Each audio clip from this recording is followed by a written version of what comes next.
imitators.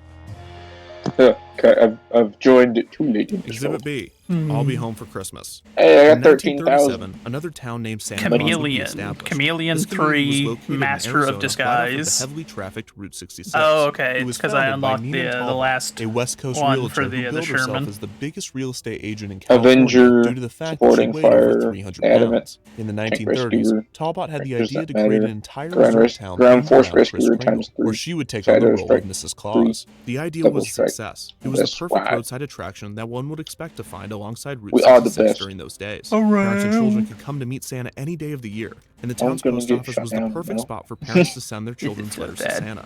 The town was also famous for the Santa Crashes. Claus Inn. which Oh, I was made later enough money. renamed I can buy the Christmas Tree Banshee Inn. now. The eatery served dishes such as chicken Another a la jet North Pole fighter and for rum my pie a la collection. Kris Kringle. Incredibly, the restaurant received high praise A from the fine famous food addition critic to my Duncan collection. Hines. After a 12-year run, Talbot realized her dreams of a full-blown Probably resort gonna town were take a falling break short. As the and only let you people play who a couple stayed in the matches town so were I the can. employees who worked there. She Bruh. sold the town in 1949 as it was currently functioning as nothing more than a cute themed I'm not roadside doing matches attraction alone. that We'll also had a swap over restaurant. to Sailwind For or a few years something. after that, the town of If Santa you're, Claus if you're gained bailing out. relevancy in American pop culture. The Christmas tree Inn drew celebrity visitors when He actress abandoned Jane us, Russell chat. threw a dinner party there He in puts it so 1954. mean. However, it seemed Hey, Christmas all I couldn't last did forever. was, you know, Once the I popularity of Route just 66 stated died what down, happened. so too did the He popularity made an of the town called observation. Santa I don't Claus, blame you. eventually leading to its fate as a roadside ghost town. Alright, Today, the town of Ice, I'll Santa see Claus you has in the officially chat. been removed All from right, Arizona my maps, friend. but those that drive past will see the remains of what was once the holliest, jolliest town in the West. There it is. Sailwind. Exhibit C.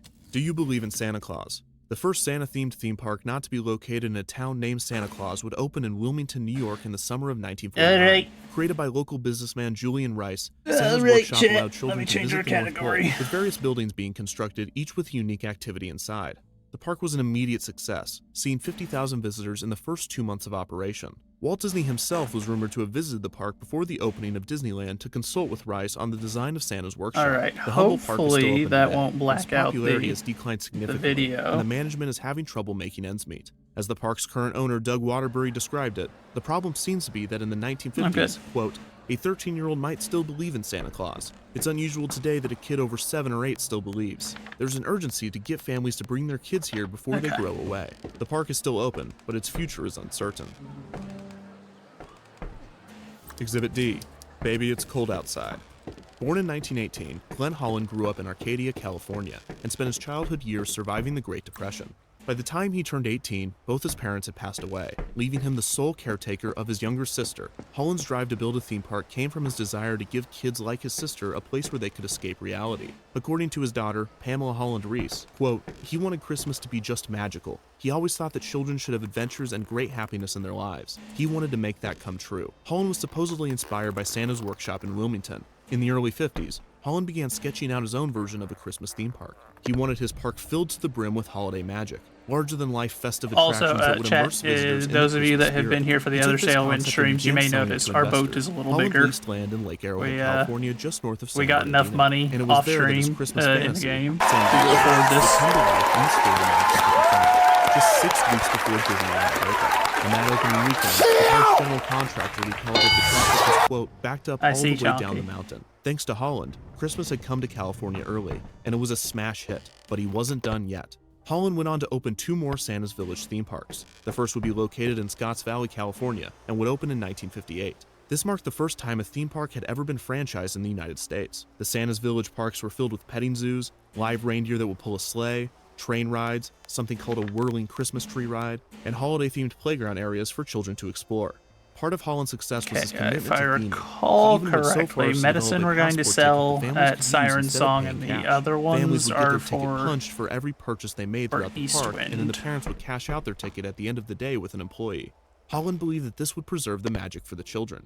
The third and final Santa's Village would open in 1959 in East Dundee, a suburb of Chicago, Illinois. Tragically, this park would be considered the downfall of the Santa's Village theme parks. Oh, It no, seemed it's that the moving east would be downfall. a smart business decision, considering the immense popularity of the first 2 parks in California. However, Chicago's climate is slightly different than that of Southern California, notably the existence of a winter season. The decision to develop in East Dundee was a huge misstep for the franchise, as the park couldn't even be open on or around Christmas. And for a park themed entirely around that concept, this did not exactly bode well for business. When investors began to panic and pull out in 1965, a broken-hearted Holland sold the business and officially left the company. He lived out the rest of his life as a real estate developer and passed away in 2002. The park in Scotts Valley would close in 1979. The one in Lake Arrowhead would eventually close in 1998, and the park in East Dundee would surprisingly got last this until finally, 2006. which the is parks not would sit fancy, abandoned but for years. it's something. Eventually, the parks in Lake Arrowhead and East So Dundee would reopen we're starting in to 2016 acquire and more 2011 navigation respectively, equipment. under new management. They now operate That as way Sky we Park can at Santa's Village start and Santa's Village eyeballing amusement going park. out beyond The amusement park, Aestrin. as that terrible pun implies, is now more of a zoo, and Sky Park at Santa's Village is oddly enough part BMX course. Though these parks had evolved drastically from their original forms, they both remember their roots and pay homage to their original creator. Glen Holland came from hardship to build something magical and full of whimsy, a place for people to forget about life for a little while and celebrate a popular holiday year-round. According to his daughter, quote, "He knew he had touched people with those parks. It was the most special thing he felt he had ever done." Exhibit E, Where Are You, Christmas? Parque Albanol in Brazil was meant to be the largest theme park in the entire country, and it was going to be comprised of multiple themed lands, including an Old West town, a water park, a concert hall, and more, spanning over 38 million square meters. For comparison, that's about a third of the size of the entire Walt Disney World Resort in Orlando. The park's creator was politician Antonio Albano Reis, who had a knack for dressing up as Saint Nick during the holidays. His love of Christmas culminated in the idea for the park, but he was tragically struck and killed by a car just outside of the park's entrance during construction in 2004. Without its fearless leader at the helm, the plans for Parque Albanol were abandoned. Today, there are a plethora of truly eerie photographs that can be found. Massive candy canes and galloping reindeer stand rushing amongst a jungle backdrop, and Santa heads with gaping mouths, frozen in permanent ho-ho-hos, will surely replace those sugar plums dancing in your head at night. Exhibit F, Rudolph the Red-Nosed Reindeer. In the mid-1950s, radio pioneer Jack Papel put up $125,000 for the creation of yet another Santa theme park in Vermont. The product was a small Christmas town with such attractions as a post office and a ding-dong school. It would also feature a petting zoo where children could get up close and personal with reindeer. The animals attracted not only families, but also one lazy hunter. This that is purposefully our shot two of the fine captive sleeping animals. quarters Santa's for the Land in ship, Putney, by the Vermont, way. opened on August 10th, 1957. Papel would add more attractions And to the park. I Most have notably opened a up the Humpty Dumpty cargo roller hold. coaster in Normally there's like 1960. little He would own the park walls, for another decade but before selling I it had in those 1970 removed. to a That way I local could family fit who more would own it stuff for the in next here. 30 years. The park would be passed to yet another owner in the early Not 2000s. like but this is when compartmentalizing luck it for would Santa's prevent Land it would from run out. sinking The into new owner was disaster struggling to turn anyway, a so. profit off of the over 50-year-old park, and in 2011, the park announced that it would not reopen for the 2012 season. An auction of the park's remaining assets were planned for 2012, but the event was canceled when the park had mysteriously been purchased by an anonymous buyer. Speculation of the buyer's identity ranged from Vermont Governor Peter Shumlin to WWE superstar Mick Foley. It turned out that the new owner was Vermont local Lillian Belowicz and her family. She announced her excitement in acquiring the park and for the upcoming 2013 season, although concerns were raised about the park's condition, as many of the attractions and facilities had not been updated for decades. These concerns were not misplaced. Santa's Land underperformed in its first season under new ownership, and the park closed its doors, with no plans for a 2014 season. Things would only get worse from there. In March 2014, when a county sheriff visited the park to return a lost license plate that belonged to the park's animal handler, Brian Deisler, he felt that something wasn't right in Santa's Land. An investigation of the property was launched by the county sheriff's department. Investigators found 18 animal carcasses, 16 deer, a pheasant, and a pot-bellied pig. The petting zoo animals that were still alive were extremely malnourished and on the brink of starvation or dehydration. Good Belowicz Lord. and Deisler were both arraigned with a misdemeanor and forced to follow strict guidelines to save the animals. Another sweep of the property in September of that year revealed that the guidelines were not being met, resulting in the confiscation of many of the petting zoo's animals. Goodness Only gracious. 17 deer would remain in the park's hands, with the goats, donkeys, ponies, emus, and llamas being put up for adoption. Belowicz would file for bankruptcy around this time, and the park would remain closed, falling into disrepair. The park quickly became worn by weather, vandals, and thieves, appearing as if it had been abandoned for decades in just a few months. It would remain abandoned for years, until in 2017, when a man named David Haversat would reopen the park. He did his best to repair the tattered buildings and attractions, as well as adding some new offerings. Unfortunately, a statue of Humpty Dumpty was completely destroyed, and no one could put it back together again. Haversat did not reopen the park's petting zoo for obvious reasons, although he left the pen standing in case he ever changed his mind. Haversat did an incredible job saving the historic park. He would even receive the Preservation Trust of Vermont Award for his effort in restoring Santa's Land. Exhibit G, 12 Days of Christmas. Opened in 1953, Santa's Village in Jefferson, New Hampshire is one of the most successful themed amusement parks in the world. The management's dedication to adding new rides has resulted in a modern park despite the antiquated theming. The park is still thriving today.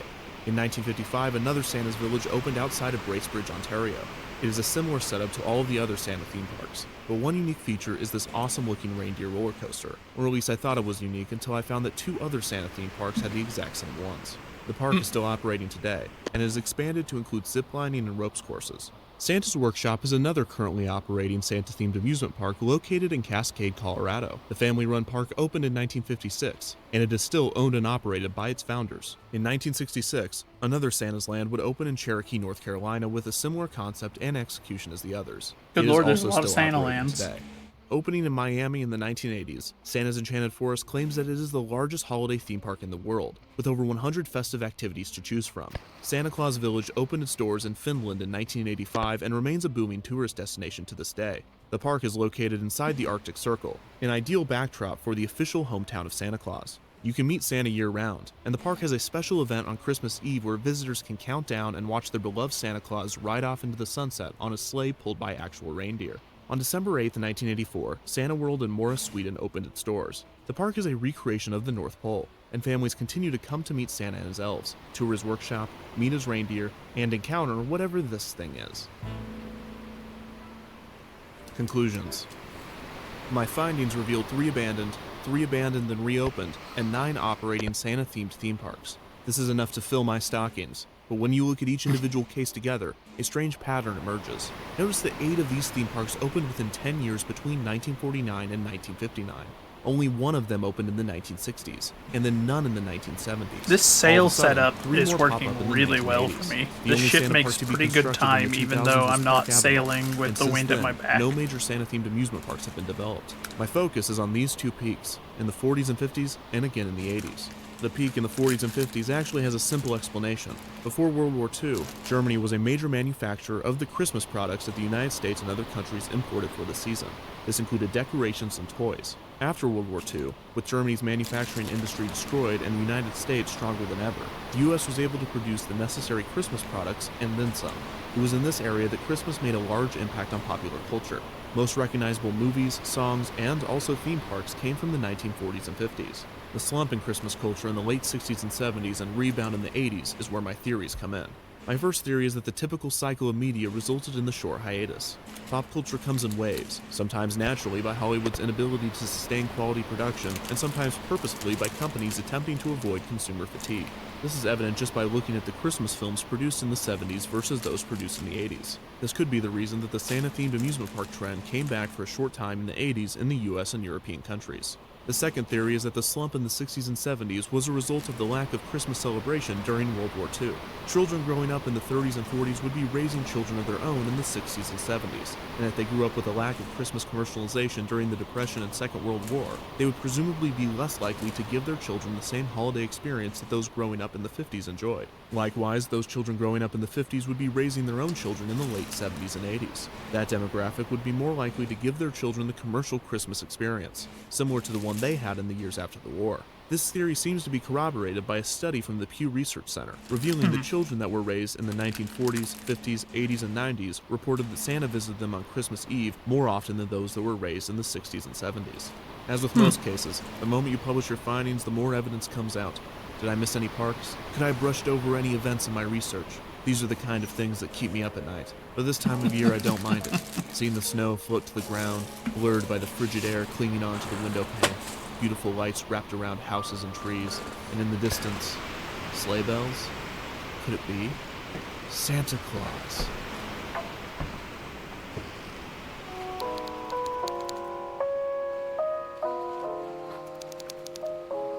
Okay, we're gonna see if it will autoplay another video for us. Because this is one of those games that tabbing out of it has a serious risk. Every time I tab out of this game, there's like it's a coin flip on if it's going to crash or not.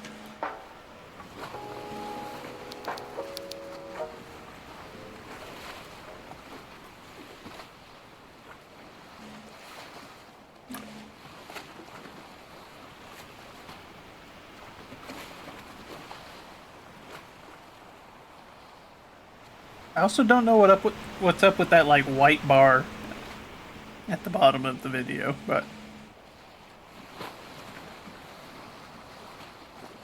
darn, it doesn't look like it's gonna autoplay.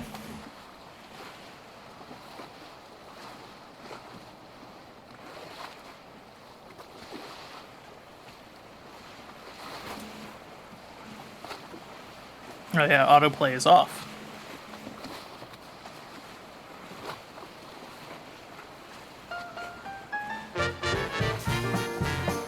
By the 1940s, the jobs female employees held at Walt Disney Productions had diversified. Much had changed since the early years of the company, when women worked almost exclusively in secretarial roles or in the ink and paint department. Now women could be found everywhere from the story department to animation. One role at the studio that was dominated by women was story research. These employees were tasked with scouring literature and other sources, searching for inspiration for animated adaptations. In 1948, as many women hoped to be hired by Disney Studios, one was quitting. Bernice Bradley had worked at the studio for nearly a decade, and at the time of her resignation, she led the story research department. Her departure came as a surprise to Walt Disney himself, but Walt's confusion soon turned to fascination when he learned that the reason she was quitting was to help her husband run his new business. Bernice's husband had recently purchased an amusement park, and Walt had to see it for himself.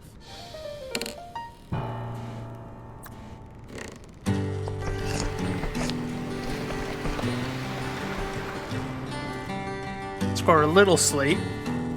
See if we can sneak in there close enough to the island without hitting it if we go to sleep now. We'll see.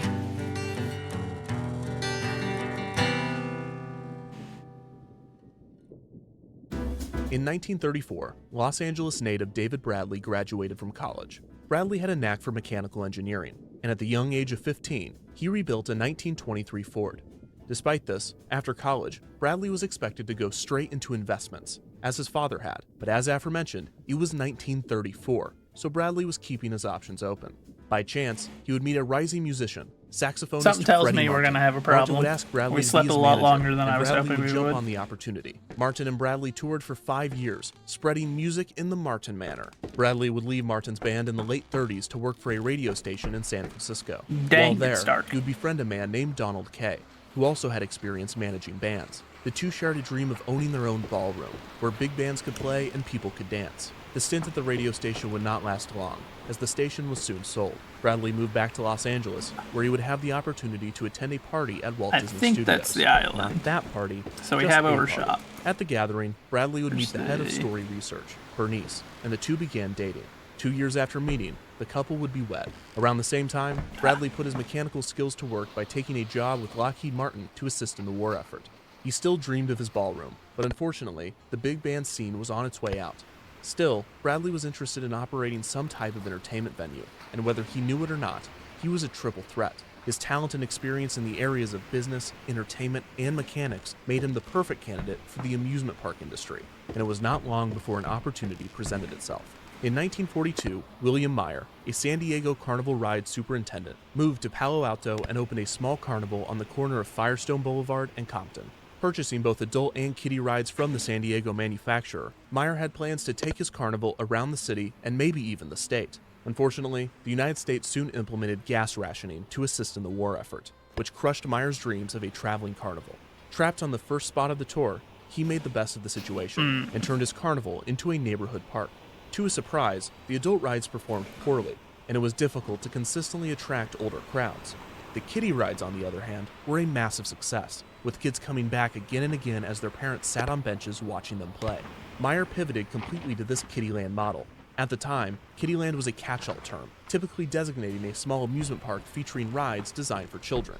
Similar to other catch-all park names, such as Luna Park, indicating a Coney Island-type park, and Electric Park, denoting a park featuring a light display, Kiddieland would end up being the title of multiple amusement parks around the country. Meyer went to work building more See if kiddie rides for his I'm going park, to turn off because my apparently overhead light everyone because was I qualified cannot to build see a amusement rides in thing. the 40s. In 1943, Eldon Frock, a rodeo producer, joined Meyer as a partner, and Harry Suker Sr., a show producer and ride operator, and his son, Harry Suker Jr., brought some of their entertainment to the park. Suker would soon take over the operation of Meyer's Kiddieland and its 12 kiddie rides. Okay. Sucre renamed the Now park I can to actually Sucre's kind of Kittyland, tell where I'm while going. Frockenmeyer formed Frockenmeyer Combined Shows, and opened another Kittyland on a plot of fairgrounds on Beverly Boulevard. Meyer and Frock's Beverly Park, sometimes labeled Beverly Park Kittyland or Beverly Park the Children's Amusement Center, opened in 1943 with 18 kiddie rides. The second park proved to be even more popular than the first. The location was perfect, as large events in the nearby area would often gravitate crowds toward the park. Frockenmeyer added 4 more kiddie rides over 1943 and 1944, and the park soon brought in 30,000 visitors a week. The duo's time at the park was short-lived. On August 22, 1944, Eldon Frock suffered a heart attack and died. He was younger than 50 years old. This left Meyer to run Beverly Park alone, which he would do for less than a year before putting it up for sale. This is when David Bradley, along with his former radio station co-worker Donald Kay, made an offer. It wouldn't be cheap, and Bradley later said that in order to buy the park, he had to, quote, mortgage his soul. Despite the price, Bradley was excited at the opportunity, and on May 26, 1945, the sale was announced. Meyer transitioned to ride manufacturing, and Bradley and Kay signed with Meyer to build a small roller coaster for the park. One of the first moves Bradley made was solving an issue that the park had since its opening. Outside of the park, a tall oil well sat near the street. The pump was owned by the local oil company that owned the land that the park leased, and its placement was out of Bradley's control. At the same time, it was an eyesore of an icon for the kiddie park. Bradley believed that there was a better use for it. He reached out to the oil company and asked their permission to decorate it. They agreed, and Bradley adorned the device with metal and paint, dressing it like a cricket, whose antennae, jaw, and wings moved with the mechanisms of the pump. He also added green lights for eyes. This type of creativity and ingenuity established Bradley as a force in outdoor entertainment within just a few years really of clever. owning the park. Beverly Park continued to be a success. For a second there, I was like, why aren't they showing any like footage of it? Oh yeah. Ownership. On some popular days, the park would attract 30,000 guests. The cricket I remember. icon would help draw children and their parents into the park, but it also proved troublesome for one very drunk man. After a late-night run-in with the cricket, the local sergeant called Bradley to inform him of the man's encounter. He explained, quote, "We've got a guy down here who claims that last night he was bitten by a 10-foot-long cricket outside your amusement park. He says he stepped off the street into the shadows to have a snort out of a bottle he was carrying, and that the fantastic critter jumped out at him, ripped his coat, and chased him down an alley. Just want your confirmation, haha, that you don't keep monster crickets around where they might bite innocent citizens passing by on the public street." Bradley replied, quote, "Sounds like my cricket all right, but I'm sure he didn't chase our thirsty friend down the alley. You see, the insect is really an oil well pump on the street side of my park. The fellow probably let his coat get caught in the machinery some way. Better tell him to contact the oil company that owns the thing if he feels he has a claim, because it isn't my well, but I wish it were mine. It pumps 75 barrels of oil a day." Whoa. Bradley expressed interest in putting a roof over the entire park to protect it from the elements. While ambitious, the idea was not impossible, as the plot Beverly Park sat on was only 200 feet I hate by 200 moonless feet. nights. It would double in size in just a few years, and the roofing idea was abandoned. Beverly Park's attractions cycled through the park frequently, and the amusement center most often contained 12 attractions. In the early days of the park, this included a merry-go-round, a trolley, a boat ride, a Ferris wheel, a horse and cart, 2 auto rides, 2 airplane rides, a rocket ride, a chair plane, and a coaster designed by Bradley himself. In the first year Bradley owned Kittyland, he experimented with new ride types, including a boat ride and more notably a small portable kiddie coaster. He created a small model using marbles before building the full ride, which he would name the Little Dipper.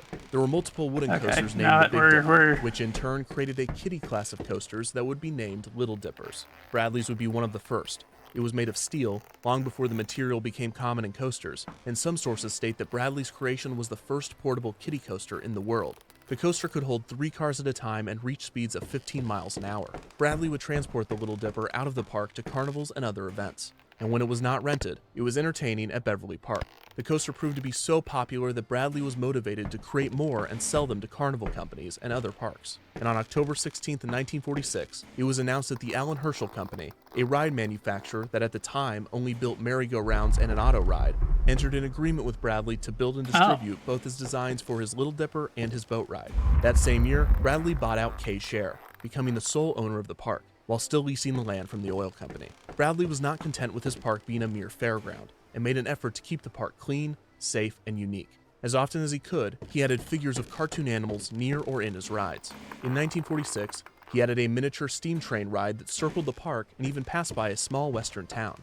The ride was created by amusement park designer Bud Hurlbut, a mutual friend of Bradley and Harry Sucre. Beverly Park operated only in the afternoons on weekdays, opening at 2 and closing at 6. On Sundays, he extended the hours to close at 8. Integral to Beverly Park's success was Bradley's focus on the park's relationship with the neighborhood. Bradley allowed charities to hold events at the park, opening up the gates for free admission, and not policing whether the kids coming in were part of a cause or not. Bradley also kept a birthday book full of the birth dates of the frequent visitors that lived in the neighborhood. On their birthday, he would send the children a balloon and a card. The efforts paid off, and the neighborhood embraced Bradley and the park. Given its location near Beverly Hills, it constantly attracted the stars of the day, and it was believed that Bradley's ledger, in which guests would sign their names as they entered the grounds, would be worth a significant amount of money given the amount of famous autographs it contained.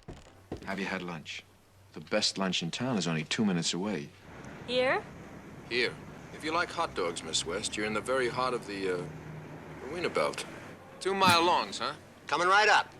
And the whole schmear for the lady, too? The whole schmear. Hey, good. Also in 1946, Why a you group not of her? caged animals were put up on display at the park. These included Babe the elephant, Susie, the California black bear, and Tony, the African lion. With the increasing responsibilities and required attention, Bradley lived at a house next to the park and had a machine shop near the parking lot. By 1948, Bradley had paid his debt and was profiting off of the park. Bradley's wife Bernice, who had assisted her husband with the park while also working at Walt Disney Productions, decided to work at Beverly Park full-time. After learning of her departure in favor of the park, Walt wanted to see Kittyland for himself. The film producer had been looking into the possibility of some sort of amusement park venture and had been casually researching and discussing some ideas with his closest collaborators. Walt would not visit the park just once. Instead, he became a frequent visitor, taking his daughters Sharon and Diane to play at the park on Sundays while he gathered information. Walt was curious about every aspect of the park, and he bombarded Bradley with questions about design, logistics, guest relations, and more. Bradley was happy to answer Walt's questions, and the two developed a friendship. Bradley would share some of his key philosophies with Walt, and they would stick. Bradley explained that, quote, an appealing ride must tie together participation of the customer, make the customer feel comfortable, and still be an adventure. He also noted that the fun of being a kid is, quote, getting away with something, and that the park and its rides need to simulate that experience in a controlled and safe way. Walt also took notice of Bradley's use of photo opportunities, in which Bradley designated certain sections of the park for photo taking.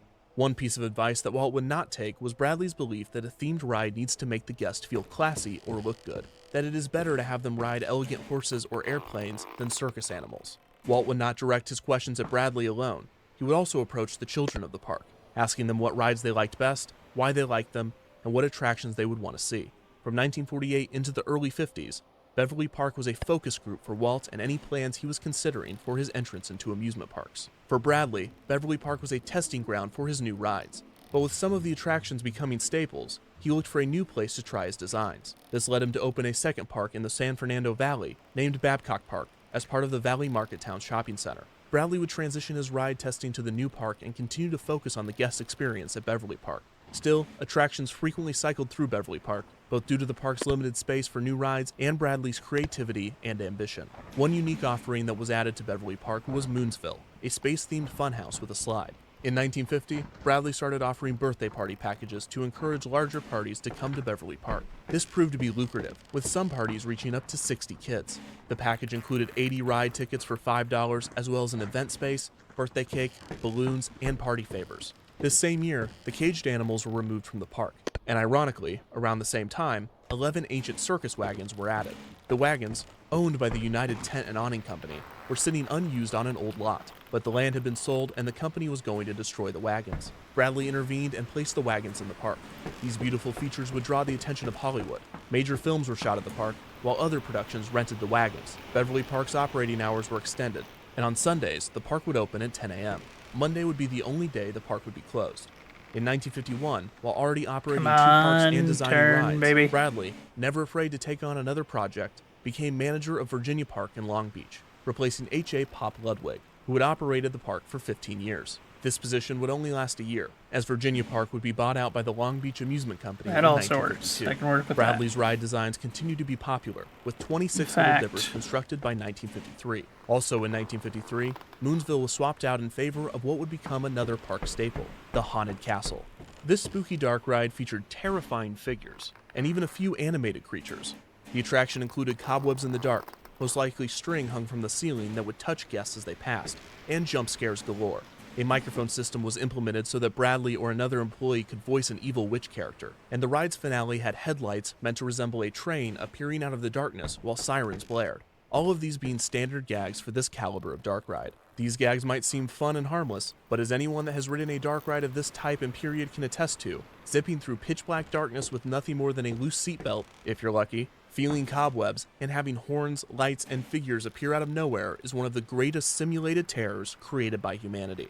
While on modern dark rides, one knows for certain that all of the cobwebs, bats, rats, and human figures are planned gags, in the old funhouse dark rides, there was a legitimate possibility that there were real cobwebs, bats, rats, and humans lurking in the darkness. The children braving the haunted castle at Beverly Park were either nestled into their parents' arms crying or laughing hysterically by the end. In 1958, the miniature steam train was replaced with the old 99 train ride, a design of Bradley's in which children could ride in individual train cars around the same track used for the previous ride. More theming was also added to the western town. Making use of these theming additions was the Surrey ride, a horse and cart ride that would whip guests around a track in the western section of the park. In 1959, Beverly Park experienced its first gotta and get a only little recorded major momentum accident. going again. Hydraulics on the helicopter ride failed, sending one of the cars into the ground. The passengers were a mother and her son, and to make matters worse, the mother was pregnant. Luckily, neither of them nor the unborn baby was seriously harmed, but she sued Bradley, who would then go on to sue the company that built the hydraulic system. Nearby Beverly Park was Beverly Ponyland, a pony track that had also moved onto land owned by the Beverly Oil Company around the same time that Bradley purchased his park. This resulted in some guests making their Sundays a two-park affair, riding Bradley's rides at Beverly Park Kittyland before taking a pony ride at Beverly Ponyland. The 1970s saw a spike in divorce rates around the country as changes to the law made divorce easier and faster, and changing cultural norms removed some of the stigma surrounding it. California in particular saw a huge rise in divorce rates, and the split custody of children was a topic of debate. In many cases, the mother was given custody of her children, and the father was given a visitation day or two each week. In the case of a single day, it was most commonly Sunday. This is relevant to Beverly Park, since many divorced dads in the neighborhood, either not knowing what else to do with their child or wanting to spoil them in the short time they had, ended up spending their visitation day at Bradley's amusement center. This was not just a few incidents, and much more than merely a trend. It was a full-blown daddy epidemic at Kittyland. One guest succinctly exclaimed, "This is divorce land." Bradley himself admitted, "This is very much a daddy park." An LA Times piece did an entire feature on the divorced dads of the park, and the quotes they gathered from the pops watching their tots is depressing to say the least. One dad said, quote, "One nice part of the divorce is that I have the kids for the day." Another noted, "It's funny, most of the same divorced fathers I see in the market or around town during the week are here on Sunday. It's difficult to find a place to bring the kids." One dad explained, quote, "I'm a better pal this way. When we hang out, we have as much fun as we can and try to understand each other. It's pretty hard trying to be a father. The best way is to be an example. It's hard for my generation." And when questioned by a reporter, one dad eloquently stated, quote, "Don't use my name," while another acknowledged, "This is a good place to pick up women." Even Bradley, the king of divorce land, would separate from his wife Bernice in 1970. He would remarry in 1971, with his second wife Jerry taking over Beverly's duties at the park. In 1973, Bradley's ride manufacturing business was as busy as it had ever been, and Bradley was labeled as the father of the modern carousel for his fiberglass animal figures that he would integrate into his merry-go-rounds, quickly becoming the standard for the ride. This also helped preserve many antique figures that would have otherwise been lost to history. As more amusement parks opened throughout California and the country, Bradley's time was consistently split between Beverly Park and his manufacturing business. Both fortunately and unfortunately, he would not have to choose one or the other, because the choice would be made for him. In 1974, the Beverly Oil Company, who Bradley had been leasing land from since the mid-1940s, informed him that they were raising the price of the lease and were going to expand their drilling in the immediate area around Beverly Park. Having one well was an eyesore, but having multiple was a deal-breaker for the appearance and guest-oriented amusement park manager. So 29 years after purchasing Beverly Park, Bradley shut its gates. A sign near the front claimed that it was merely closed for renovation, most likely as Bradley searched for another owner, but Beverly Park would never reopen. The carnival rides, many of which Bradley had built himself, were scattered to the four winds, finding their way into different carnivals, fairs, and amusement parks. The Little Dipper model found at the park for over 2 decades ended up at Six Flags Magic Mountain, where it would be named the Clown Coaster, then the Wile E. Coyote Coaster, then Goliath Jr., then Percy's Railway, before 2011, when it was given its current name, Magic Flyer. Bradley had already sold all of the vintage circus wagons to Disney for use in various productions and projects. The oil company's expansion near Beverly Park would be short-lived, and in 1982, less than a decade after Beverly Park's closure, A shopping district named the Beverly Center was constructed where the amusement park used to be, much to the dismay of the surrounding neighborhood. Beverly Ponyland had held on throughout the 70s, even as Beverly Park closed. But the Beverly Center would force the pony track's closure as well in 1979. The modern shopping center still stands today atop the ground previously held by the family-owned amusement centers, where children would have their birthday parties, where celebrities would brave carnival rides with their kids, and where dads would take their children on their visitation day, hoping to make the most of their time with their little ones. The closing of Beverly Park was far from the end of Bradley's career in amusement parks. He had his hands full designing and manufacturing children's rides throughout the rest of the 70s and into the early 80s. In 1987, Bradley sold his manufacturing company, his rides, and his designs to Chance Industries, the same company that had merged with the Allen Herschel Company in 1970 and had thus acquired a few of Bradley's initial designs. Bradley would pass the year after the sale at the age of 76. He would be remembered as one of the most prominent amusement park ride designers of all time. Not only were his carousel, coaster, and kiddie ride designs revolutionary and prolific, but his introspective and attentive nature toward the guests of his parks would provide the foundation for many entertainment moguls that followed him. When Bradley purchased Beverly Park in the mid-40s, he stated his goal was to, quote, bring life and laughs to people after the death and destruction of the war. And there is no doubt that he had accomplished that in the minds and hearts of the families visiting Beverly Park. And still, there is more to David Bradley's legacy in amusement and theme parks, a major notable work that has yet to be mentioned. For in 1950, Bradley received an invitation from his acquaintance Walt Disney to come to his studio in Burbank. Bradley had already toured Walt around Beverly Park countless times, but it was now Walt's turn to show something to Bradley. When Bradley arrived, Walt revealed to him his plans for his own amusement park, a heavily themed, immersive experience to be called Mickey Mouse Park. And he wanted Bradley's help, and Bradley, never afraid to take on another project, obliged. Dear son, writing you this letter in hopes maybe it was the salmon that I was bringing out here. that your mom and I split ways. And That is. Okay. Things might get much worse, but please know that you always be my first on Saturdays and some Sundays. And I can't believe I was 3 stoplights from seeing you every other, but I was late to go. And as a retort, they gave you to your mother. You and me, yeah, will always be best friends. And I know just where we'll go when I get you next weekend. It's a really weird song. Go to Kittyland. You and me at Kittyland. We'll have such a good time together. Make sure to tell your mom about our time at Kittyland. My son and me at Kittyland. The ideal setting for my lack of parenting skills. Let's sleep until the next day, because my character's about to pass out, and I do not wish to have that occur. There was no project during my first decade at Disney about which I felt more passionate than Disney's America, and none that ran up against fiercer resistance. Michael Eisner, CEO and Chairman of the Walt Disney Company.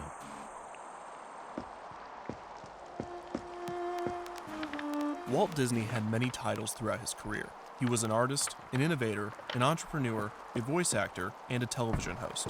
But the title that he was most proud seemed to be Patriot. Walt Disney's fascination and love for his country found its way into many of his films and projects. In his own words, Disneyland is dedicated to the ideals, the dreams, and the hard facts that have created America. Main Street USA and Frontierland were meant to capitalize on Walt's personal nostalgia for Americana, and he would attempt to implement more aspects of United States history throughout his theme parks. As early as 1956, 1 year after Disneyland opened, Disney had conceived an annex to Disneyland's Main Street USA called Liberty Street. This would have been a recreation of colonial Boston in the year 1775. Okay, nothing Due to worth limited buying technology here and the to take expensive to 1959 Tomorrowland East Wind expansion, with us. this never came to fruition. Around 1963, Disney would begin development on a second theme park to be located in St. Louis, Missouri, named Riverfront Square. This was to include many elements from Disneyland with a greater emphasis on American history and culture. Disney would abandon this project after a series of issues with the city of St. Louis and to focus on its Florida project. Again tapping into his love of U.S. history, Disney developed an animatronic version of President Abraham Lincoln for the 1964 World's Fair. This technology and the original concept for Liberty Street would be combined to create Liberty Square at Walt Disney World and its signature attraction, the Hall of Presidents. Not thrilled to see the weather turning on us, but the company he created had almost a synergetic relationship with America. The United States influenced Disney, and Disney influenced the United States. However, neither institution funny how was much without that's decisions. changed, Both the considering United States of now America and the Walt vast Disney majority of Company could be considered Americans empires in hold their own right. very little And in 25 years later, positive in 1991, feelings for both were on the move. Disney. The United States was sending its troops to Iraq, while the Walt Disney Company was invading Virginia. Like Walt would probably be rolling in his grave if he knew what was going on with his company nowadays.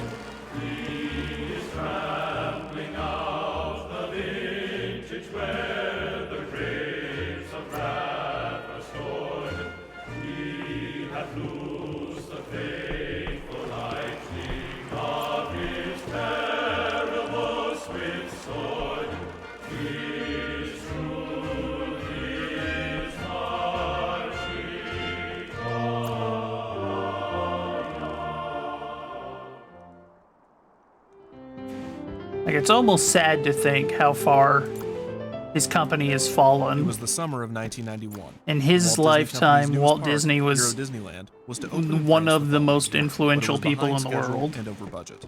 Frustrated with the construction process, and nowadays, CEO and chairman of the company, just Michael Eisner, spoke to the company's president, Frank Wells, about the potential for a smaller Disney theme park, one that would avoid many of the issues they had been facing with Euro Disney. Demand for the Disney brand was the highest it had been in decades since Eisner, Wells, and the president of Walt Disney Studios, Jeffrey Katzenberg, had saved the company from financial ruin. The brand was about to grow even stronger, with the release of Beauty and the Beast that winter, Aladdin in 1992, Valmont, and you The Lion ask King too in much of me, my 1994. friend. At the suggestion of the head of Disney Parks, Dick Nunes, Eisner and Wells traveled to colonial Williamsburg.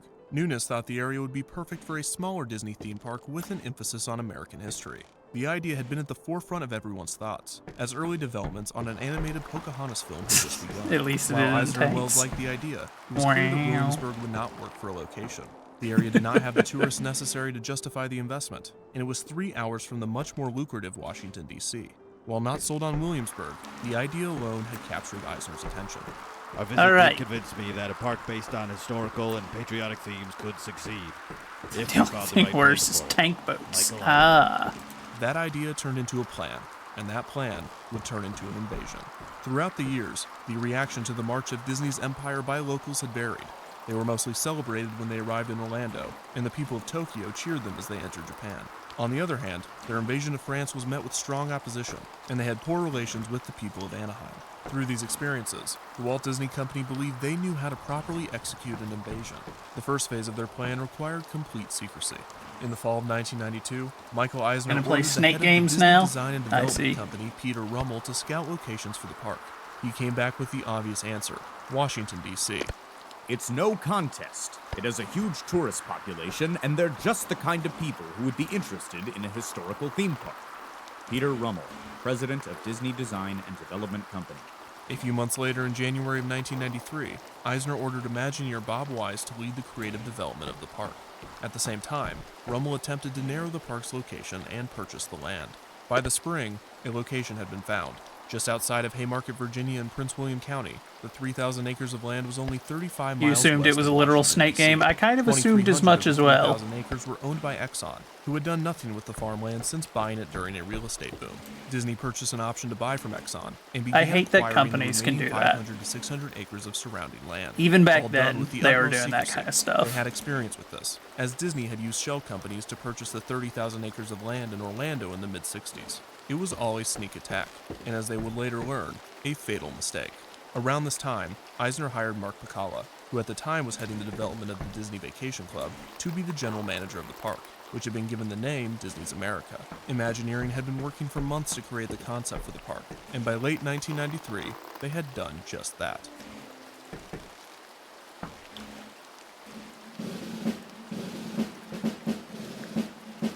The park that the Imagineers envisioned had 9 lands, referred to as territories. The first land guests would enter would be Crossroads, USA. Set in the mid-1800s. Well, this Blake, land, I'm certainly according to the glad park's to hear promotional that. brochure, was to be a There isn't spirited enough portrait good of news mid-19th century nowadays. commerce. Crossroads USA is the hub of Disney's America, launching guests on an unforgettable journey through the vivid tapestry of American history. A train trestle marked the entrance to the land, with 2 antique steam trains traveling the park's perimeter. River transportation would have also been available from this area, likely taking guests toward the Enterprise territory. This area, set during the Industrial Revolution, was described as a factory town showcasing inventions and innovations spawned by the integrity and can-do spirit that catapulted America to the forefront of the industry. Attractions would have included a part roller coaster, part museum called the Industrial Revolution, which would twist and turn guests through the history of industry and even get them up close to a dangerous vat of molten metal. There would also be another ride or walk-through exhibit focusing on the creation of products or the evolution of manufacturing, and an attraction called Industry Today, where guests can navigate remote-controlled shipping vessels on a small lagoon. Next to the town of Enterprise would be an area called We the People, set in the same era. The park's brochure read, framed by a building resembling Ellis Island, We the People recognizes the courage and triumph of our immigrant heritage, from the earliest native settlers to the latest political refugees. This would have included a replication of New York City's Ellis Island building, which would house a show that would explain the immigrant experience in the early 20th century and the impact it had on the United States. This area would also serve as a mini-world showcase, with a variety of eateries and music from different cultures that immigrated to the U.S. Set in the 1930s and 40s, the park's 4th territory would be Victory Field. Themed after an aircraft hangar and landing strip, Victory Field would have allowed guests to parachute from a plane or operate tanks and weapons in combat, and experience firsthand what America's soldiers have faced in defense of freedom. The main attractions of Victory Field would be motion simulators or virtual reality attractions, simulating flying World War II planes and tanks. This area would have also been a stop for the park's railroad. Next was the State Fair, also set during the 1930s and 40s. According to the brochure, State Fair celebrates small-town America at play with a nostalgic recreation of such popular rides as a 60-foot Ferris wheel and a classic wooden roller coaster, as well as a tribute to the country's favorite pastime, baseball. Amid a backdrop of rolling cornfields, fans may have a hot dog. Unfortunate that the core is in the actual direction we need to go. Legendary greats gather for an exhibition all-star competition. Set in the same era as Victory Field, this is going to get real choppy. I can feel it. Family Farm. The description read, offering a cornucopia of pastoral delights and insight into their production, Family Farm pays homage to the working farm, the heart of early American families. This area would have featured farm exhibits such as animal handling and food productions, a country wedding, barn dance and food buffet, and a stop for the park's railroad. The Civil War fort, set between 1850 and 1870, was described as emblematic of our nation's greatest crisis. The Civil War fort allows guests to experience the reality of a soldier's daily life. This would have included a Circle Vision 360 film that would have put guests in the middle of Civil War battles, outdoor reenactments, and the perfect view of Freedom Bay, the park's main body of water that would be home to a nightly reenactment battle between the Monitor and the Merrimack. This would serve as the park's nightly fireworks show. Harkening back to Disneyland's Indian Village, Disney's America would feature a territory called Native America. Set between 1600 and 1810, Native America explores the life of America's first inhabitants, their accord with the environment, and the timeless works of art they created long before European colonization. This area would have included a recreation of an Indian village, and a river raft ride called the Lewis and Clark River Expedition, which spawned from an original idea from the aforementioned never-built Riverfront Square Park. Finally, President Square, set between 1750 and 1800, was the park's final land. From the struggle of the colonists and the War of Independence to the formation of the United States and its government, President Square celebrates the birth of democracy and the patriots who fought to preserve it. The attractions would have been a successor, clone, or relocation of the Magic Kingdom's Hall of Presidents, and a large outdoor amphitheater for shows and performances. Outside of the theme park, Disney also wanted to set up television space to broadcast presidential debates and other events. Of course, Disney wanted guests to be able to stay on property, and there was space allotted for hotels near the entrance, as well as deluxe suites scattered throughout the park, where guests could actually stay within Disney's America overnight. In total, there would be 2,000. At least it looks like we got lucky. We're skirting the edge of that, so we don't have to go through the worst part. And 2 golf courses. The park itself also left a large amount of green space, especially surrounding Freedom Bay. Disney's America was ambitious in its theme. Welcome back, Rebozo. Budget. The resort would be completed for just $650 million, around half of Euro Disney's original construction budget. It would only take about 10% of the 3,000 acres Disney had acquired, with plenty of room for expansion should the resort be successful. Research showed that Disney could pull from Washington, D.C.'s 13 million domestic tourists, and the company expected to see 30,000 guests a day during peak season. How was the coal mines? We actually did pretty well. We had several really good matches today. I'm kind of shocked. Their calculations I projected had that several $48 matches where I million walked away would be with added to the double-digit city's kills, economy which as a is direct not result super of the park, common and 19,000 in jobs the would be modes that we created in the play. park and surrounding area.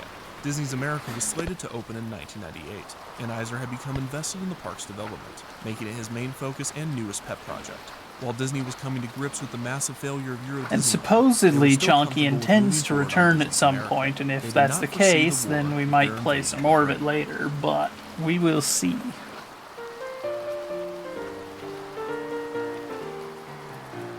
In early November 1993, Eisner called Virginia Governor-elect George Allen to brief him on the plans for the park.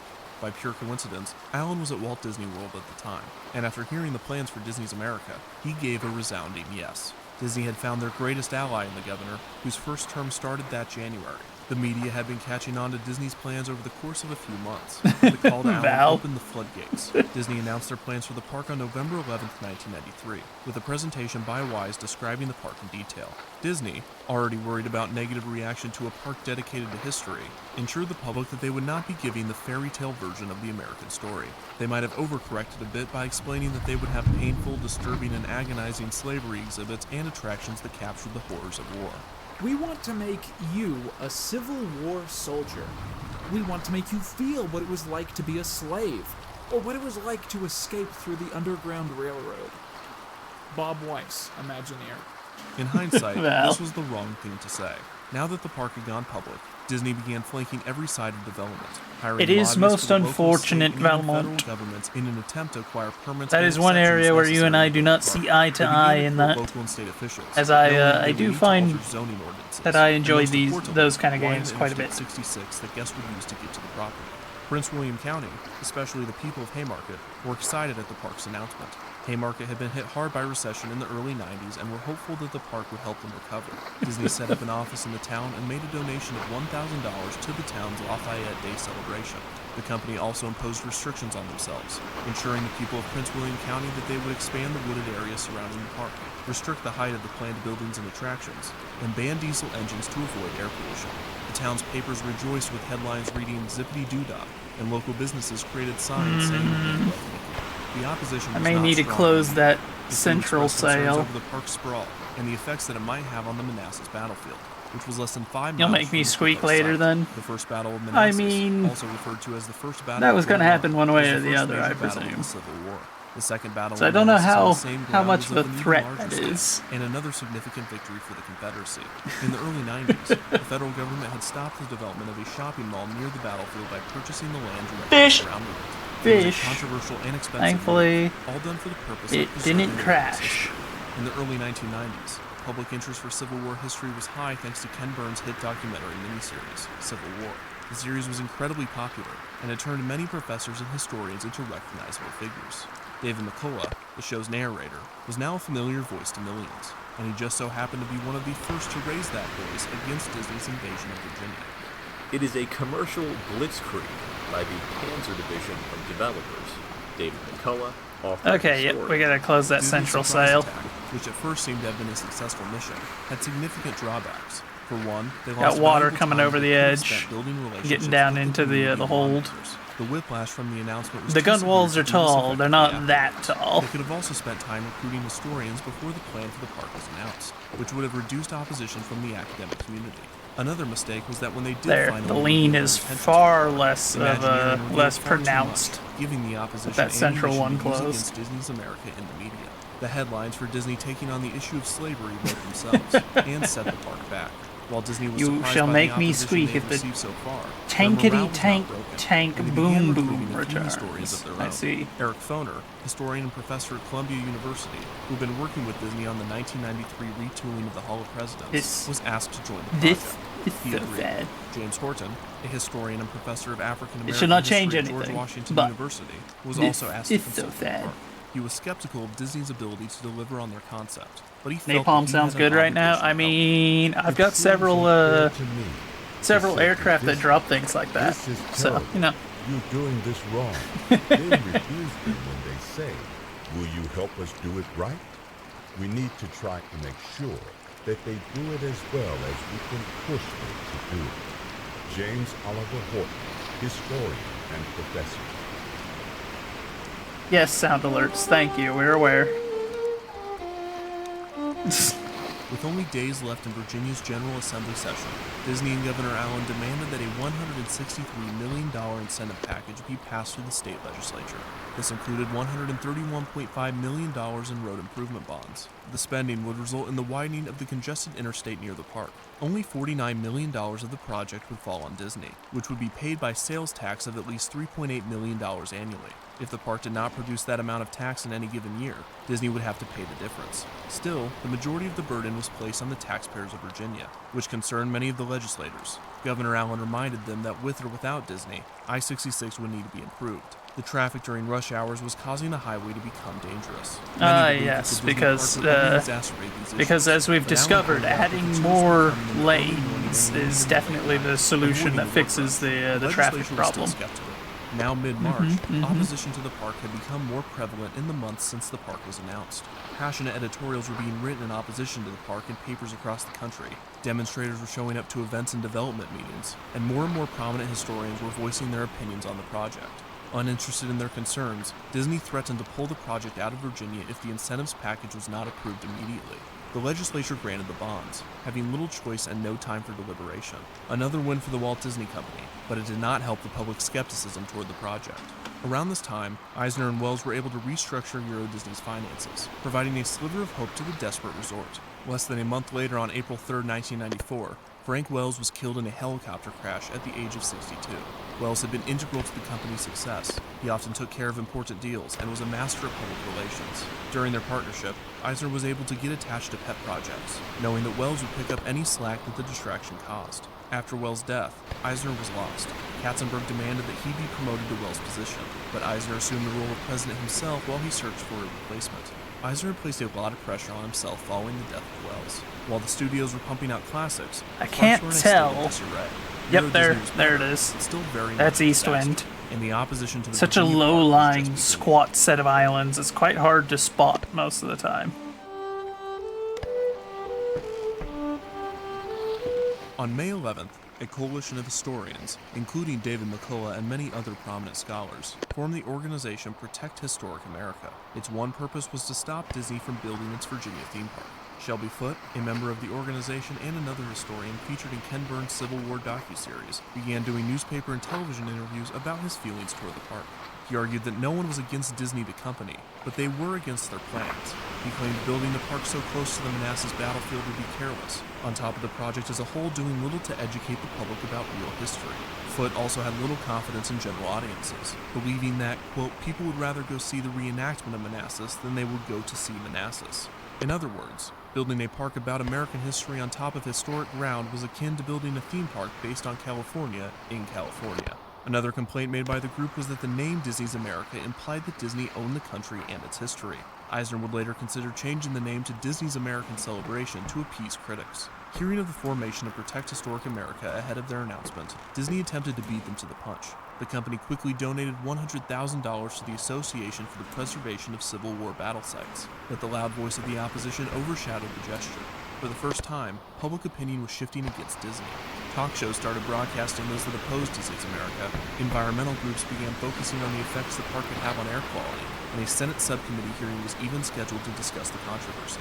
Disney was shocked by the strength and determination of the opposition, and Eisner, still recovering from the loss of Wells, was becoming increasingly unpredictable.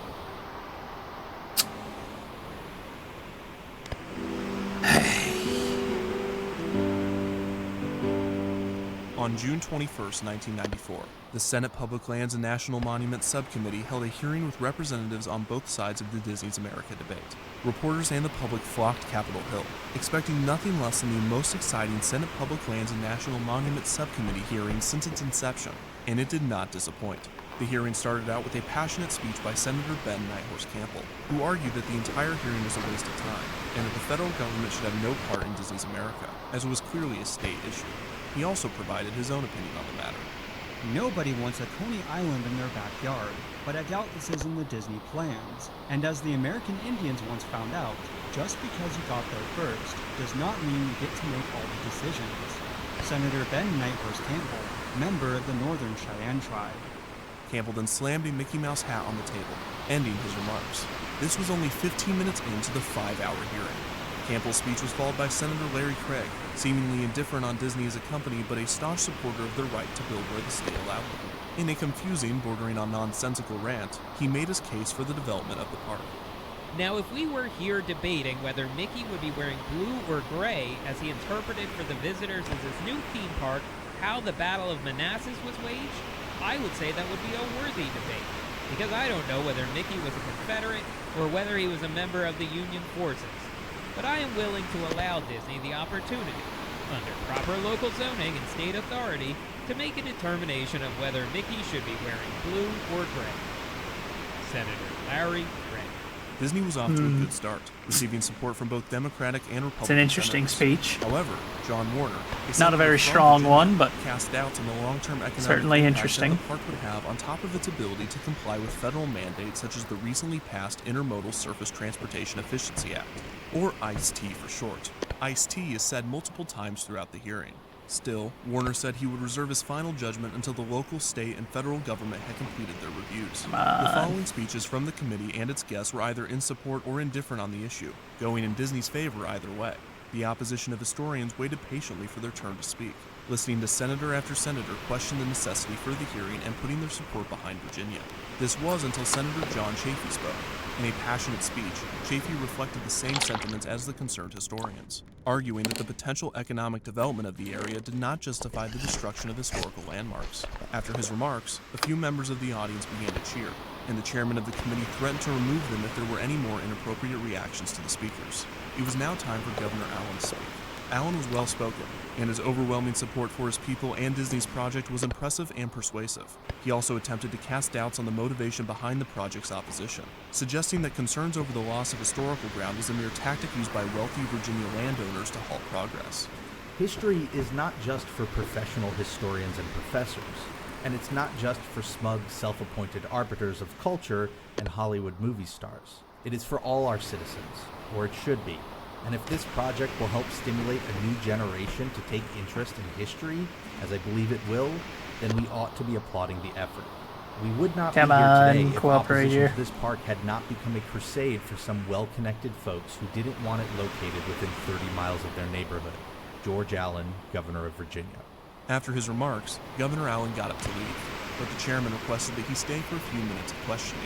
He would then be cross-examined for 56 straight minutes. By the time the historians were given their chance to speak, it seemed that Disney had already won the battle. First up for the historian opposition was David McCullough. If one were to search for a surviving segment of historic America worth protecting, worth fighting for, worth keeping as it is for future generations, one could hardly do better. And by contrast, one could also hardly find a place less appropriate for a huge sprawling commercial development.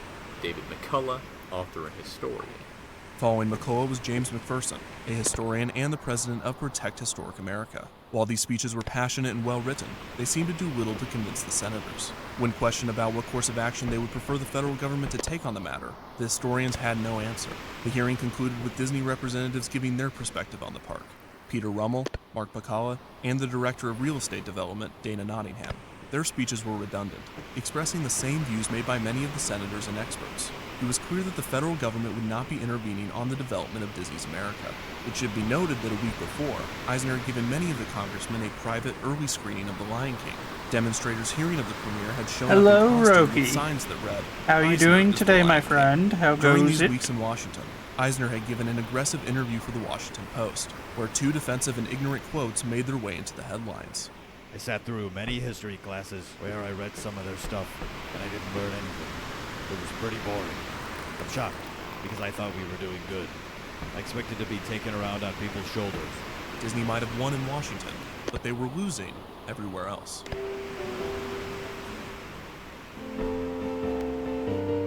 Okay. In We'll the take a late quick summer nap, of 1994, or as Eisner quick as the invited a game group will of permit. historians to tour Walt Disney World in an See attempt how to close put we get them to into the supporting island. the project, or at the very least, not opposing it. The first day of the tour, Eisner took the group And then to we Epcot, shall make making a stop at necessary the American adjustments. Pavilion and World Showcase where they watched the American Adventure show. Eisner, believing that this would prove Disney's dedication to history, was surprised when the group reacted negatively to the presentation. They believed that the show proved that the idea of building Disney's America was wrong, and that the company would not be able to tell an accurate contextual view of American history. Eisner quickly defended the park. I don't disagree with 98%. We're sleeping for a of what real has been long said time here, again. But I do want to point out Dang that it. Disney's America won't be a 25-minute experience like the American Adventure. The story we're going to try to tell at the park will take 8 hours to deliver. It's going to be made up of 15 or 20 different components. Each one will deal with a different aspect of the American experience. The next day, Eisner took the group to the Magic Kingdom. He brought them to Liberty Square to watch the Hall of Presidents. The historians had a much more positive reaction to the show, likely thanks to Eric Foner's reworking. This gave many of the historians confidence that Disney's America could work. I am convinced that the Disney project can complement historical Washington and prove that serious history can be every bit as fascinating as fantasy. You were about to and leave. even more Wow. James R. Horton, historian, Okay, Val, I see how it consultant to is. Disney's Dang. America. After the positive response from the group, Eisner mentioned that the Imagineers had been considering scrapping the serious Ellis Island immigration show in favor of a comedy musical on immigration starring the Muppets. No responses or reactions were documented. While Eisner was doing his best to court historians, protect historic America, and other The background video is putting you to sleep. Wow, okay, I see how it The summer is. of 1994. They spent more on advertising campaigns and lobbying, including an ad in the New York Times attacking Eisner directly. The rhetoric toward Disney was becoming increasingly hostile, with no commentator holding back. Would we as a country want a theme park at Normandy Beach? Would we permit that? Would we, in the name of creating jobs, make splinters of Mount Vernon? If Disney were a country, it would be Israel. Their reputation is almost a burden. There are things they cannot do with impunity that other companies can. Margaret King, cultural historian. The state of Virginia, now slightly annoyed at the company for their aggressive tactics and unconcerned with turning them away, I didn't do began the conducting voiceover. serious Well, investigations no, of the it's park's not. impact It's not to my Prince William channel. County and the surrounding area. Nor is it my In video. a major blow to Disney, an expert group of inspectors I'm found not, that the park's I'm power not resulted quite in the destruction skilled of enough 16 to pull something battlefields, like that 17 off. historic districts, and 10 towns. During this time, Disney was forced to spend more on lobbying, while the Imagineers were having a difficult time keeping the park within budget, which was one of the original selling points. Plus, Disney's research revealed that the park would be closed for 4 months in the winter instead of 2 or 3 as originally thought, decreasing the expected annual revenue. So of the why park am by I around offended? 10%. Because I The enjoy company listening began to fear these that Disney's videos. America would become their next Euro Disney. But it's okay, And they were I becoming get increasingly it. worried at how the protests reflected the Disney brand. We continue to be dumbstruck that the critical pencils have been so sharpened before we've done anything. This is very early in the design process. We are not just Mickey Mouse animators. We are a much richer, more contextual company than that. Mark Bacalla, General Manager of Disney's America.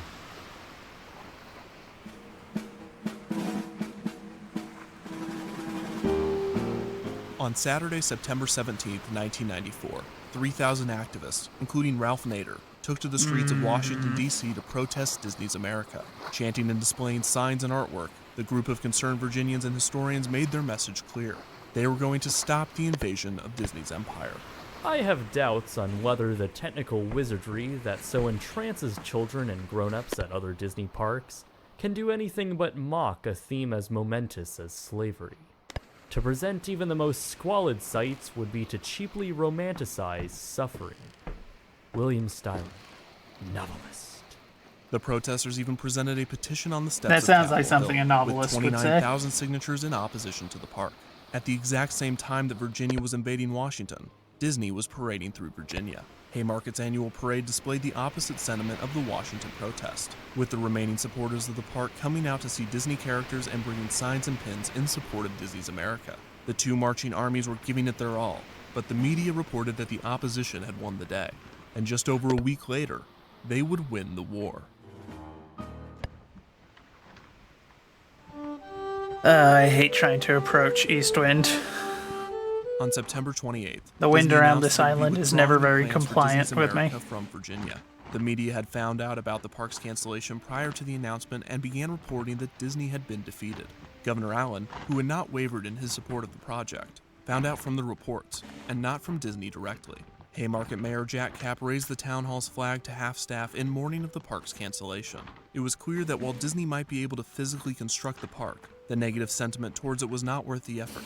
Plus, Disney believed that the opposition would find ways to delay and block certain aspects of the project, costing Disney time and money. They hoped that their concession to the protesters and to the historians would reduce any damage done to the Disney brand. We remain convinced that a park that celebrates America and an exploration of our heritage is a great idea, and we will continue to work to make it a reality. However, we recognize that there are those who have been concerned about the possible impact of our park on historic sites in this unique area, and we have always tried to be sensitive to the issue.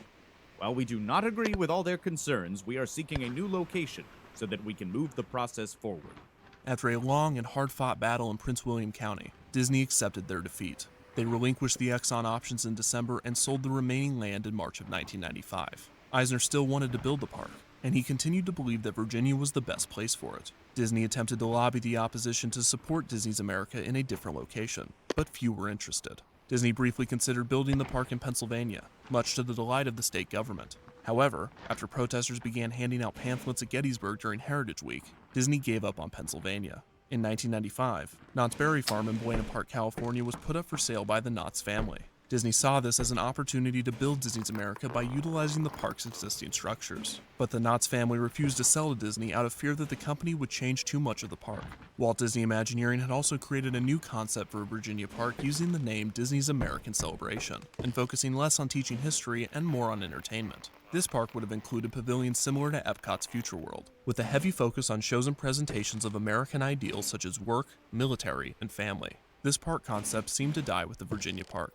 Disney's America was a huge blow to the Walt Disney Company, and the defeat and coinciding events had a huge impact on the temperament of Eisner for the remainder of his tenure. For many, it turned Disney from a company to be applauded to a company to be feared.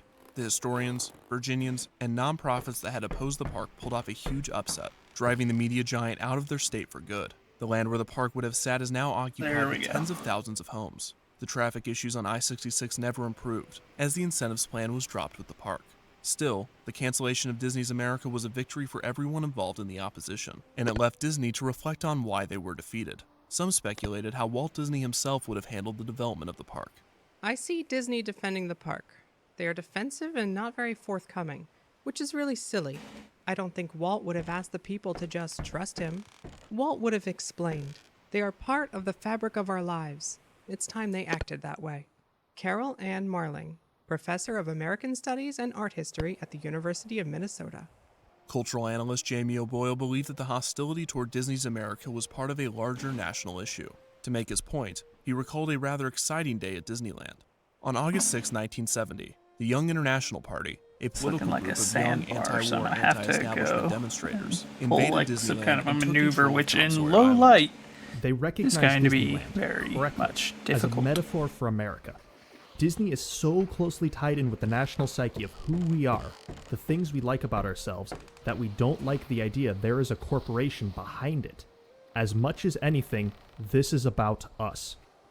Jamie O'Boyle, cultural analyst.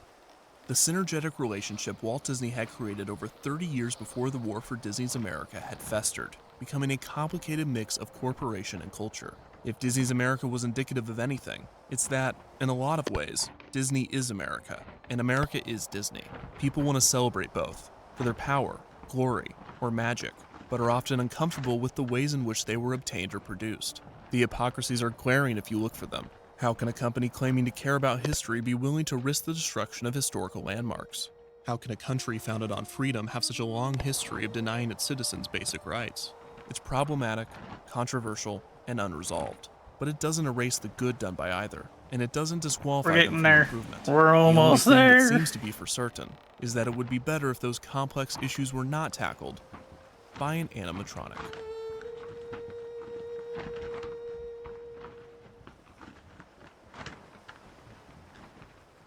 Good lord. The long-term impact that the Disney's America conflict had on the Walt Disney Company was minuscule compared to what it could have been, and the company learned valuable lessons from the failure. When Eisner began development on Animal Kingdom, he made sure to recruit environmental and zoological experts before the park was announced. The final pitch for Disney's America was a brief contender for Anaheim's second gate. This idea transformed into California Adventure, with the Lewis and Clark Expedition inspiring Grizzly River Run, Victory Field and its attractions inspiring Condor Flats, the State Fair area inspiring Paradise Pier, and the Family Farm territory inspiring Bountiful Valley Farm. While Disney's America was dead and their resolve weakened, the Disney empire marched on. Fueled by the success of their studios alone, Disney once again ventured outside of We're Anaheim just gonna and do it Orlando, this way. looking to build a less expensive, less controversial experience. This time, however, they weren't focused on just one city. Eisner and the Disney Empire were going after complete domination. Goodness gracious. I gotta get some lanterns for this ship. We only got the one right now, and that is just nowhere near sufficient.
Not that one.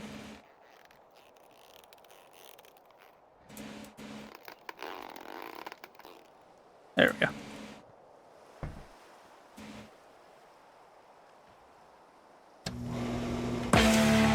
The Greek Symposiums, Jesus' Last Supper, Woodstock, all parties that changed the course of history. It's one thing to throw the greatest party of any given city, college, or state, but to throw a party so grand that it makes the history books is a goal too lofty for even the more ambitious rager.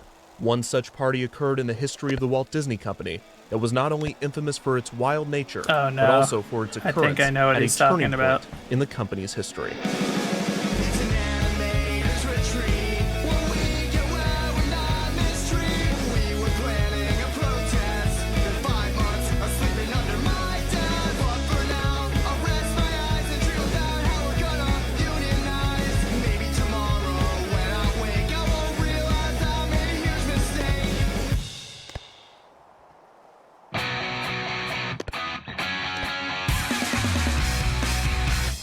It was a wonderful time. People coming from all over. They were funny guys. They were offbeat. It was a lot of fun. We were all young. It was great. There wasn't anybody you couldn't go to ask for help. It was just one big, happy family. In late 1934, animators from Walt Disney Studios gathered after hours at the studio's headquarters on Hyperion Avenue in Silver Lake, Los Angeles. Only a select few of the company's over 200 employees were asked to come in for the presentation, to be given by Walt Disney himself. The meeting turned out to not only be the announcement of the studio's biggest project yet, a feature-length adaptation of Snow White, but it was also a performance, with Walt acting out the story's scenes and giving life to some of its characters. The 3-hour presentation was incredible and inspiring, and Disney's animators were motivated to take on what would certainly be a huge risk for the studio.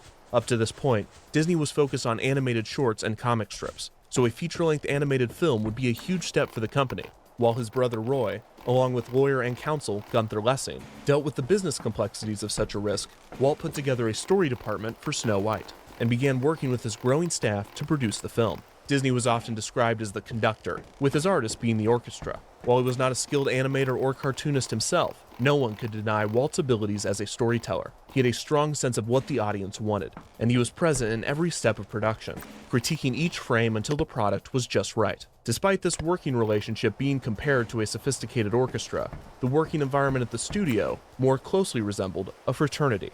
For one, the animators were young. Many were joining the studio straight from art school, so many of Disney's employees were younger than 25 years old. These boys were hard workers and talented artists, but they were also kids. They could be rowdy, and a collective brotherhood of humor and fun soon formed in the studio. Pranks? Some of it was pretty standard.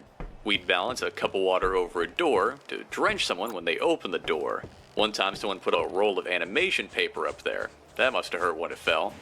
On their lunch break, the animators would often go to the nearby Griffith Park to have a few beers and play football before returning to work for the afternoon. One animator, Fred Moore, would develop a reputation for drawing images of naked women that he would refer to as Freddy's Girls.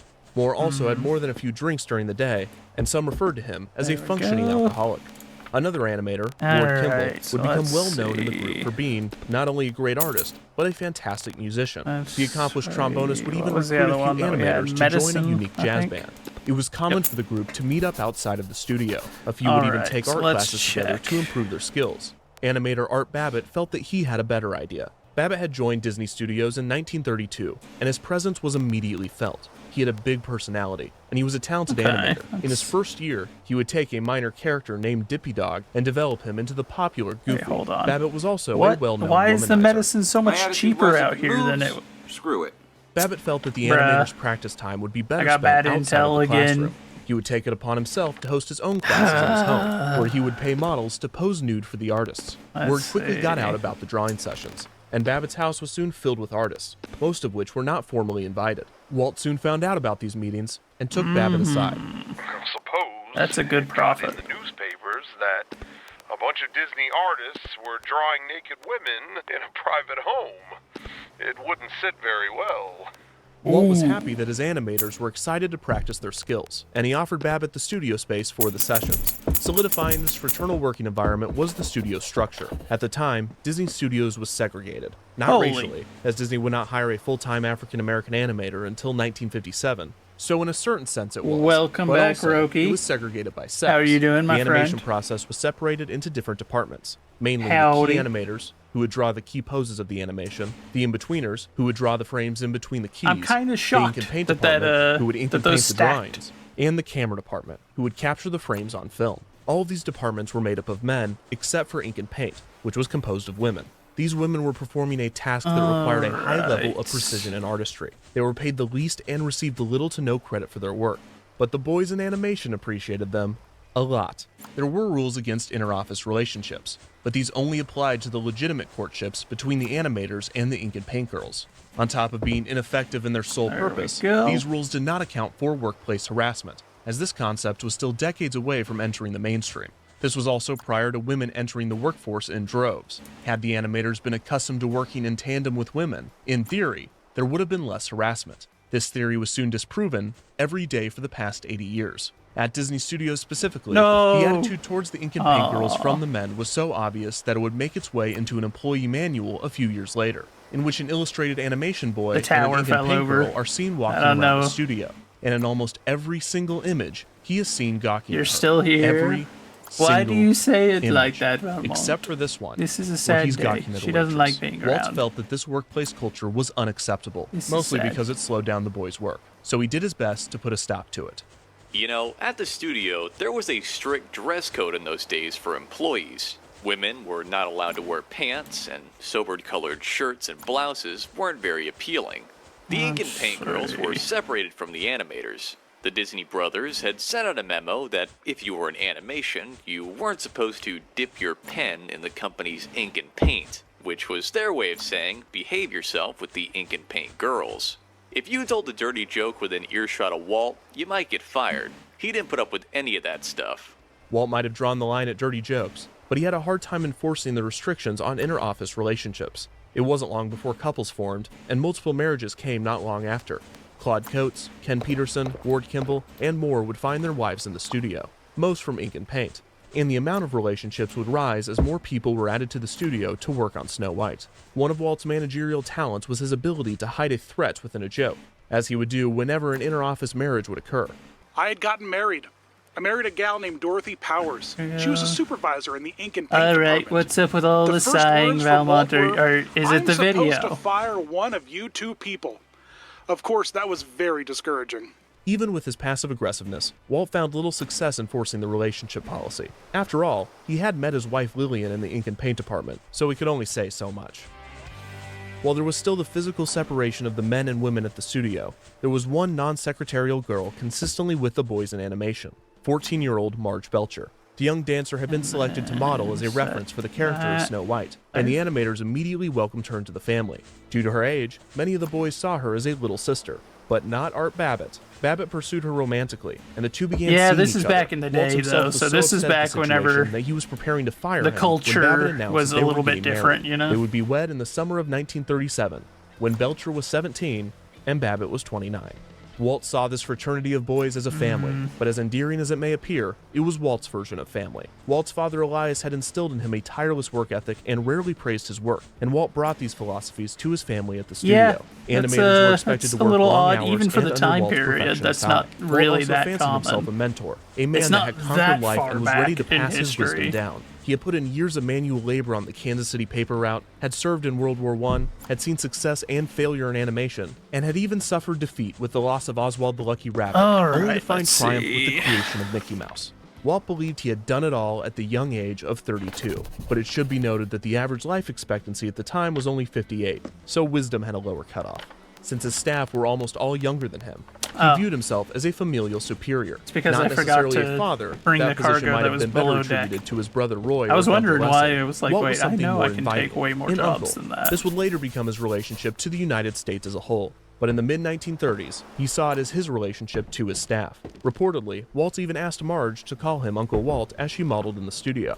The initial inspiration of Snow White quickly turned to determination, and soon after to desperation it's a little for bit everyone weird. involved. A little For bit Walt, weird, it was a huge put it lightly. risk. He took on a significant financial burden himself, liquidating many of his personal assets to fund the film. For the animators, it was grueling work, with most of the film's staff working 12-hour days and often 7-day weeks. The entire studio sprinted to the that's what I finish get line, trying to and once the film throw was that complete, box that the close. staff collectively collapsed from exhaustion.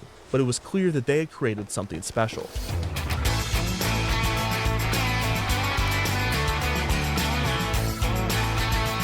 The ship's got like a weird Snow hitbox White and the Seven situation Dwarfs with would the debut in cargo. theaters I don't on know December why. 21st, 1937. The film was obviously a hit, a box office juggernaut, and a cultural phenomenon. Disney's risk had paid off, but he was left with an exhausted workforce. Walt needed to lift spirits quickly, as he was already beginning development on 2 more features, an adaptation of The Adventures of Pinocchio and an the adaptation of Bambi, A Life in the Woods. The first thing that Walt did was gather the funds for bonuses. All of the employees were to receive the equivalent of 3 months' salary. Walt also announced that the studio would Disney switch to a back then was 5-day something. work week Wait until instead you of hear the official 5.5-day this and full much better story than the that he's unofficial talking about. 7-day work week. On This top of party this, everyone would be given a 2-week is vacation in August of notorious. 1938. Finally, Walt planned a weekend retreat for his staff to celebrate the film's completion. Everyone expected some sort of wrap party after Snow White, and many were looking forward to a night of drinking and dancing. However, Walt's vision of the party had a much different tone.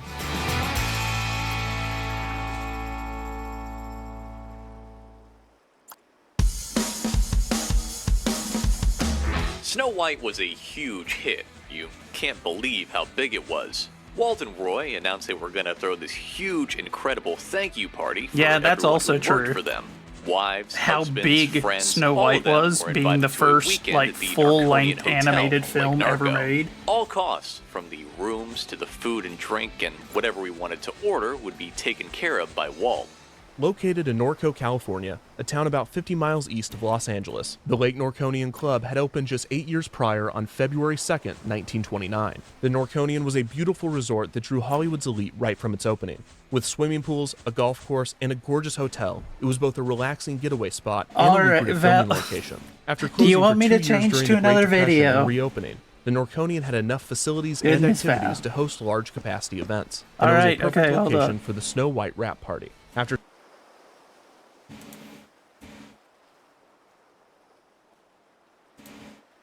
No, it's too late. You've said it one too many times. We find another video.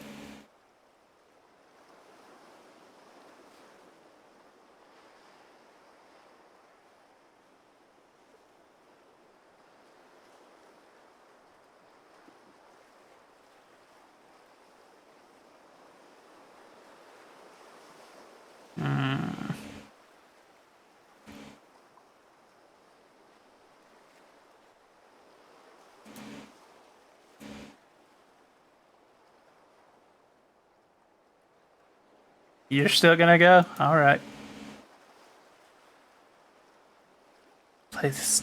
Okay. After selecting a resort Alright, capable alright. of hosting tennis, golf, swimming, horseback riding, and more, Walt decided to theme the party to a field day. A field day, or sports day, is a day in which school children are allowed outside of the classroom to compete in physical activities. With the event, Walt was allowing his animators outside of the studio to do the same. Walt even had a few of his employees make up a themed program Alright, for the weekend. you have a The good front rest cover of the your day. brochure God would bless display you, Mickey Val. Mouse holding a golf club and looking at the viewer. This was significant, as this was the first time that Mickey was drawn with pupils. In order to have Mickey's head addressing the ball and at the same time smiling at the audience, I said, what the hell? I'll use our regular eyes that we're using on everything else and put black pupils in them. This really caused a riot in the comic strip department. The next week, a few of the comic boys, Al Taliaferro and Floyd Gottfredson, came running in and they said, is this the way you guys are drawing Mickey now? We kind of played it cool and smiled and said, maybe.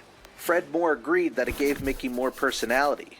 Mickey didn't have to roll his little black ovals out to the edge of the big eye boundary to get expressions. Since Fred had just convinced Walt to accept Mickey cheeks that bulged with the dialogue movements, Walt also bought the new eyes. Walt provided detailed instructions for his field day, including directions for the hour-and-a-half drive to the resort and wardrobe recommendations. There was also a clear guest policy. Every employee was allowed one guest, but if you were married to someone in the studio, that was your guest. Proof of the prevalence of inter-office relationships. The main events would take place on Saturday, June 4th, 1938, and employees could stay the night before and/or the night of at the hotel, with the reservations being booked by the studio in advance. Walt took over the Narconian Hotel. The first floor hosted the unmarried guys, the second floor the unmarried girls, and the third floor the married employees.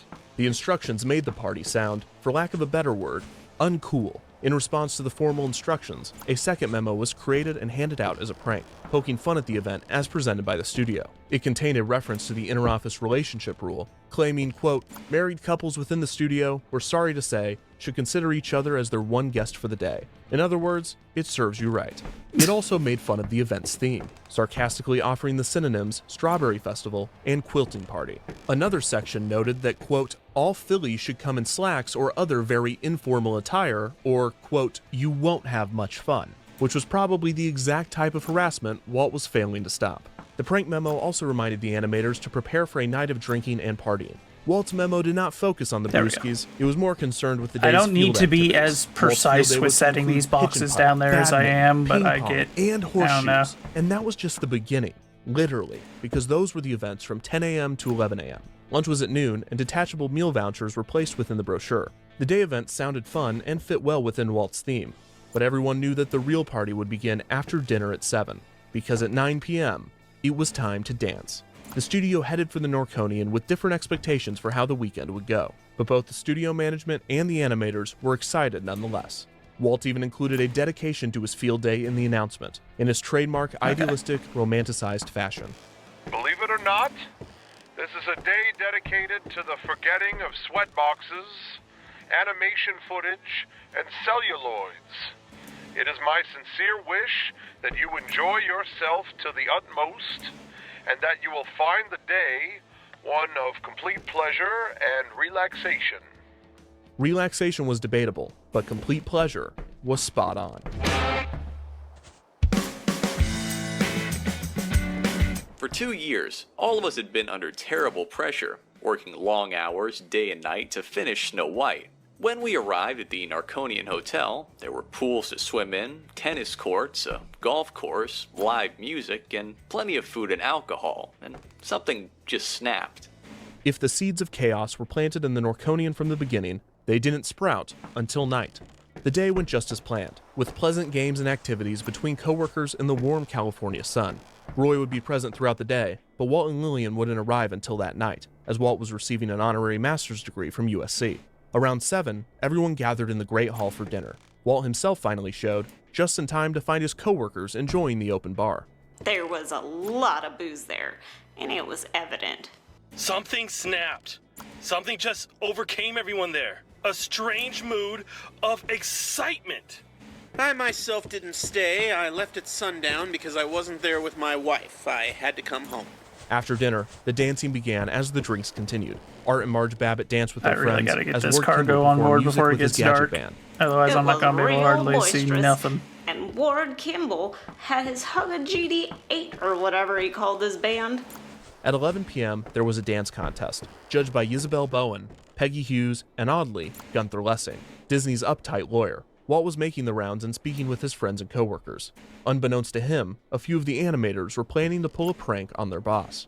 He was seated at a table with friends and family, and I made an arrangement with the policeman on duty there without Walt's knowledge. I told the policeman to go over there and tell him to quiet down, that he was making too much noise. Well, by the time the guy finally showed up, Walt was so drunk himself that he kept arguing with the policeman and telling him that he was going to have his badge. At 11:30 p.m., an award ceremony was held, completing the planned activities for Walt's field day. The event was very well organized by Hal Adelquist and his helpers, who arranged many activities for all to enjoy. Swimming, horseshoes, baseball, volleyball, touch football, aquaplaning, ping pong, and of course, boozing. Handsome cups inscribed Walt's Field Day were awarded to the winners of these various events, except for boozing, and there were just too many competitors in that last event to declare a winner.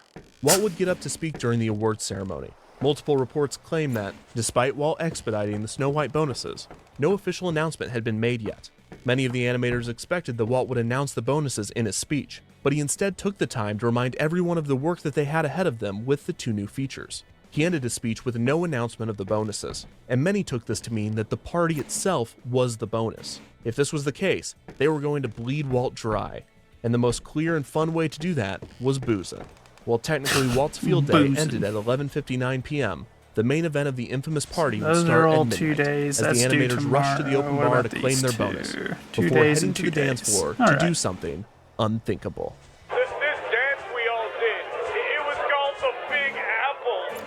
We were all doing the Big Apple.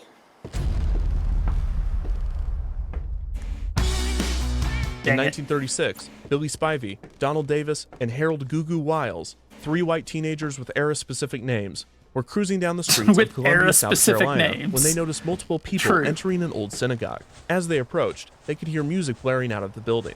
It became clear to the 3 boys that they had stumbled upon a juke joint, an African-American nightclub. Davis in particular wanted to enter, so the 3 boys parked their car and walked up to the door. However, they were stopped before entering. The establishment, named the Big Apple Nightclub, was owned by Frank Fat Sam Boyd. Fat Sam told them that they could enter, but they must pay 25 cents each and only sit in the balcony. The boys agreed, and they hurried upstairs to watch the dance floor. What they saw blew their minds. Combining folk dancing and modern swing set to big band jazz, the nightclub guests were performing a new dance that the boys would refer to as the Big Apple. The boys tried to replicate the dance, but predictably, they weren't nearly as good at it, so they referred to their inferior version as the Little Apple. The boys would teach the dance to everyone they knew, and soon it was a certified dance craze. Its roots in African-American culture were not forgotten, and many white people saw the dance as risque because of this. Such was the case when the animators and their spouses danced the Big Apple in the Great Hall of the Norconian. It doesn't have hardly any fuel left, but doing the Big Apple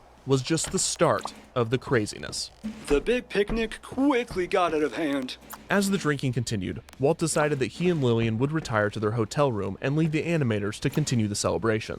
The party quickly moved from the Great Hall to the pools outside. The mingling between the ink and paint girls and the animator boys intensified. The party split into smaller groups, performing hijinks around the property. Some going to the pool, you were expecting and some worse. going to the stables. Oh, trust me. I got a little tipsy it gets worse. and I tried to ride the donkey. I didn't fall off, but I came close to it. Somebody got a picture of me 1 foot up in the air. One of the animation boys was able to break a horse out of a stable, and in a drunken haze, he rode the horse into the hotel lobby, and reportedly up the stairs to the 2nd floor, galloping the animal through the hallways as his drunken co-workers laughed and cheered him on. Having had way too much to drink, stumbled through a room and out onto a fire escape. Thinking he was on the ground floor, he kept going, falling 1 story to the ground. Fred Moore fell out a window. It landed in a bush. Freddie Moore walked off one of the upper floor balconies thinking he was on the ground floor and ended up in a tree, fortunately. He luckily landed in a bush, wasn't hurt at all.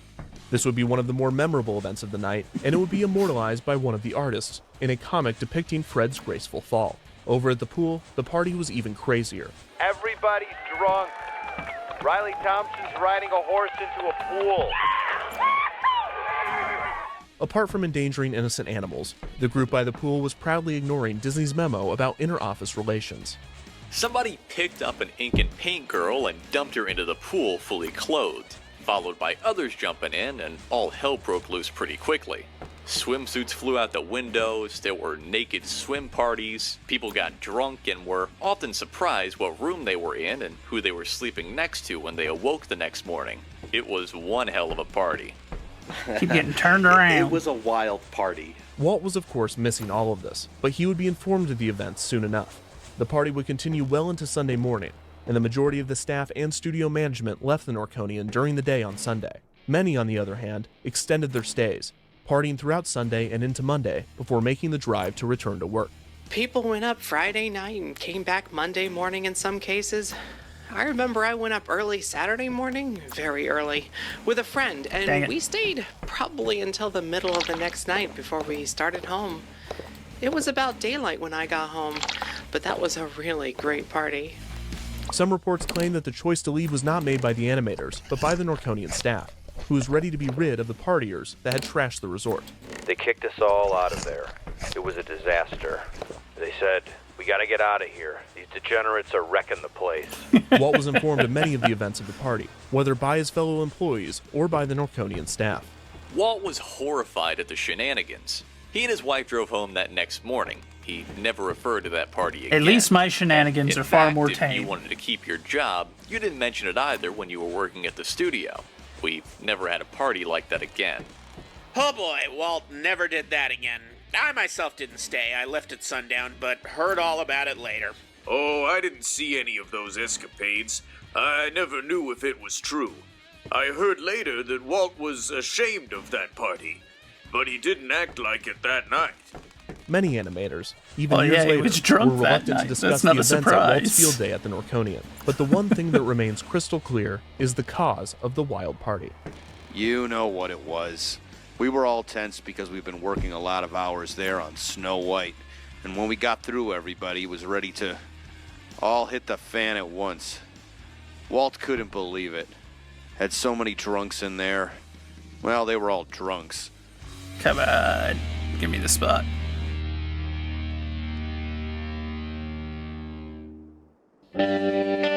Oh yeah, everyone was drunk. That being said, you do have After to take the party, into consideration everyone got back to their desks to churn out the two new features. that Walt's passion was still they high had for Pinocchio just and Bambi, been but the success of Snow White had put an enormous pressure on the studio. Not only did they had have a Snow lot White to been the celebrate- first feature-length cell animated film, but it was also a great movie with a strong story and endearing characters. Given Walt's perfectionism, Pinocchio and Bambi would have to be even better But, without like, the novelty of the a format. lot of it and it they was had clear to that there were get done issues with really both films that would quickly hinder this goal. for the story being team was as making big as it drastic was. changes to Pinocchio's source So there was a material, and Walt ton wasn't of, happy like, with the film's really lead. Bambi's story as a whole rough wasn't working, work. and it was soon shelved in favor of Walt's new passion project, a segmented animated film set to classical pieces, tentatively titled The Concert Feature. While Bambi was stalled, there were still a few story men assigned to it, resulting in 3 feature films in production at once. By 1939, the studio would employ over 1,000 employees, and the company had long outgrown the have to studio set on sail Hyperion today, Avenue. dang it. Walt would use some of the profits from Snow White to fund a new studio in Burbank, big enough to host the growing staff. Walt himself would be involved in the design process, optimizing the space for animation production. Walt soon became obsessed with designing the studio in an innovative and new way. The move would be completed in January of 1940. The transition to the new studio would not just be a physical moving of materials and personnel, it was a concrete signifier of a transformation in the studio's mindset. The fraternity was about to disband.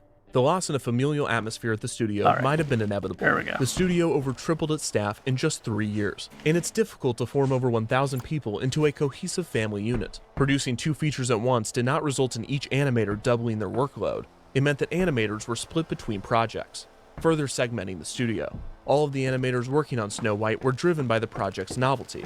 However, having already achieved a hand-drawn feature film, Imagine there was working no with a longer hangover, bigger picture to work especially the towards, kind of work and that many they're animators doing. wondered when, if ever, they would receive credit for their work. These were the inevitabilities of the situation, but the studio management certainly exacerbated the issue. Walt maintained his payment structure, in which he paid people what he thought they were worth and gave bonuses based on the quality of their work. In the beginning, animators on both ends of the pay scale agreed with this method, as they agreed with Walt's judgment in general. However, as the studio grew and new animators were brought in, Walt's time with each artist was significantly reduced. This was good in that it built Walt into even more of a character, as even a glance at the man was worth writing home about for new artists. On the other hand, the subjectivity We're of about the to pay just, like, scale throw was these last unsustainable. couple of It was crates in, unclear we'll- what factors we'll get were it being sorted considered. In some when- cases, it was when the seniority, sun's up in again. others loyalty, and of course talent and work ethic were being assessed, but the confusion resulted in the wages seeming Oh, we random, gotta get or at the underway. very least, based on Walt's favoritism. Rising from this frustration was Art Babbitt. Babbitt was one of the highest paid animators at the studio despite the contentious nature of his relationship with Walt. Despite his compensation and resulting luxurious lifestyle, Babbitt felt the need to take a stand for his coworkers. At the same time, the SCG, the newly formed Screen Cartoonist Guild, had partnered with nearly every major animation studio, and they were now headed for Disney. Walt was nervous. On one hand, he had maintained good wages and working conditions, even during the Great Depression, and compared to most studios, Disney was a paradise. At the same time, Disney's staff had grown so fast that he was not able to put his Uncle Walt charm on everyone, and the growing resentment of the wage gaps and his hogging of the spotlight was troubling. Screen credits. That was one of the reasons why Walt didn't want to get involved with a union, and I thought they should. Walt didn't realize that this gives you a lot of pride. You get your name on it, you work harder. It all adds up. All of this, combined with the rise in union organizing in the country in general, was enough to make Disney nervous. But Walt had made one clear mistake when designing the new studio, and it would not look good in a union fight. In hindsight, the name alone made studio management appear guilty.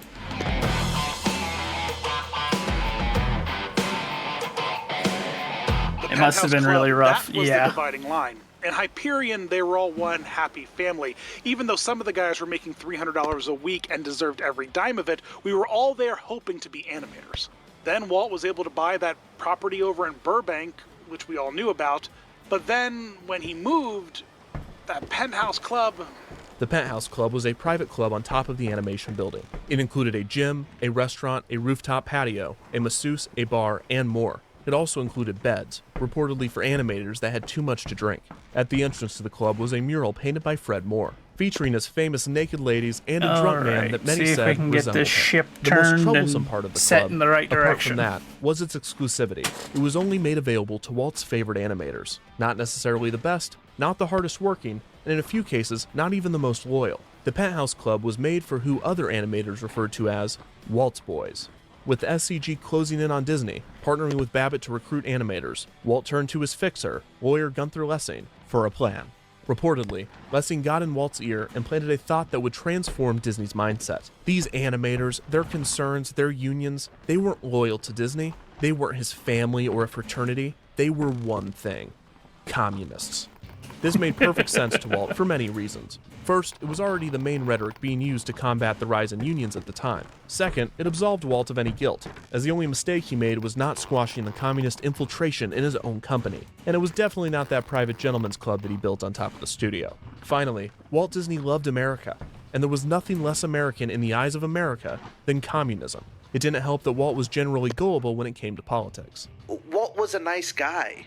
Walt, in a way, was politically naive. He was wrapped up in his cartoons and animation, so he relied on what Gunther Lessing told him, and Gunther Lessing was a pack of lies.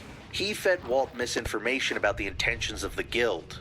With the new narrative in place, Walt, Yeah, Roy, that and was a Lessing common had no thing reservations early about on, playing rough and with those that wanted to form a union. with some to prevent good union reason. organizing, Walt increased the amount of police officers present at the studio. He also opened the Penthouse Club to anyone that could afford it, although due to its high membership fees, this ended up only being the people that were already invited. Babbitt continued to fight for his fellow animators, even approaching Roy about giving the ink and paint girls a raise.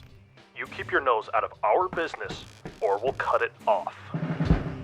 In a last-ditch effort to prevent the animators from forming a union, Walt held 2 large meetings in February there of was a lot 1941 of to present his case to his fear staff. for He started communism at the prepared time, speech but strong by we're openly talking admitting like that the studio was this in is a the financial Red crisis, Scare era mainly due to the almost. quick expansion, the box office failings of Pinocchio and Fantasia, and the loss of the foreign market So due it's to World not War that II. shocking. He then announced that he would be laying off staff, as he felt that downsizing was the only way to avoid cutting everyone's pay. He then turned to the topic of those that wanted to join a union.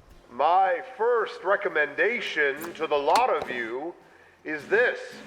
Put your own house in order. You can't accomplish a damn thing by sitting around and waiting to be told everything. If you're not progressing as you should, instead of grumbling and growling, do something about it. This speech was objectively terrible, and it actively convinced people that were indifferent to the idea of a union to join the cause. It was mainly filled with Walt asking Now for we sympathy for his plights early on in forming the studio, and demanding that everyone be grateful to even be there. The inclusion of the line, "do something about it," was supposed to motivate harder work among the staff, but many believed that joining a union was doing something about it. Walt ended the speech in one of his less Why did we construction law wake up quotable so moments. quickly? Don't forget this. It's the law of the universe that the strong shall survive and the weak must Are fall we by beached? the way. And I don't give a damn what idealistic plan is cooked up. Nothing can change that. Come on, get unstuck.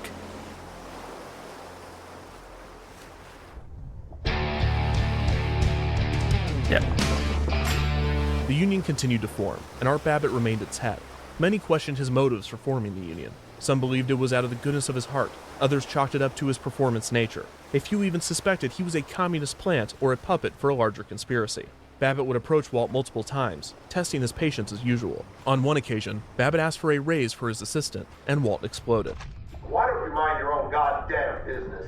If he was worth it, I'm shocked to hear Walt Disney say that. That you and your communist friends live in a world so small you don't know what's going on around you.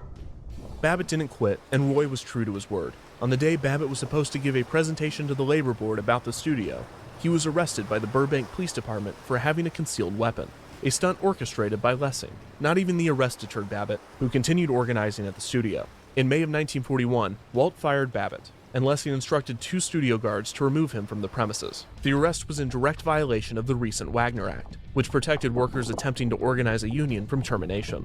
Walt, who had already fired more than 20 other defectors, didn't see any issue in firing the members of his staff that were complaining. In his view, he had to fire someone due to the cutbacks, are we getting loose? so it might as well be the people that didn't like working there.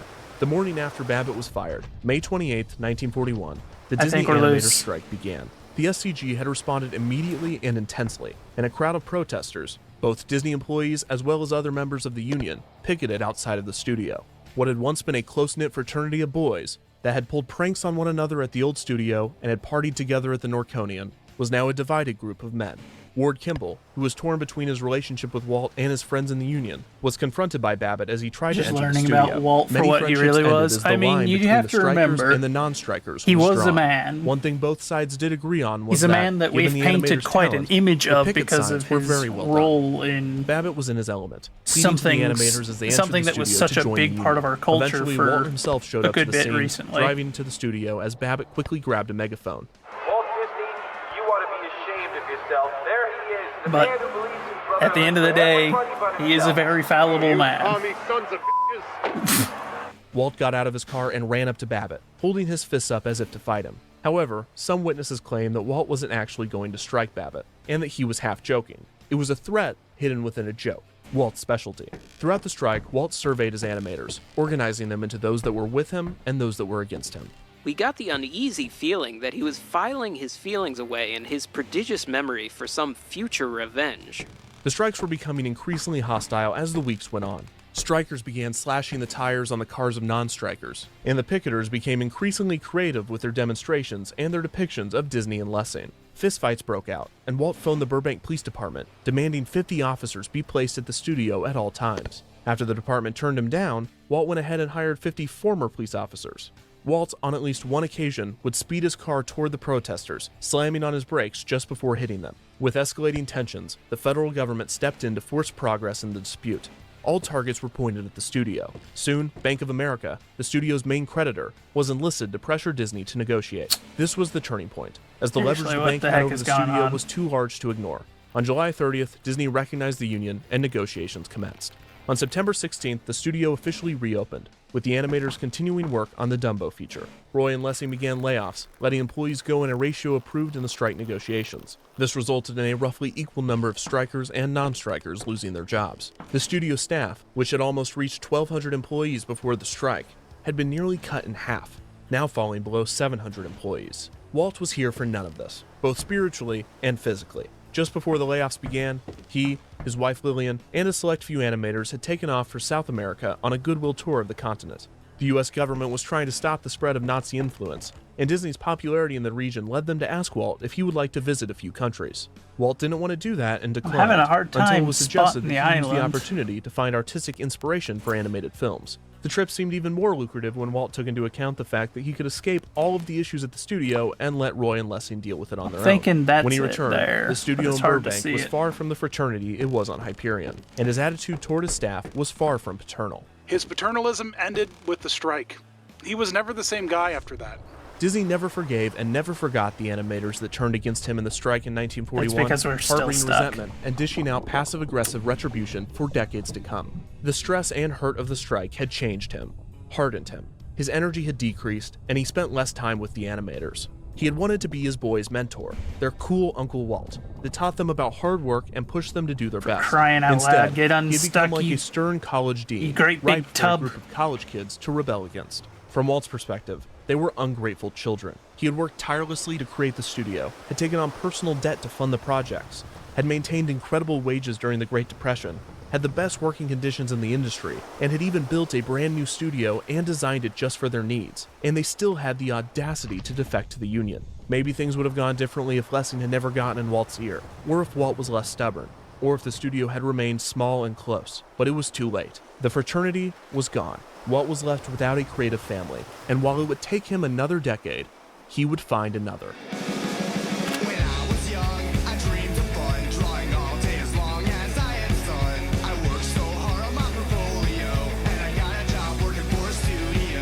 I'm going to lose it.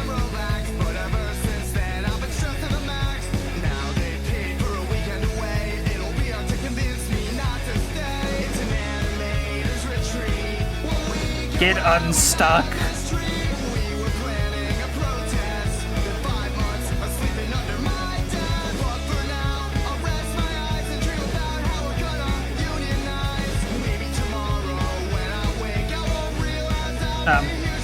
I've got no choice. I gotta go back to sleep.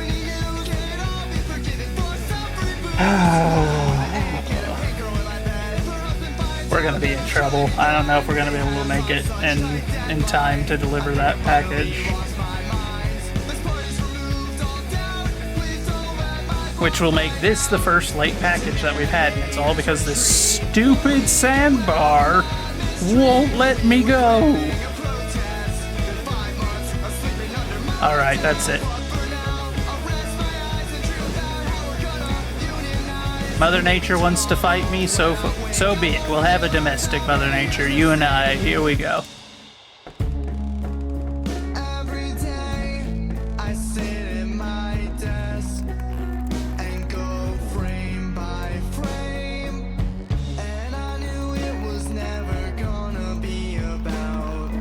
You think you can keep me stuck here?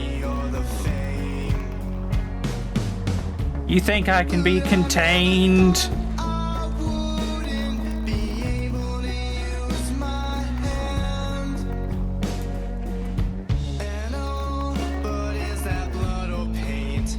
That was crazy. Yeah, there's some really crazy stories that are from Disney, especially early on.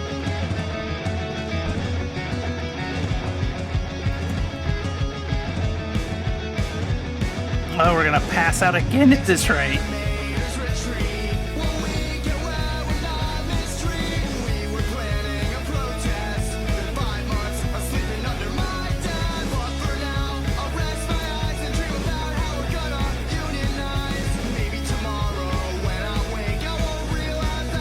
Let me put this down, game. Let me put this down, game.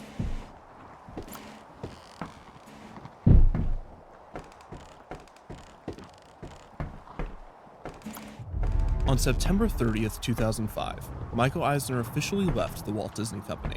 He formally resigned as a member of the board and as the company's chief executive. His successor, Bob Iger, had been running the company for the past 6 months as he transitioned into his new role. Eisner's departure was not front-page news. The climax of the events leading to his resignation had long played out, and all that was left was for him to pack up his things and go home. He refused questions from the press, and he only left behind a one-page career retrospective to be published in the company's newsletter. Those close to the executive explained that Eisner was not ready to give up his job at Disney, and that he was most worried about his legacy at the company. The second half of his 21-year tenure, especially the past few years, had certainly clouded what was one of the greatest corporate success stories of all time. How, then, did it come to this? To understand that, we'll need to go back a bit. The big cheese. I'm not the big. I wish I was the big cheese. This is the big cheese. Release me. Je déclare Euro Disney officiellement ouvert.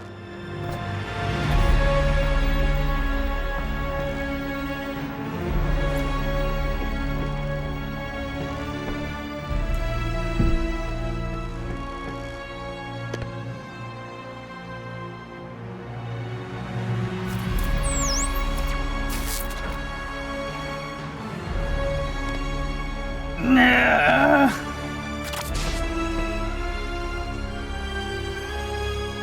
Why?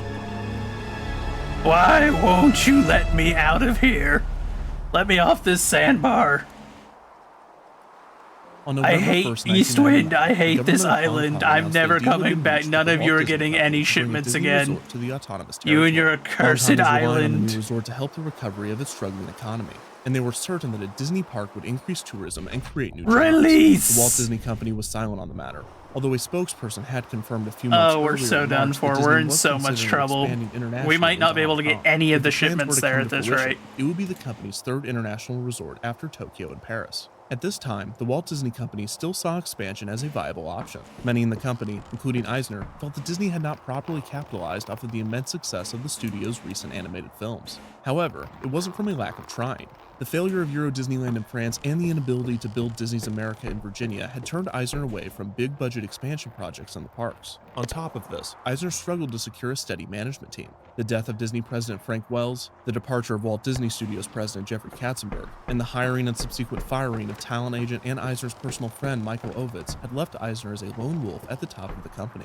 All he had to hold on to was the most lucrative executive contract in the business, an extension as chief executive he had signed a few years earlier, guaranteeing his position at the company until 2006. With an annual salary of $750,000 and stock options with a projected value of $771 million, Eisner had significant insurance on his job, as Disney cannot afford another high-cost severance package after spending hundreds of millions of dollars on the departure of Katzenberg and Ovitz. This would help Eisner greatly as Disney entered the new millennium. After Disney's acquisition of Capital Cities ABC was completed in 1996, Disney officially became the largest media company in the world, passing Time Warner. This also meant that Eisner now had to keep an eye on the company's film division, television division, and theme park division. Walt Disney Pictures was, in retrospect, ending its Renaissance era of hit animated films. Tarzan, released in the summer of 1999, would end the second half of Disney's most financially successful era. Disney's post-Renaissance would bring films such as Fantasia 2000, Dinosaur, The Emperor's New Groove, Atlantis: The Lost Empire, Lilo and Stitch,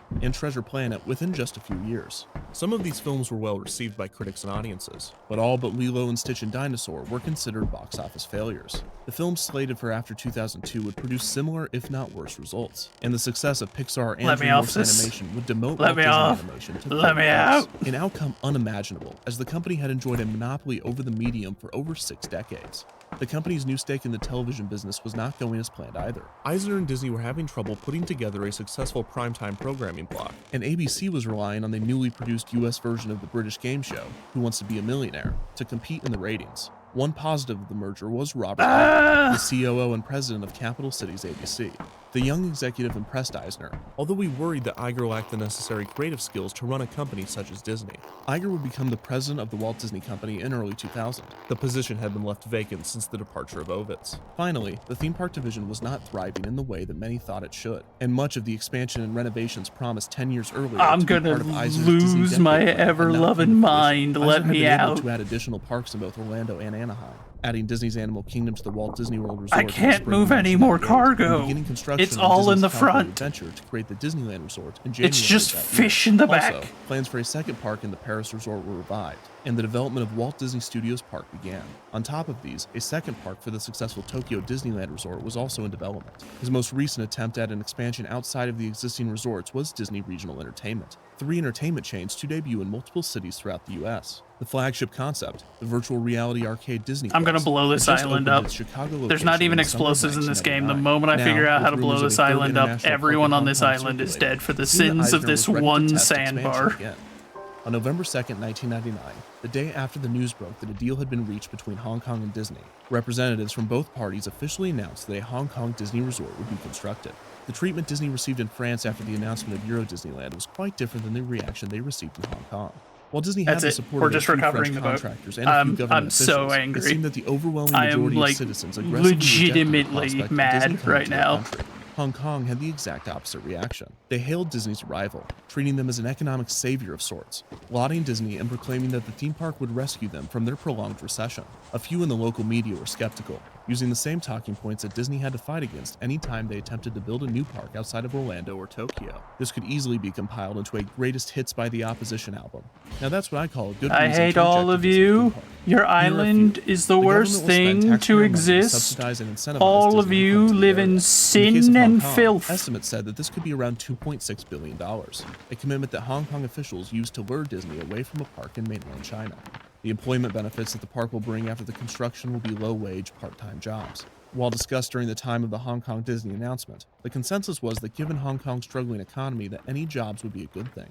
Finally, that the positive economic impact promised by Disney is overstated, and that the subsidies given to the park will offset any financial benefit to come from it. The small opposition did bring up these points, but overall, Hong Kong seemed welcoming of Disney, expecting them to bring 1.2 million additional tourists and spark an annual GDP growth of almost 0.5%. The site for the park was to be located on Penny's Bay, a northeast section of Hong Kong's largest island, Lantau Island. After rumors of the new Disney resort began to circulate, local archaeologists went to the island to search for and remove any artifacts before Disney's arrival. Disney's new Hong Kong resort was set to open in 2005, so development began immediately. This resulted in Disney's California Adventure, we gotta Walt Disney book Studios it. Paris, Tokyo Disney Sea, We might and still Disney's be Hong able Kong to get resort the being job constructed done. at the same time. Eisner and other executives were wary of spending too much on 3 of the 4 new parks. Disney Sea's development and construction was conducted by the Oriental Land Company, the independent Japanese company that pays Disney royalties and contracts its Imagineers. Finances were rarely an issue in Tokyo, unlike in the United States, France, and now Hong Kong. In 2000, Disney began clearing the land in order to build the park. The dredging upset local fishermen and environmental groups. They petitioned the government of Hong Kong to stop the development, claiming that Disney was in violation of their agreement, as the dredging had been killing many of the fish in the bay. Hong Kong shrugged off the accusations toward Disney, telling those concerned that the amount of fish being killed was generally in line with what they expected. The same year, Eisner commented on the troubling amount of air pollution in Hong Kong, which the government quickly assured him they were fixing. This would be the beginning of what could only be described as an awkward relationship between Disney and Hong Kong. On February 8, 2001, Disney California Adventure opened to mostly negative reviews. Visitors disliked the budget park, citing the lack of attractions and the terrifyingly poor quality of the existing ones. Executives were worried that the small park's main issue would be its limited capacity, but as it turned out, this wouldn't be an issue at all. Attendance was poor out of the gate. This, combined with the potential of an economic recession, sent Disney into a panic over the future of California Adventure and the 3 other parks currently in construction. Despite these concerns, it appeared as though Eisner was planning for even more international expansion. In the summer of 2001, an article released by the Beijing Evening News reported that Disney was planning to build a park in the capital city in time for the 2008 Olympics. This infuriated Hong Kong officials. If another Disney park were to open in China, it would destroy Hong Kong Disney's chances at attracting mainland tourists and becoming a premier vacation destination. After the outrage made its way to Eisner, he announced that Disney would not open another park in China for at least 8 years, that the company was 100% focused on Hong Kong, and that in the event that Disney did build a park in mainland China, it would most likely be in Shanghai and not Beijing, a clarification that seemed to prove Disney's desire for a new park. Later that year, the terrorist attacks of September 11th triggered an economic downturn, and the tourism industry saw the worst of it, with many across the United States and the world afraid to travel. On top of this, rumors circulated that Disney's theme parks could be a target for terrorists. This did not bode well for the struggling parks division and the company as a whole. Each division of the company seemed to be in major trouble. This brought more budget cuts at the parks and more projects in development being canceled. Hong Kong Disney was too far into development to be stopped, but the Walt Disney Company's financial struggles removed any possibility of a budget increase for the park. In 2002, the rumors of a park in Shanghai resurfaced, with Disney refusing to comment. Hong Kong officials and residents were once again outraged. By now, they were expecting half of Hong Kong Disney's visitors to be from mainland China, and the region had already poured $2 billion of public funds into constructing the park and improving surrounding infrastructure in preparation for its opening. Analysts estimated that it would take 13 years after the opening worst for part Hong is Kong right Disney now, to I don't offset actually construction know costs. where the And if the box park of in Shanghai iron opened is. during that time, there would be little to no chance of a return. And that's on what we investment. gotta unload park the was to begin moment that construction we the next reach year, that and island. Hong Kong continued to beg Disney to not commit to a park in mainland China. Before the construction of the park began, workers still dredging the water surrounding the Hong Kong Disney site encountered something peculiar in the bay. Dozens of bombs buried in the ocean floor were now exposed. Local bomb experts were accused of underestimating the amount of shells and explosives left over from World War II. The bomb experts assured Disney and the workers that bombs that old won't go off, although they did mention that sometimes they do. Crews continued dredging, a bit more carefully than before. At the same time as this, an outbreak of the severe acute respiratory syndrome virus, known as SARS, took the lives of nearly 800 people, with the majority of reported cases coming from southern China. The disease eventually spread to Hong Kong in February of 2003, terrifying public and health officials. Travel was discouraged as containment efforts intensified, with Hong Kong at the center of the epidemic, which did not bode well for the Disney park under construction. Thankfully for the health of the people of the affected regions and also beneficial for the new Disney park, Hong Kong was removed from the World Health Organization's affected areas in June 2003, and the outbreak was classified as contained in July. This greatly impacted Hong Kong's economic recovery, and officials were banking on the Disney park to restore tourism to the region more than ever. We've moved all the cargo to one November side. 20th, 2003, Roy And that E. Disney, appears to be nephew of keeping Walt the Disney, ship son upright. of Roy O. Disney, chairman of Walt Disney Animation and vice chairman of the Walt Disney Company's board of directors, resigned from his position. Stanley Gold, another Disney board member and an ally of Roy, resigned from his position as well. These two had one goal with their resignation: to take down Michael Eisner. In a letter addressed to Eisner and sent to the press, Roy explained his issues with the executive. He pointed to Eisner's conduct with the ousting of board member Andrea Vandekamp, who was vocal about her displeasure with the direction of the company. Roy accused Eisner of stacking the board in his favor and ousting anyone that didn't agree with his ideas. In the letter, he outlined 7 main reasons for his resignation and why Eisner should be removed from his position. Number 1, Eisner and Bob Iger's inability to develop successful programming for ABC. Number 2, Eisner's micromanagement of those around him.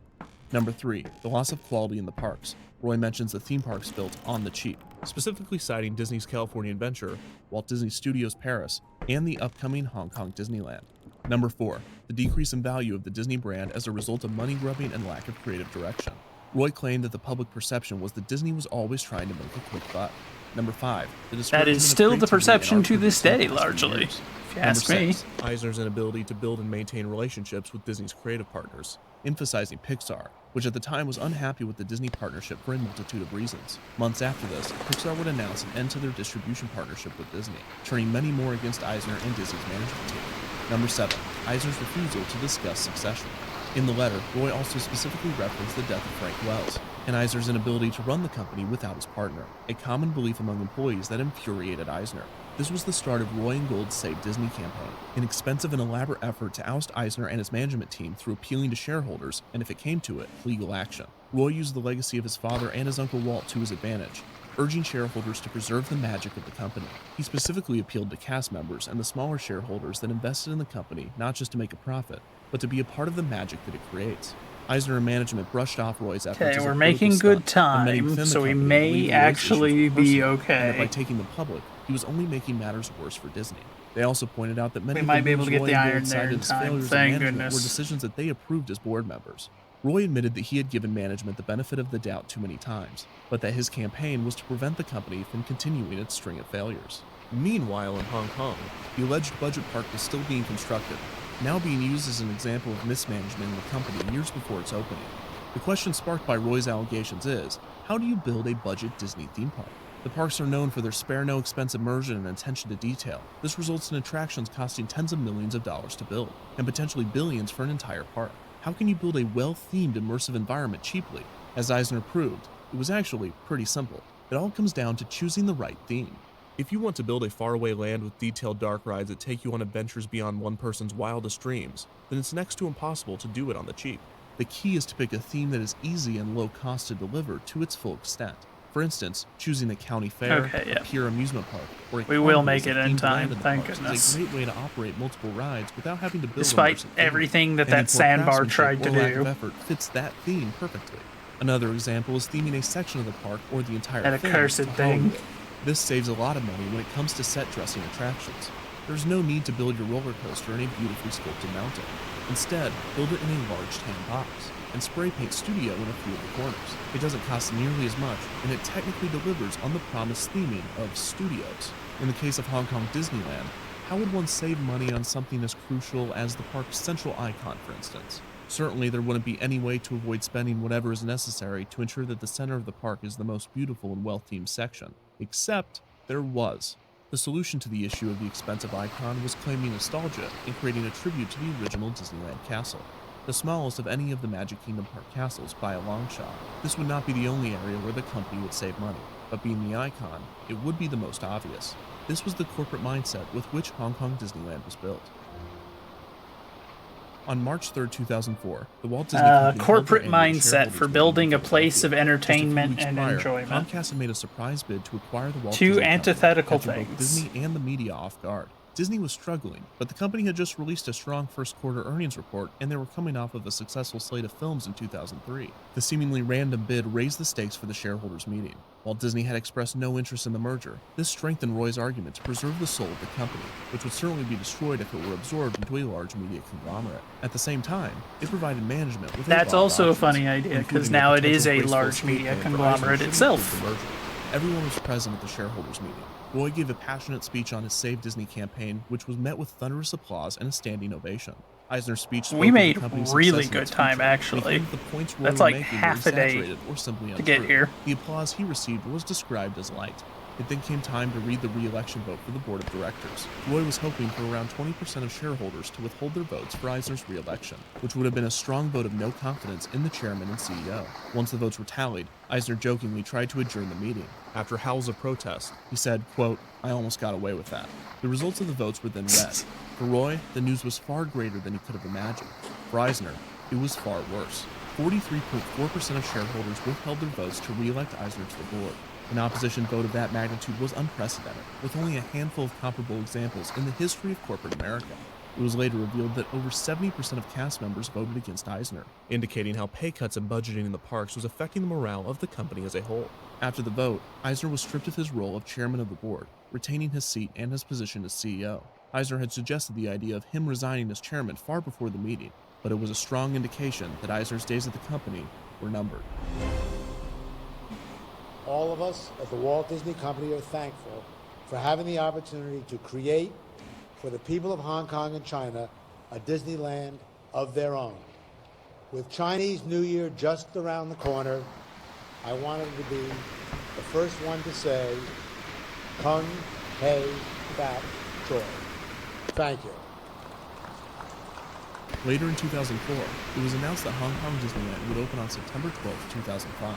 The company discussed Hong Kong's excitement for the new park, and how it would focus on bringing the American entertainment experience to the region, closer to the strategy for Tokyo Disneyland as opposed to Euro Disneyland.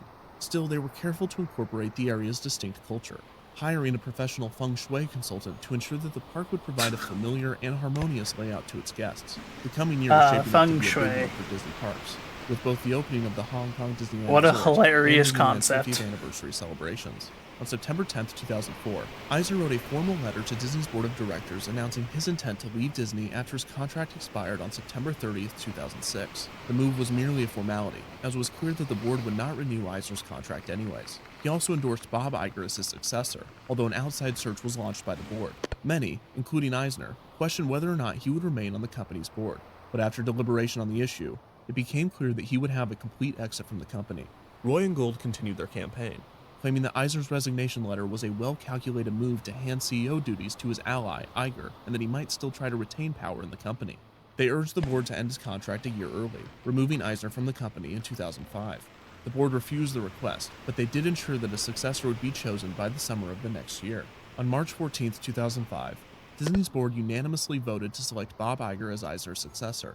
The selection process was quite controversial, with Roy and Gold criticizing the decision to appoint Iger and the lack of outside candidates. The search was made more difficult by Eisner's insistence to be present during every interview, a situation that turned many potential candidates away. There was some good news for Roy and Gold, as with the announcement of Iger's promotion, it was revealed that Eisner would retire a year earlier than expected on September 30, 2005, coincidentally 3 weeks after the opening of Hong Kong Disneyland. Iger would take over day-to-day CEO duties, while Eisner would assist him with the transition. Lean is going to be June of really bad 2005, on this shit environmentalists whenever objected to it's Disney's docked. plan to serve This is shark going to fin be soup at interesting. wedding banquets held at the resort. Despite the dish being a traditional Chinese cuisine, activists were worried about the declining shark population and the animal abuse conducted in order to obtain a shark's fin, which included fishermen pulling sharks out of the water, cutting off their fin, and throwing them back into the ocean to die. Disney attempted to find an environmentally sustainable way to provide the dish, but a study revealed that no such options were available. The park took the dish off the menu, and stated that they would only serve it for parties that specifically requested it. On top of this, they would provide those that ordered the dish with a pamphlet explaining the horrors committed in order to make the meal possible, which would have certainly been a hit among newlyweds. Even with these accommodations, activists would not back down, and Disney decided to not serve shark fin soup whatsoever.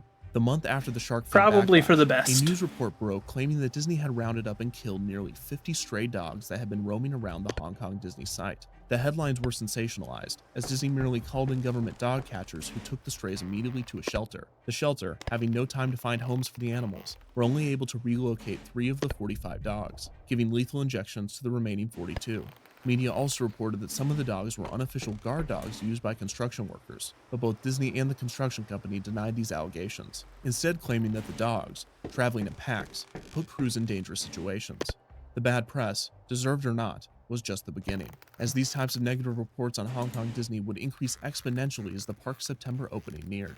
On August 19, 2005, reports were released accusing Disney of running manufacturing plants in mainland China that overworked and underpaid employees, reportedly compensating some 33 cents an hour, which was 9 cents under China's minimum wage of 42 cents an hour. Disney promised to investigate the matter, while the factories denied the allegations. On August 27, 2005, Hong Kong actor Daniel Wu voiced opposition to the park and announced a personal boycott. He claimed that when him and the other stars were filming a promo for the park, the American workers were disrespectful to them. A spokesperson for Hong Kong Disneyland chalked the incident up to miscommunication and hoped that everyone would come to the park themselves to see the fantastic service.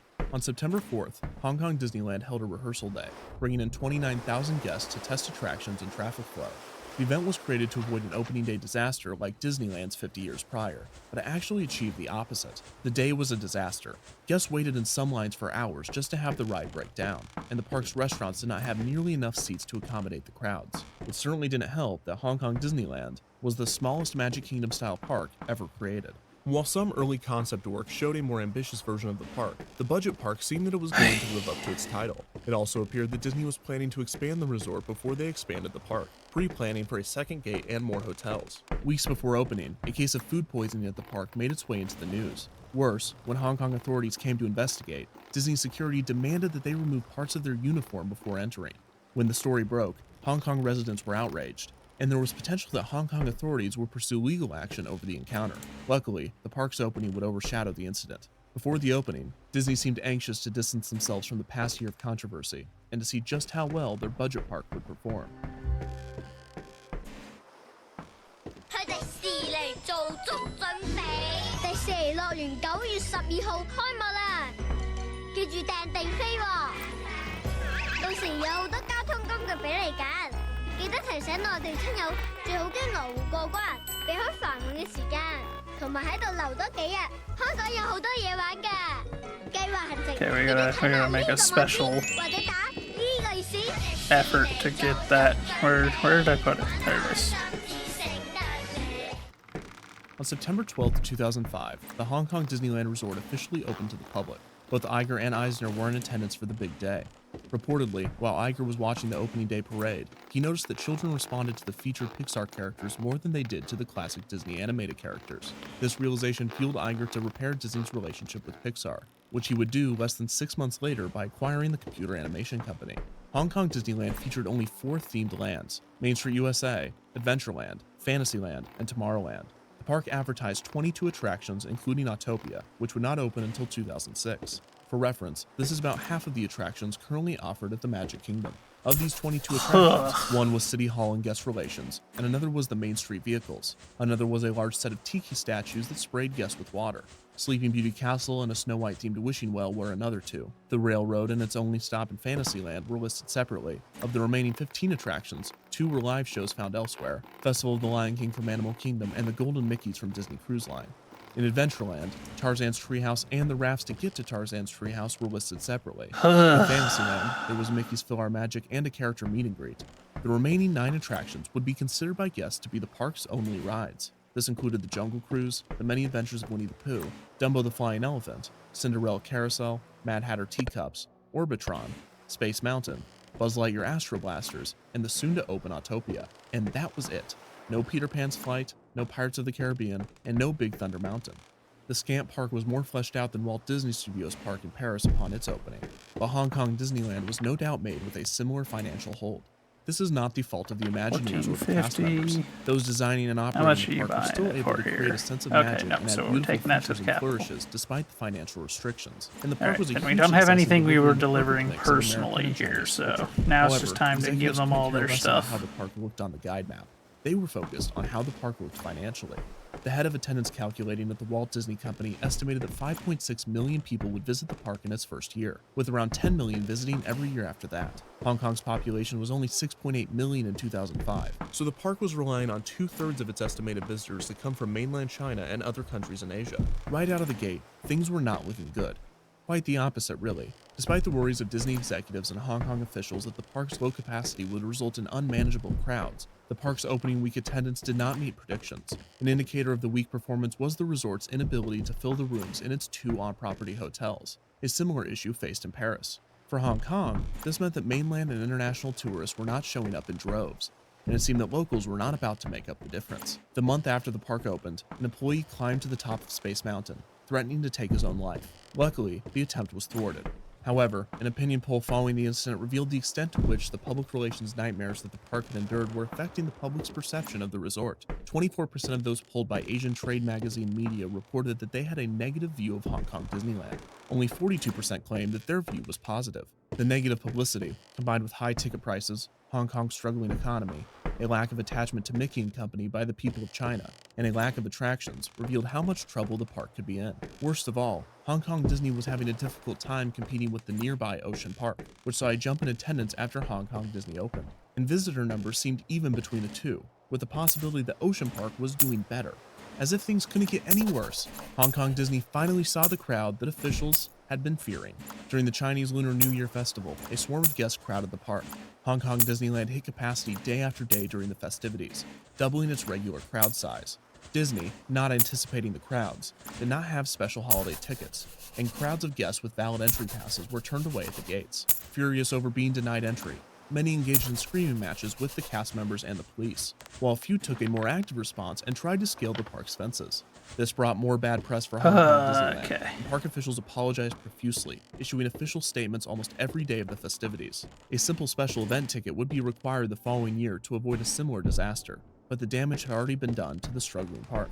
Hong Kong Disney's first year underperformed, with 5.2 million guests visiting the park, nearly 500,000 short of projections. The news would only get worse from there. The projected attendance in 2006 of 10 million visitors was a bit off. The actual attendance was even lower than the first year, at 4.17 million visitors. In 2 years, the park had created a $200 million deficit. Hong Kong legislators began to publicly criticize the park's poor performance. Hong Kong owned 57% of the park, with Disney owning the rest. With an initial cost of $3.5 billion and a large deficit, the park's debt was just going to keep growing. Disney was already making attempts to remedy the lack of attractions. 4 new shows and the classic boat ride, It's a Small World, were set to open in 2008. This boosted attendance slightly, however it was not enough. Disney and Hong Kong knew that they had to do something big to save the resort, especially since a deal between Disney and Shanghai was close to being reached. The solution was a $465 million expansion to Hong Kong Disney. This would add up to 30 new attractions to the small park and 3 new lands: Mystic Point, Grizzly Gulch, and Toy Story Land. This would also increase Disney's stake in Hong Kong Disneyland from 43% to 48%, with Hong Kong's falling from 57% to 52%. Toy Story Land would be the first to open, debuting on November 17, 2011. The park was a near clone of the quick fix land that had opened at Walt Disney Studios Park a year prior. Both feature small carnival attractions themed to the Toy Story franchise. On July 14, 2012, Grizzly Gulch opened with a new roller coaster, the Big Grizzly Mountain Runaway Mine Cars. A unique spin on both Frontierland and its famous e-ticket, Big Thunder Mountain, Big Grizzly Mountain featured audio animatronic bears, changes in direction, and a launch. The new additions brought great news for both Hong Kong's government and Disney. The resort had finally turned an annual profit. The new attractions motivated attendance to jump to 6.7 million guests, and the resort was poised to climb its way out of its debt. There was only one issue. The long-rumored Shanghai Disneyland project had been approved, and it was set to open in 2016. This meant that fewer mainland guests would visit Hong Kong as the date approached. The bad news, while expected, put a damper on the park's recent success. All Hong Kong could do was continue its expansion with unique attractions and hope that guests would continue to travel to the resort. On May 17, 2013, Mystic Point opened with its signature attraction, Mystic Manor. The ride takes the place of the Haunted Mansion found at other Disney parks. Due to Chinese traditions and censorship laws restricting depictions of the supernatural, the popular dark ride featuring departed spirits cannot be cloned to the resort. The new ride, Mystic Manor, told the story of Lord Henry Mystic and his monkey Albert. When Albert opens Mystic's music box, the house comes to life. The trackless dark ride is one of the best attractions ever created by Disney. It was a hit among guests and solidified the park's expansion as an overwhelming success. 2013's profit was even higher than 2012's, and it would be even higher in 2014. Unfortunately, this was the last year of profit that Hong Kong Disneyland has seen to date. Shanghai Disneyland opened on June 16, 2016. The high-capacity park boasted state-of-the-art rides and unique attractions. Unlike the budget park built in Hong Kong and possibly learning from its mistakes, Disney in Shanghai spared no expense, and it reflected in attendance. In its first year, over 11 million guests visited Shanghai Disneyland. The park's massive success was one of the main factors in the loss of profits in Hong Kong. In 2015, 2016, and 2017, the park reported increasing losses, despite revenue being up as of recent. This is partly due to the cost of expansion, including a third resort hotel and the new simulator, the Iron Man Experience, both of which opened in 2017. A new Moana stage show opened in 2018, a new Ant-Man and the Wasp ride opening in March of 2019, replacing Buzz Lightyear Astro Blasters. Why would you The Frozen bother Dreamland with an and another Marvel Ant-Man attraction to be opened within the next few years? attraction? And perhaps the most symbolic of the park's transformation, a new castle. The small Sleeping Beauty castle would be renovated and built to a much larger and more elaborate centerpiece. This seems to mark the end to Hong Kong Disneyland's years as a budget park, and while the resort will most likely continue to report losses during the $1.4 billion expansion, there is hope for Disney's worst performing Magic Kingdom. The expensive reimagining of the park is a typical strategy used under CEO Bob Iger, and he has had to conduct similar financial rescues with Disney California Adventure and Walt Disney Studios Park in Paris. Large price tags have never scared Iger during his years at the helm, and it is too early to see the return on some of these investments or evaluate Iger's strategies as a whole. It is possible, however. Why are there with his random fish in my boat? Since Michael Eisner left Disney in September of 2005, he has continued his entertainment career, albeit on a much smaller scale. He has funded a few TV shows, including the successful Netflix animated comedy BoJack Horseman, and his investment company recently bought the Portsmouth Football Club. He left a mixed legacy at Disney. He no doubt saved the company from takeover and financial ruin in the 80s and 90s with the help of Disney president Frank Wells, bringing about the Disney Renaissance, revitalizing old assets and creating and acquiring new ones. However, after Wells' tragic death, Eisner let the Walt Disney Company slip into a similar situation to the one in which he found it, with Eisner having to fend off a potential Comcast acquisition. Disney was much larger, more diverse, and more poised for success than it was 2 decades prior, but it was no doubt in trouble. No better indication of Eisner's fall was his relationship with those around him, such as Roy and Gold and the endless list of executives that left the company because of him or refused to work with the company with him at the helm. So what happened that reversed Eisner's Midas touch? It is hard to narrow it down to one event: the death of his partner, the failure of Euro Disneyland, the backlash over Disney's America, the fallout with Katzenberg and Ovitz, the failure to expand the parks, the difficulties creating programming for ABC, and the series of box office failures in the early 2000s all played a role in the downfall. Perhaps the greatest factor was not a single event, but an overall change in mindset. Eisner was a one-of-a-kind creative executive. As he told Disney War author James B. Stewart, quote, "I'm not sure you're going to see another chief executive in Hollywood like me. I think I'm probably the last of the creative types to run a company like this." Eisner constantly stressed the power of creativity, how a quality, unique product is all that is necessary to be successful. He did this early in his reign at Disney and even before when he was at Paramount, greenlighting lower budget films with good concepts as opposed to high budget, low quality scripts. He continued to stress creativity even to his last days at the company, referencing his concern with Iger's lack of creative abilities numerous times before his departure. While he continued to mention the creative process and its importance, his understanding of it became twisted. In his final years at Disney, he either forgot or had difficulty implementing one of the most important aspects when producing and releasing a creative work: risk. Producing art is unpredictable and difficult. Producing an artistic experience is even more so. When it is done wrong, whether on purpose or by circumstance, it can make risk seem like the enemy and make the safe option much more attractive. But when it is done right, when the balance between financial responsibilities and creative aspirations is found, it is beautiful, memorable, special, magical, profitable, and powerful. A world devoid of such creations is bland, and an artistic landscape full of copiers and imitators is not much better. These colorful, larger-than-life experiences become part of who we are as people, and it is crucial to continue creating them, regardless of the risk. It is everything, and it all comes from one thing: that one little spark of inspiration.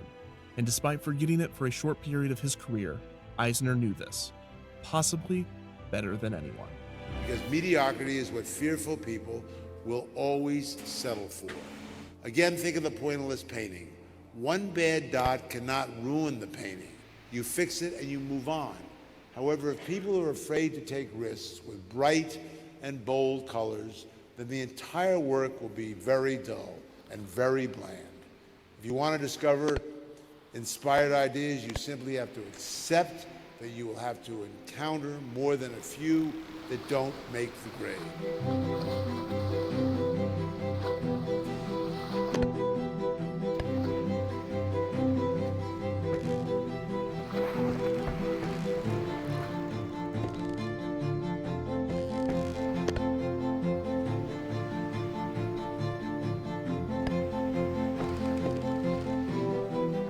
Why are the magical fish still here? It's a very odd issue. What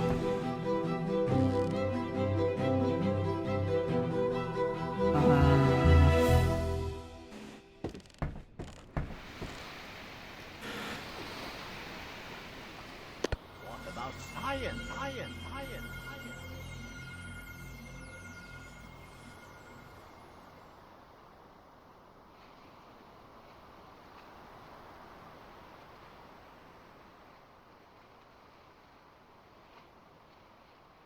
On November 15, 1926, the National Broadcasting Company hit the airwaves for the first time.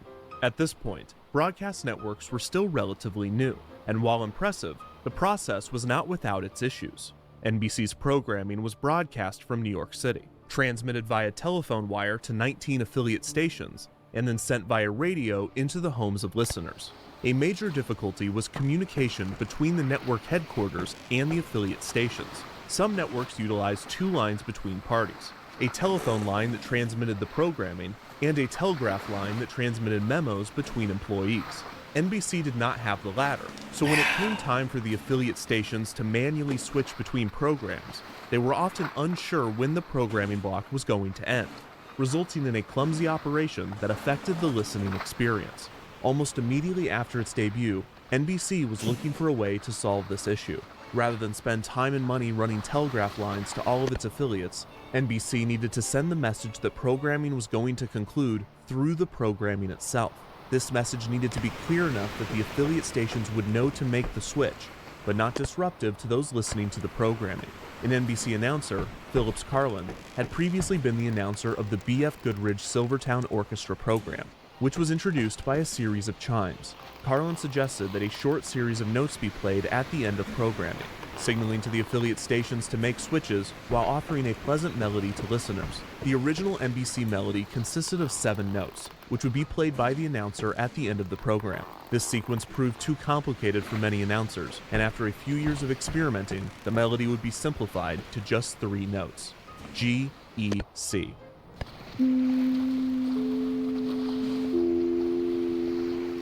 While not the first musical network identifier put in place, the NBC chimes was the first to be recognized nationwide and was the first iconic sound signature in the United States. As more radio and eventually television networks entered the media landscape throughout the 20th century, many would try to create sound signatures of their own. Most often, the branding would only last a few years before being refreshed, and the sound signatures with the most longevity would often not be themes representing the network as a whole, but rather a specific programming block, such as a theme for news or sports. Still, there were a few network themes that became permanent. The NBC chimes are still used today, 90 years after being introduced. In 1984, Nickelodeon debuted a theme sung by jazz musician Eugene Pitt and produced by roots musician Tom Pompisello. Nickelodeon! This sound signature remains the network's theme and has been remixed countless times in the 40 years since being introduced. In 1993, HBO debuted the HBO Static Angel. The branding was created by a team led by HBO's head of production, Bruce Richmond, and the logo and short music cue still appear with HBO original programming nearly 3 decades later. The NBC chimes, the Nickelodeon mnemonic, and the HBO Static Angel are all iconic sound signatures, recognizable to generations of viewers. However, there is another network theme that fits this description, a theme that has been playing for 2 decades and has achieved an iconic status for generations as well. This is the Disney Channel theme. Uh-oh. The theme comprises 4 notes. 4 notes that debuted in the early 2000s. 4 notes that dominated through the network's rise and peak in popularity. 4 notes that are still being used on the channel today. The Man, Disney I'm not Channel really theme was created surprised by... if you make one. It's like, yeah. Especially if it's really successful. The Disney Channel theme was created by... Like, normally you don't want to change something once you've had it for a long time as a company. Especially when it's something that's like an identifier for you, you know? Which is why, like, a good example of confusing decisions made by people is stuff like the renaming of Twitter to X. Should be good. Can you hear me okay? Because I don't know anyone that refers to it as X. Andrew Barth Feldman, Sis, Damian Haas, you are At a least star not on without stage and screen, explicitly and you appeared stating in a Disney that they're television referring to production. Twitter, of course. That's right. You are a star of stage and screen. You are a Disney Channel fan. Some would say. You have been on Disney Channel. I have been on Disney Channel, yes. I invited you here to ask you one question. So here we go.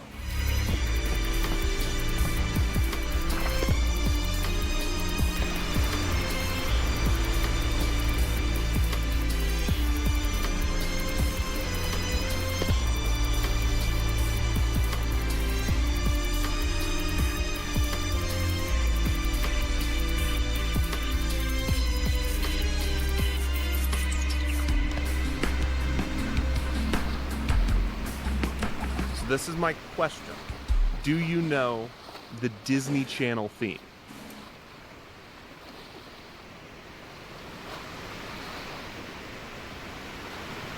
I feel like I do. Do you know the Disney Channel theme song? It makes me think like a Hillary Duff, like, hi, I'm Hillary Duff, and you're watching the Disney Channel, and then it'd be like, It's like, bam, bam, bam, bam. No, wait, that's McDonald's. It's. I can't remember. Hi, you're watching Disney Channel. That's the theme. But that's not the theme. That is something, and the theme is in there. it is there. There is one. Yes, there is a theme.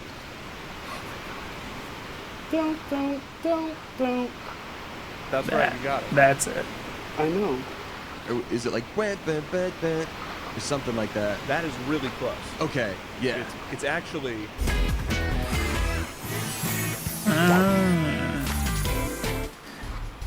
Yeah, of course. Isn't it weird that we don't know who wrote that theme? No. Okay. Some people we just don't know aren't. Who wrote the Nickelodeon theme? Yes, we do. I don't. But Okay, that doesn't mean we don't. Know if you want to. Man, she Sure, sounds I'm sure ignorant. we could know if we wanted to know who wrote But the we Disney can't. Channel theme. Nobody Okay, knows. go. So what I'm going to try to do is a legitimate investigation. Okay. I can't imagine how you can live life that way. Great. It's like, here's a mystery. Oh, Time in this. why do I journey that you're on. care? I can't It's wait like, to see wait, where you it don't goes. have that inquisitiveness in you? The follow-up question at that point is, do you have an internal monologue, typically, for me? If you don't have that inherent curiosity, my next thought is, do you at least have an internal monologue, or are you just a single-celled organism that's a little bit too big? Television programming, specifically programming breaks. Because there are some people that I've Before, encountered in life after, that and in between shows. I am convinced not the commercials, but the bumpers, that there wasn't anything network going on. It's identifications, just, and if you were to interstitial open their programming. head, it'd just It is be a pure fascinating empty. liminal space. Your mind full is of a subtle silent black reassurances. abyss. I see, Here's big where hippie. You are, here is what you've been watching, and here's what's next. Don't leave. Don't go anywhere. Don't worry. We'll be right back. At the peak of television's popularity, these breaks even acted as extensions of the main content, to the point that, absent of this material, context is lost. You can watch an episode of Full House or Family Matters on DVD, but without the TGIF branding and interstitials, there's a key component to the viewing experience that is missing. Without you can watch sounds all or of that, Clarissa images. Explains it all on streaming, but it is a fundamentally different experience removed from the SNCC branding. That is unusual. There's Those no are channel normally where like this those are the two symbiosis is more primaries apparent that you than Disney see. Channel. Unlike you its either hear rivals, yourself Cartoon say Network it in and your Nickelodeon, head, Disney Channel or does you not like if have it's an traditional item, you commercial breaks visualize for it in your content head. produced by third-party advertisers. Instead, the channel uses this time in a variety of creative ways.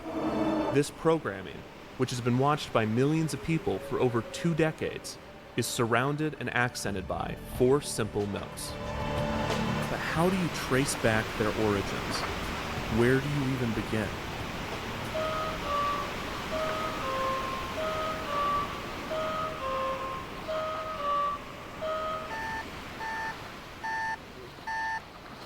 Oh no. I've heard that sound far too many times in my life. Why must you play it?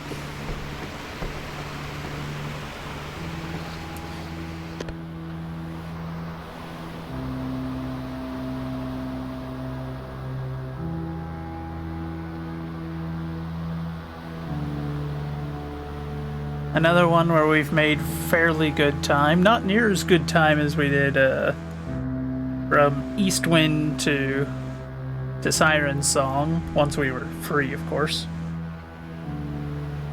And now I'm understanding if I'm going to go to Eastwind, I have to enter it the other way. Because I can't afford to leave that direction. Leaving in that direction just results in me getting caught. But if I go the other direction, I can typically get out of there without too much trouble.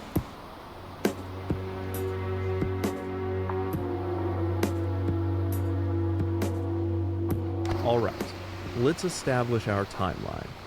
On April 18th, 1983, the Disney Channel debuted in the United States. As we've discussed a lot on Defunct TV, the Disney Channel was originally a premium cable service, following the successful model created by HBO a decade earlier. Subscribers of the Disney Channel were treated to reruns of classic Disney films, shows, and shorts, along with a selection of original programming and some cool bumpers. The Disney Channel logo featured Mickey's silhouette in front of a television with scan lines. This would often be accompanied by a Mickey-shaped satellite that became an icon of the channel in its early years. The channel did not have a dedicated theme when it debuted, so various instrumentals of Zippity Doo-Dah were used in the bumpers. The Disney Channel. In 1986, just 3 years after that debuting, sounds so the Disney Channel was different. given its first big refresh.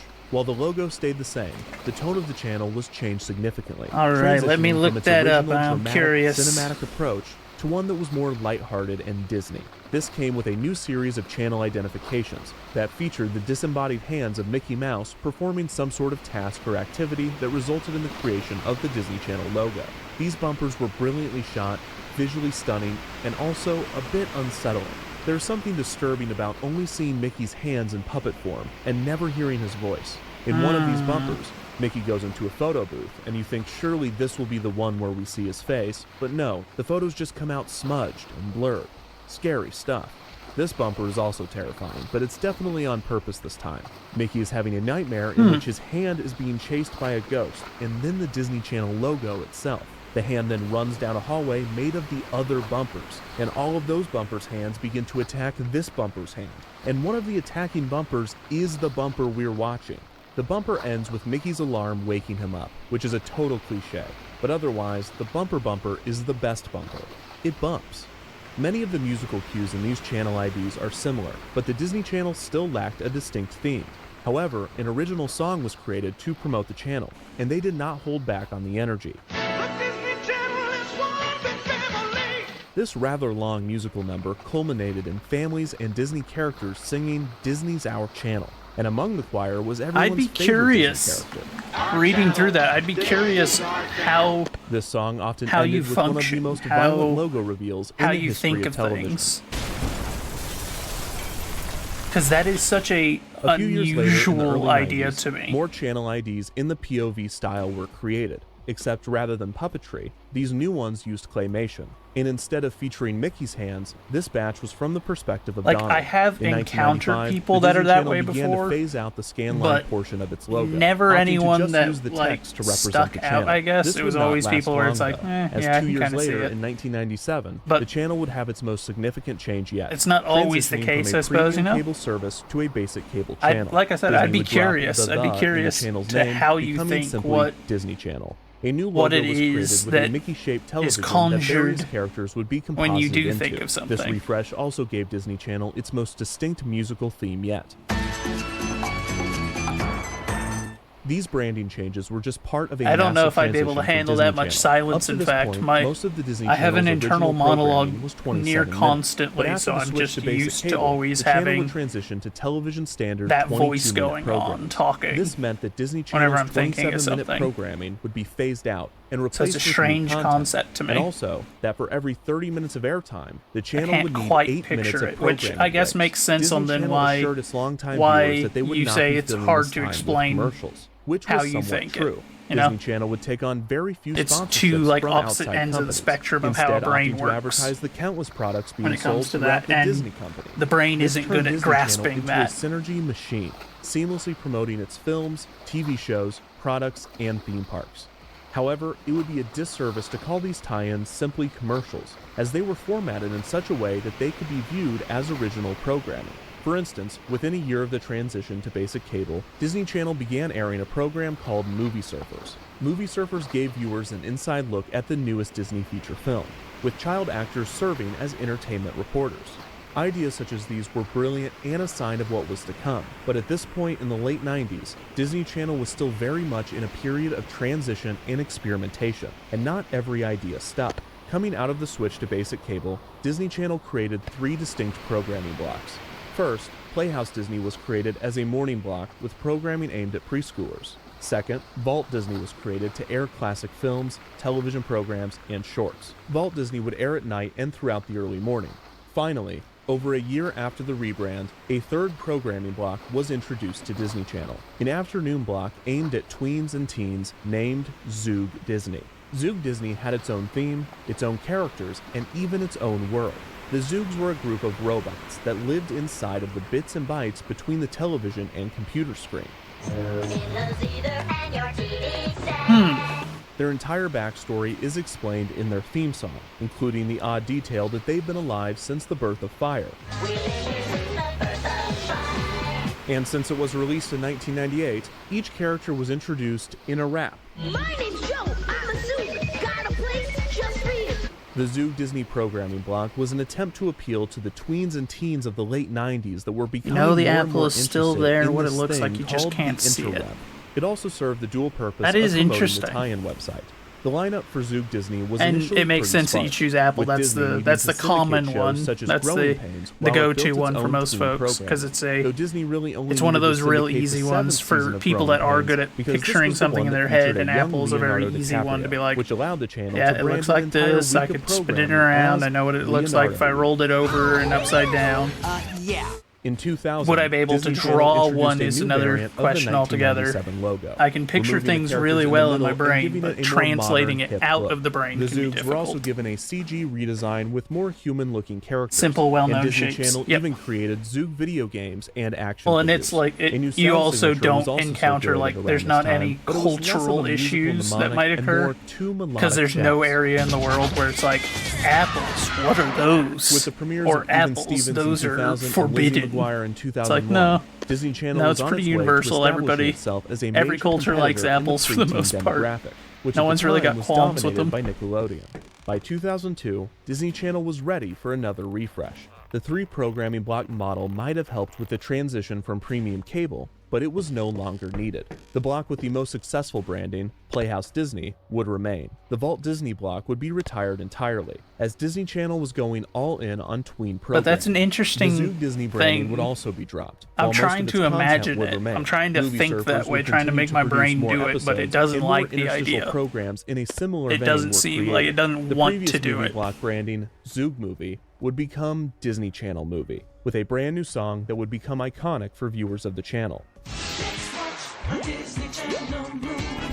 Perhaps most significantly, the rebranding would bring a new logo and a new channel theme. These additions first appeared at some point in late 2002.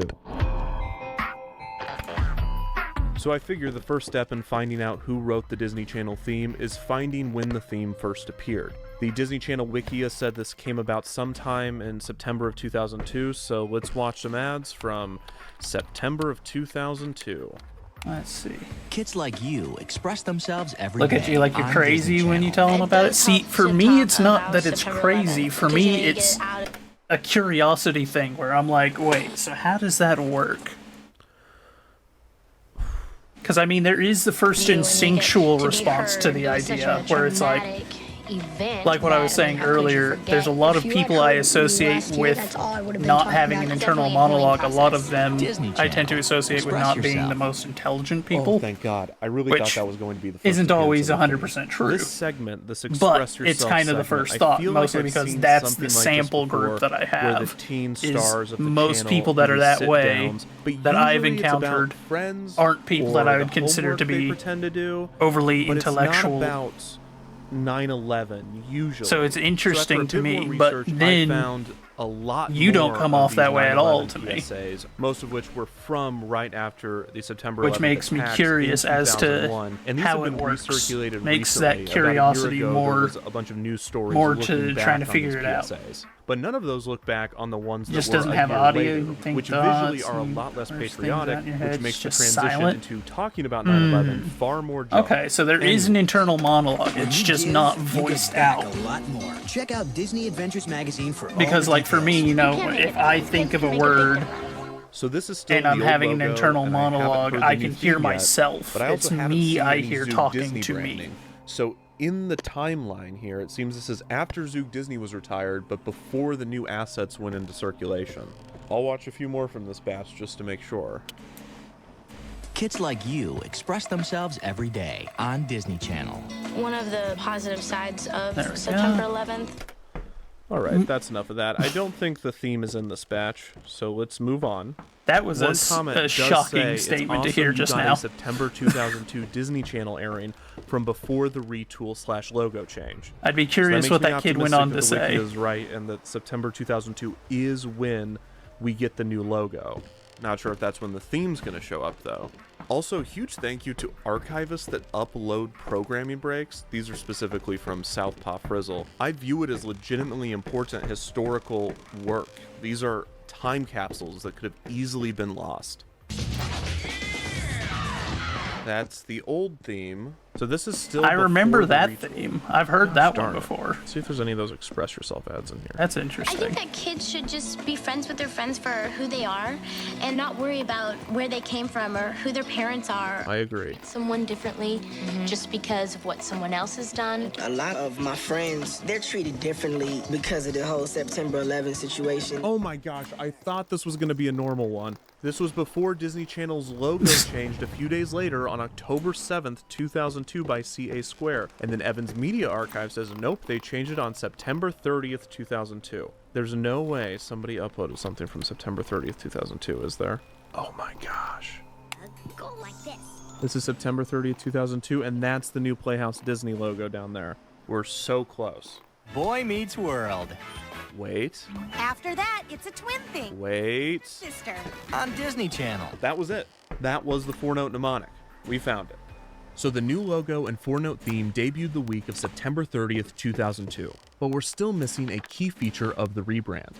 I don't see any of the wand IDs. I don't see them drawing anything. All right. The Disney Channel We'll channel head to identification, the or inn. wand IDs, as they are most often Sleep until referred to, morning. are a series of bumpers that feature a And then star we'll of the channel offload our stating the name cargo. and the program in which they appear, before uttering We the do classic actually have line, enough money. And you're watching Disney Channel. It's almost unnecessary to describe these bumpers, because they are by far the most iconic and recognizable aspect of Disney Channel that exists outside of the programming. And they are one of the most famous channel identifications in the history Man, of it's so television. expensive to For stay in this broadcast one. networks, channel IDs such as these are actually It's like almost mandatory. twice the Stations price must of air all an the other identification ones during sign-on and in sign-off, Astron. as well as every hour on the hour.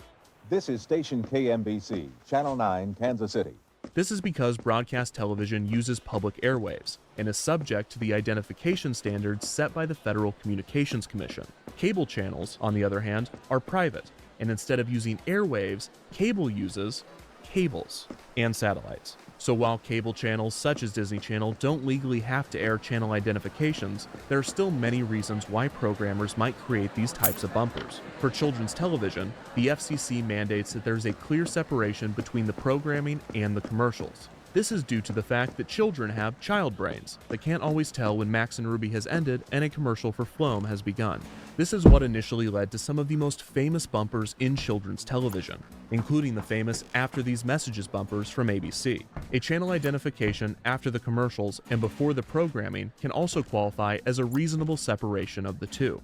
Another common use for channel IDs and bumpers in general is that they provide a buffer before and after the commercial block. This way, if the beginning or end of the commercial block is cut off due to a glitch or an error, it will only cut into the bumper and not the commercial. This prevents the channel from losing any revenue from its advertisers. Another, more obvious reason for a channel ID is the benefit to the viewer. While today it is almost entirely irrelevant, before the advent of modern television interfaces, viewers often had no way of knowing what network they were watching as they surfed through channels, so having someone say it out loud was actually pretty helpful. Perhaps the most important aspect of a channel ID, though, is branding, and this is the true genius of the Disney Channel Wand IDs. In the course of just a few seconds, the channel was able to present one of their stars, one of their programs, the channel's name, and the channel's logo as one unified product.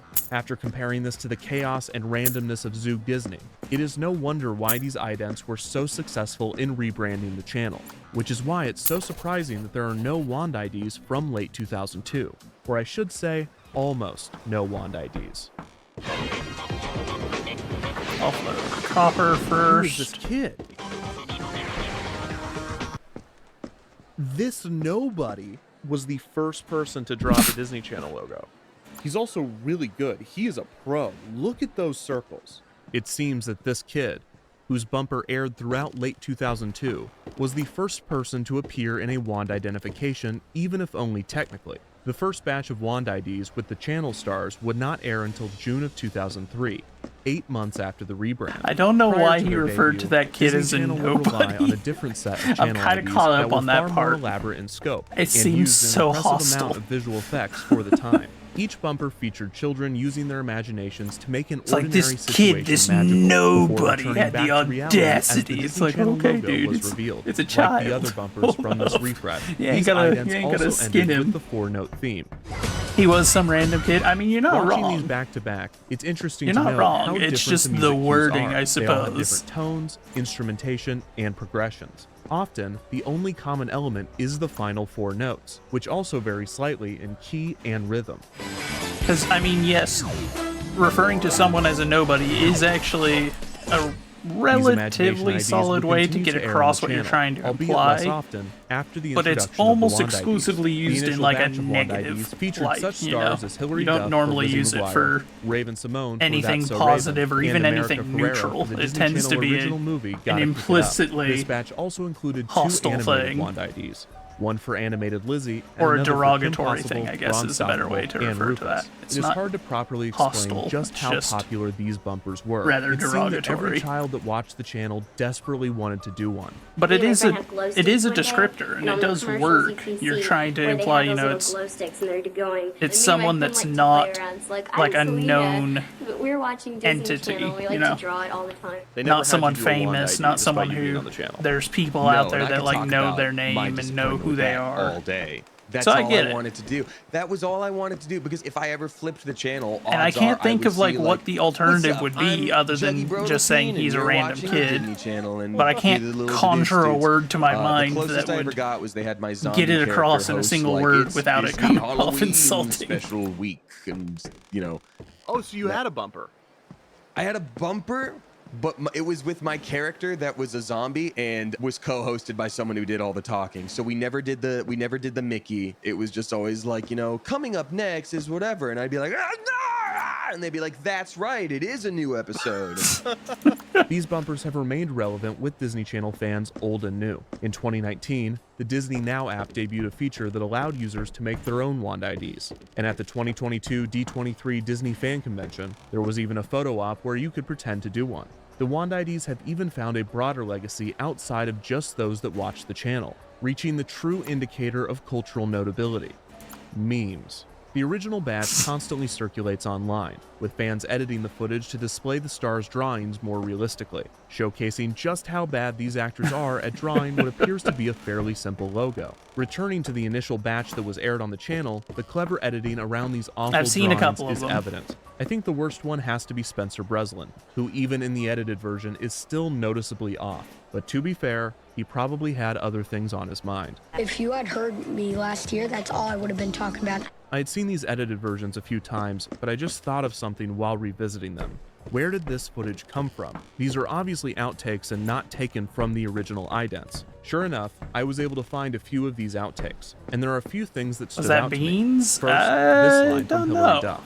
Oh, it's mouse ears. I don't actually know who he is. It seems that the stars were not sure what they were even supposed I'd have to to be go drawing, and look and see what his credits instructions they are, were given. like what he's done. Most likely, they were told they It's were possible. drawing the new logo, and this was just her noticing that they were mouse ears for the first time.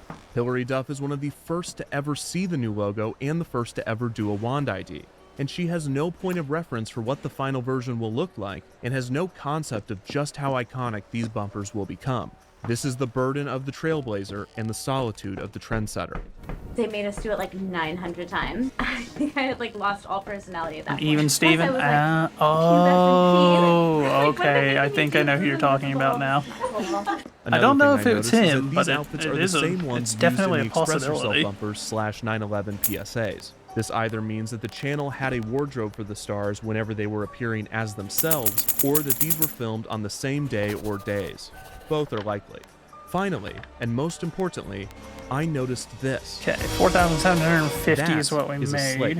It is used for sound For synchronization 3648. and shot organization. Okay, so it Clapper is. boards typically feature the scene, shot, It is and profitable take, to as go well to as the name Eastwind. of the director of photography and the director. It's just it's difficult to make obnoxious. out, but I the top have name is to go in labeled from the other DIR, side. We'll and have the to keep bottom that is in mind. labeled CAM. This means that someone named G. Owen directed at least the production of the first batch of wand IDs. Despite not airing until June of 2003, it is safe to assume that these wand IDs were actually shot with the Express Yourself segments in 2002. Okay, The most actors' of our clothes are the cargo, same, though, is they at a look the point same where age, and if they we were want to all make part of money, the we're going to same have to massive go out of refresh. The Eastern, Disney which Channel is going to Wikia be claims that the wand IDs were filmed interesting, along with the as it's Express been a Yourself while ads, since I've specifically in had August to of navigate 2002. high seas. If true, this makes perfect sense within the timeline. The channel probably set October as the month the refresh would kick in. As we discovered, many of these changes actually debuted on September 30th, but that was the Monday of the first week of October, so this still tracks. The only part of the August shoot that was time-sensitive was the 9/11 PSAs, which were designed to debut before the refresh during the one-year anniversary of the attacks that September.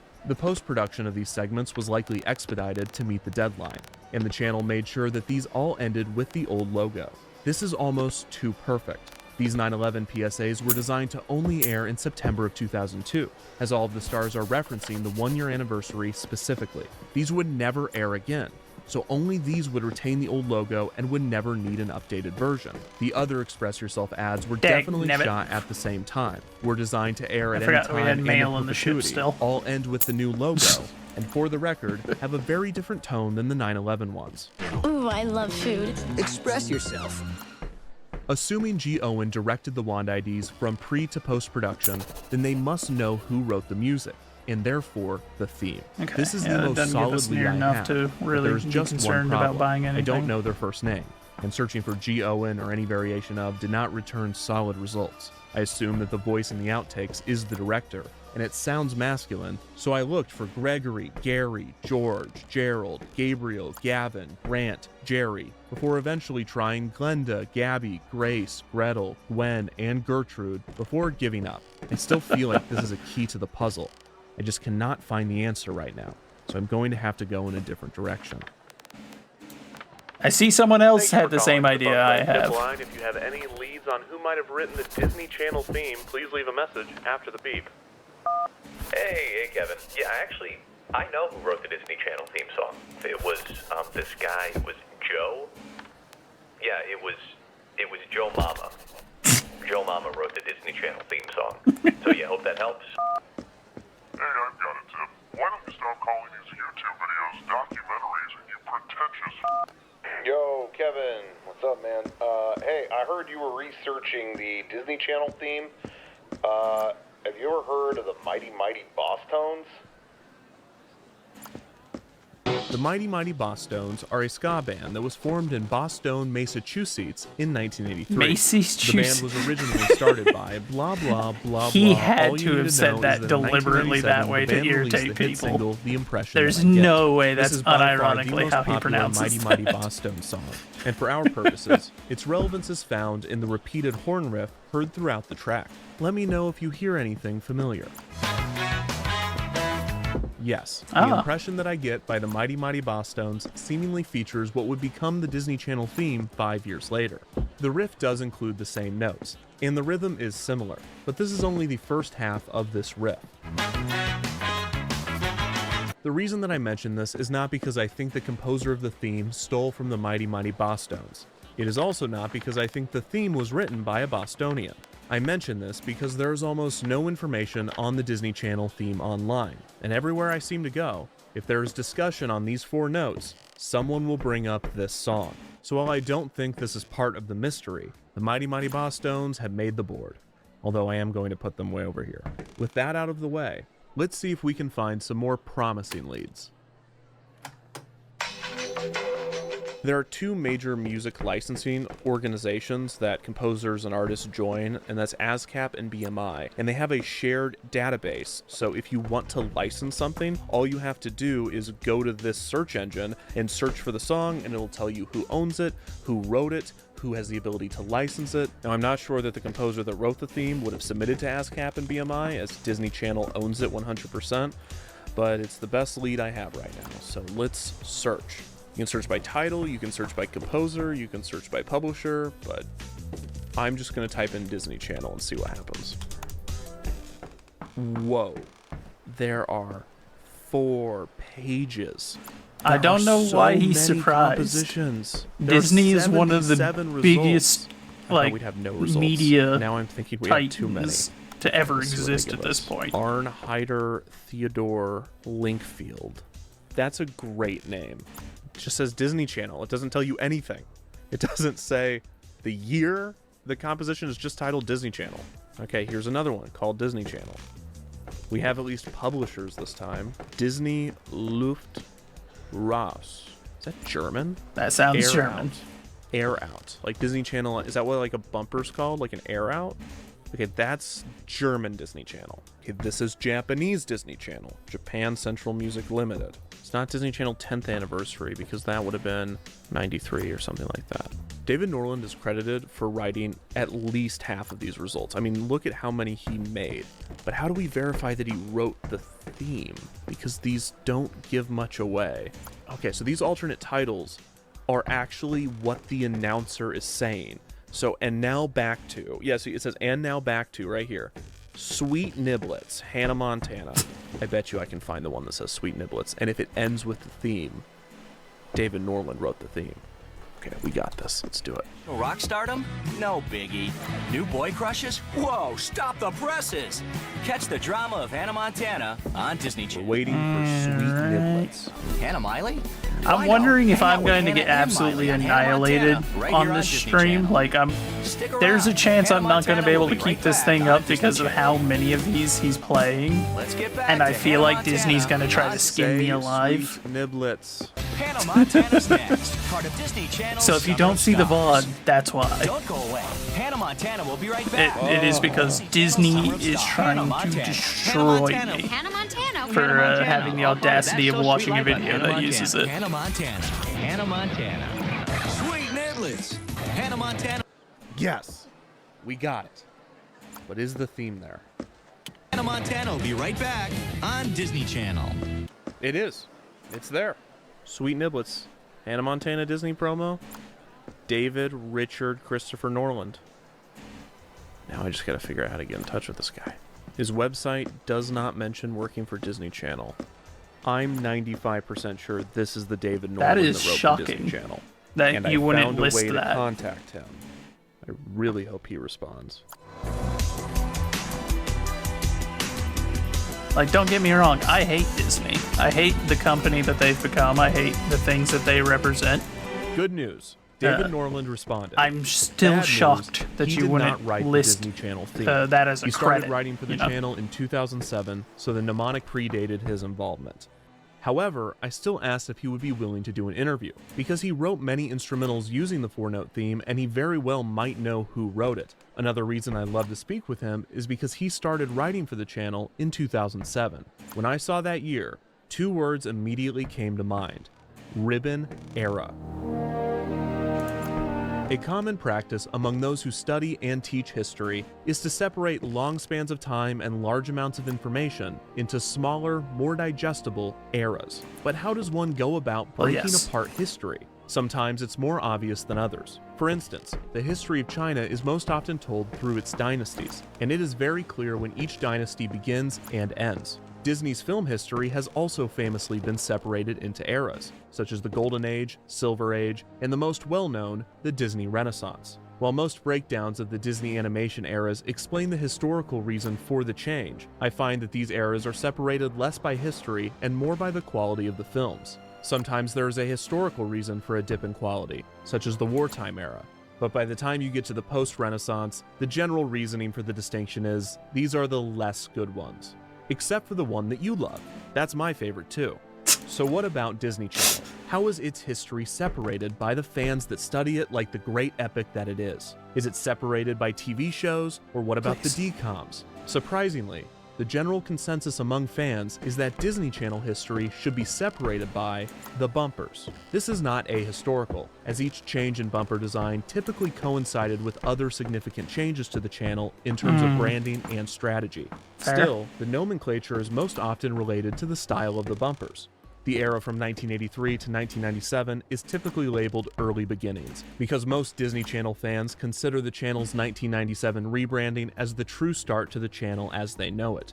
1997 to 2002 is an obvious era, and is sometimes labeled the 3-block era, the Zoog Disney era, or the Mickey TV era. 2002 to 2007 is often referred to as the bounce era, for the way the logo bounces around the screen during the bumpers. In 2007, the channel was given another refresh, retaining many elements from the bounce era, with the main difference being updated music cues and bumpers that featured a ribbon twirling around the screen before forming the Disney Channel logo. This era is thus referred to as the ribbon era. I think I remember that. I think I've seen that, or I know I've seen it, but I think I recall This was just after seeing Disney it. Channel began the switch to high definition, allowing viewers to watch in a 16:9 aspect ratio. The original digital on-screen channel graphic, that little watermark in the corner of the screen, referred to as a network bug, was designed with the 4:3 aspect ratio in mind, and probably looked a bit awkward moved out to the far corner while still being attached to the bottom. The same could be said for pretty much all of the bumpers since 2002, as the classic logo hugs the left side of the screen in a way that would leave far too much empty space in a widescreen format. The new rounded square look was a compromise, maintaining the design of the old logo, but placing it in a square that could be centered on the screen or placed equidistant from the corner. I imagine this entire era of television was annoying for those making bumpers, because consumers were still making the transition to HD and channels were simulcasting in standard definition and high definition. This meant that you would need to make your bumper in 16:9, but none of the critical elements could be pushed to the side. This resulted in a product that, when viewed in widescreen, feels too centered, because rather than this box being the area for all of your titles, you actually have to put them in this box. This also made the wand IDs look a bit awkward in this era when broadcast in HD, but we did get to see the dog with a blog wand ID, and he drew that logo way better than those kids. Good boy. In 2014, the rounded square era ended, and Disney Channel fans lost the logo that had been a staple of the channel since 2002. The new logo removed the iconic Mickey ears, instead choosing to put ears on the dot of the eye in Disney. The wand IDs remained, with some major alterations. Instead of holding a giant glowing stick, the stars now held a wizard's wand. Instead of drawing the classic logo, the stars only drew the ears on the eye, and instead of being on a white background, the stars were placed in front of a generic location. In 2017, this changed to a colored background, and in 2018, the white background returned, as did the glow stick. These newer eras of Disney Channel have been separated into the glass or family era, the social media era, and most recently, the item age. Because there's items in the bumpers. Item age. We can work on that name, there's still time. That's so this leads to the obvious question. It's pretty abysmal naming right there, I'm gonna be real honest. Whichever era you watched as a kid. But if you looked at just pure popularity, then the Disney Channel peaked during the Ribbon era in 2007. This was helped in large part by the premiere of High School Musical 2, which was watched by 17.24 million people. This broke the record not only for the most watched premiere of a Disney Channel original movie, but also the record for the most watched program premiere on cable ever. That's all of cable ever.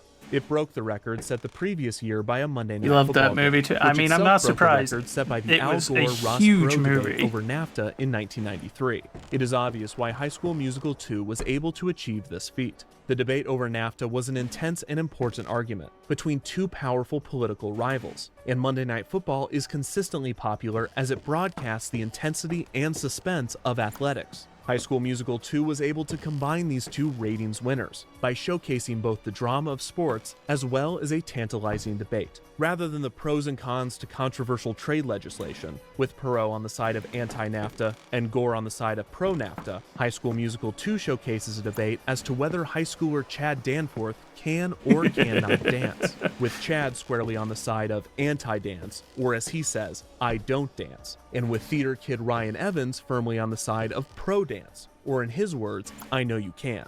This back and forth captured America in a way that neither the NAFTA debate or Monday Night Football could do on their own. When Chad replies to Ryan's assertion that he knows that he can dance, Chad, like a bullwhip, retorts, not a chance. 17 million people watched this premiere. If you clicked on this video, you were probably one of them. It impacted some more than others.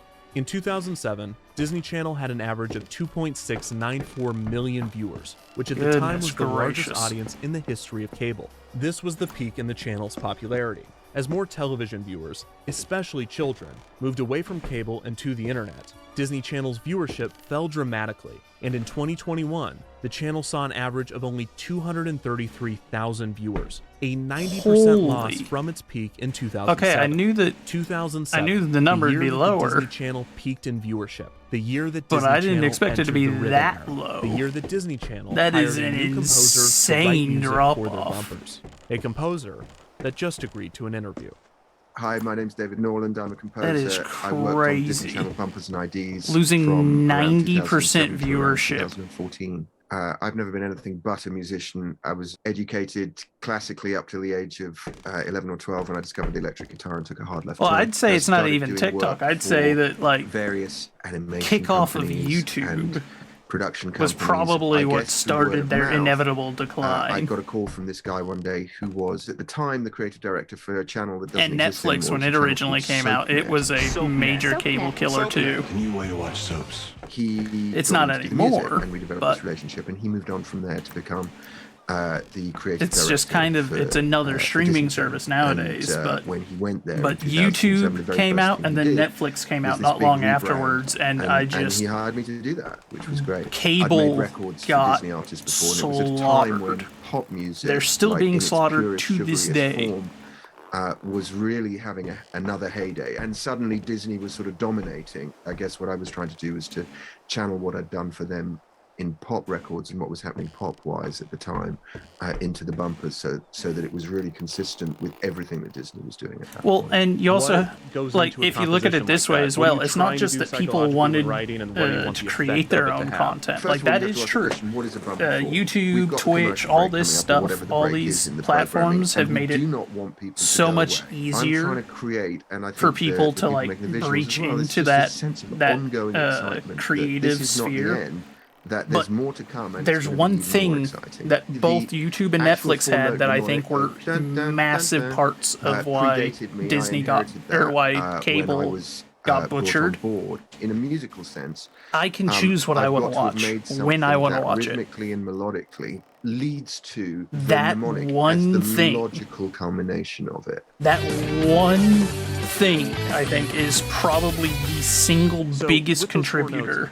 Did you to compose all in the to same cable key? Is it dying. the same four notes? Because or is it cable, the same they can have great steps, shows, you know? It's the same and they could even be steps, it's the cheap same nowadays, and they still wouldn't be able to get people back whether because it's bum, bum, bum, people bum, like bum, having that. bum, bum, They like the it's- control and that so they I can choose compose what they a lot want of to different watch when keys. they want to They're not watch it, particularly exotic and you can't do keys. that on cable. They're the kinds of Cable keys has that you would set find schedules. music So written you're in. confined I wonder if to I their mean, schedule. I could sit at the piano and But illustrate. if I want to this. watch, Yeah, you know, one of my can favorite go, YouTubers, bum, I bum, can just bum, go to his but channel probably and for click me, on I it and would watch whatever automatically video I think of want. that as bum, bum, bum, bum. Right, so And FGC. the funny thing is, 451.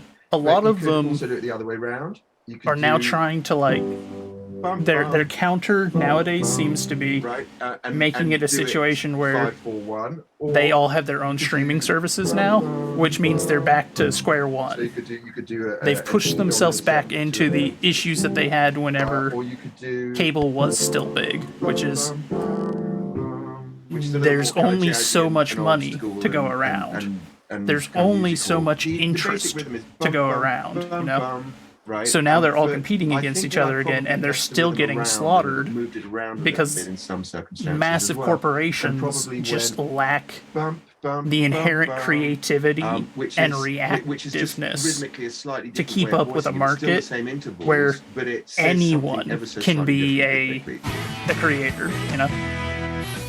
It's too wanna ask intense you of a about some of the market for them compositions now, and specifically. I I'll think tell that's you my why we favorite. It still was see this them suffering to this wild, day. No.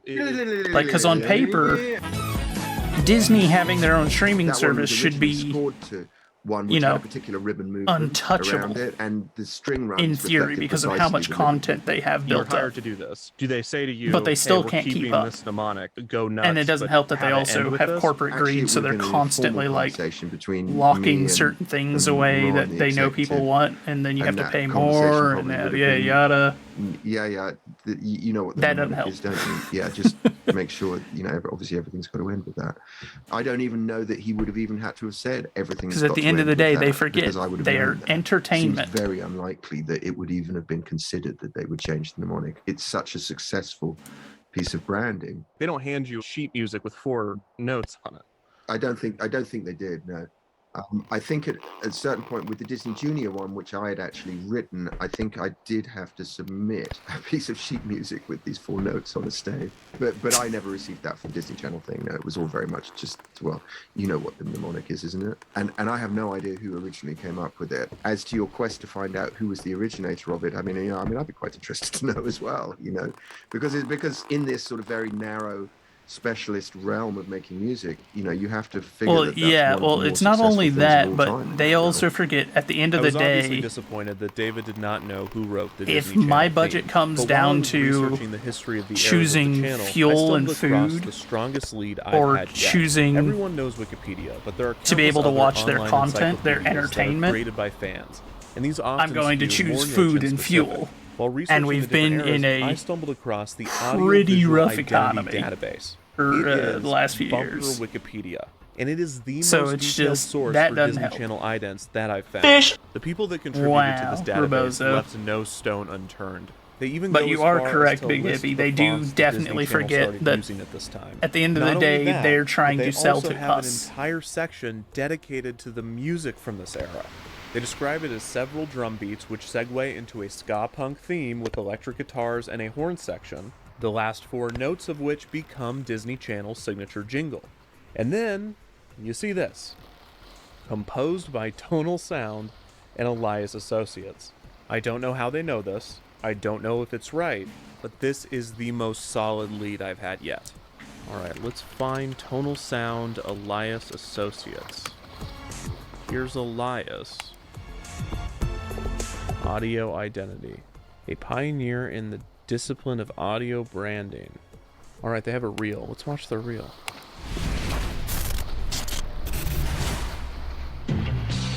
Oh, the MTV Moon Man. That's famous. And that annoying Oh Liberty no, I'm one. definitely not going to be able to put this this video up. There's not going to be a VOD, y'all. There's too many of them being played. I'll get butchered. The number of claims that'll get thrown at me. Are you kidding me?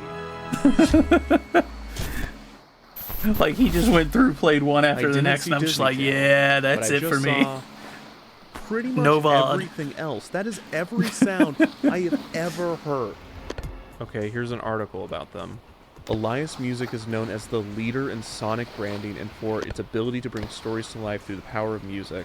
Mercedes-Benz, Nike, American Express, Liberty Mutual, Honda, Google, Farmers Insurance, Apple. There is probably a better than that. Yeah, I'd get firing line by copyright. Yep.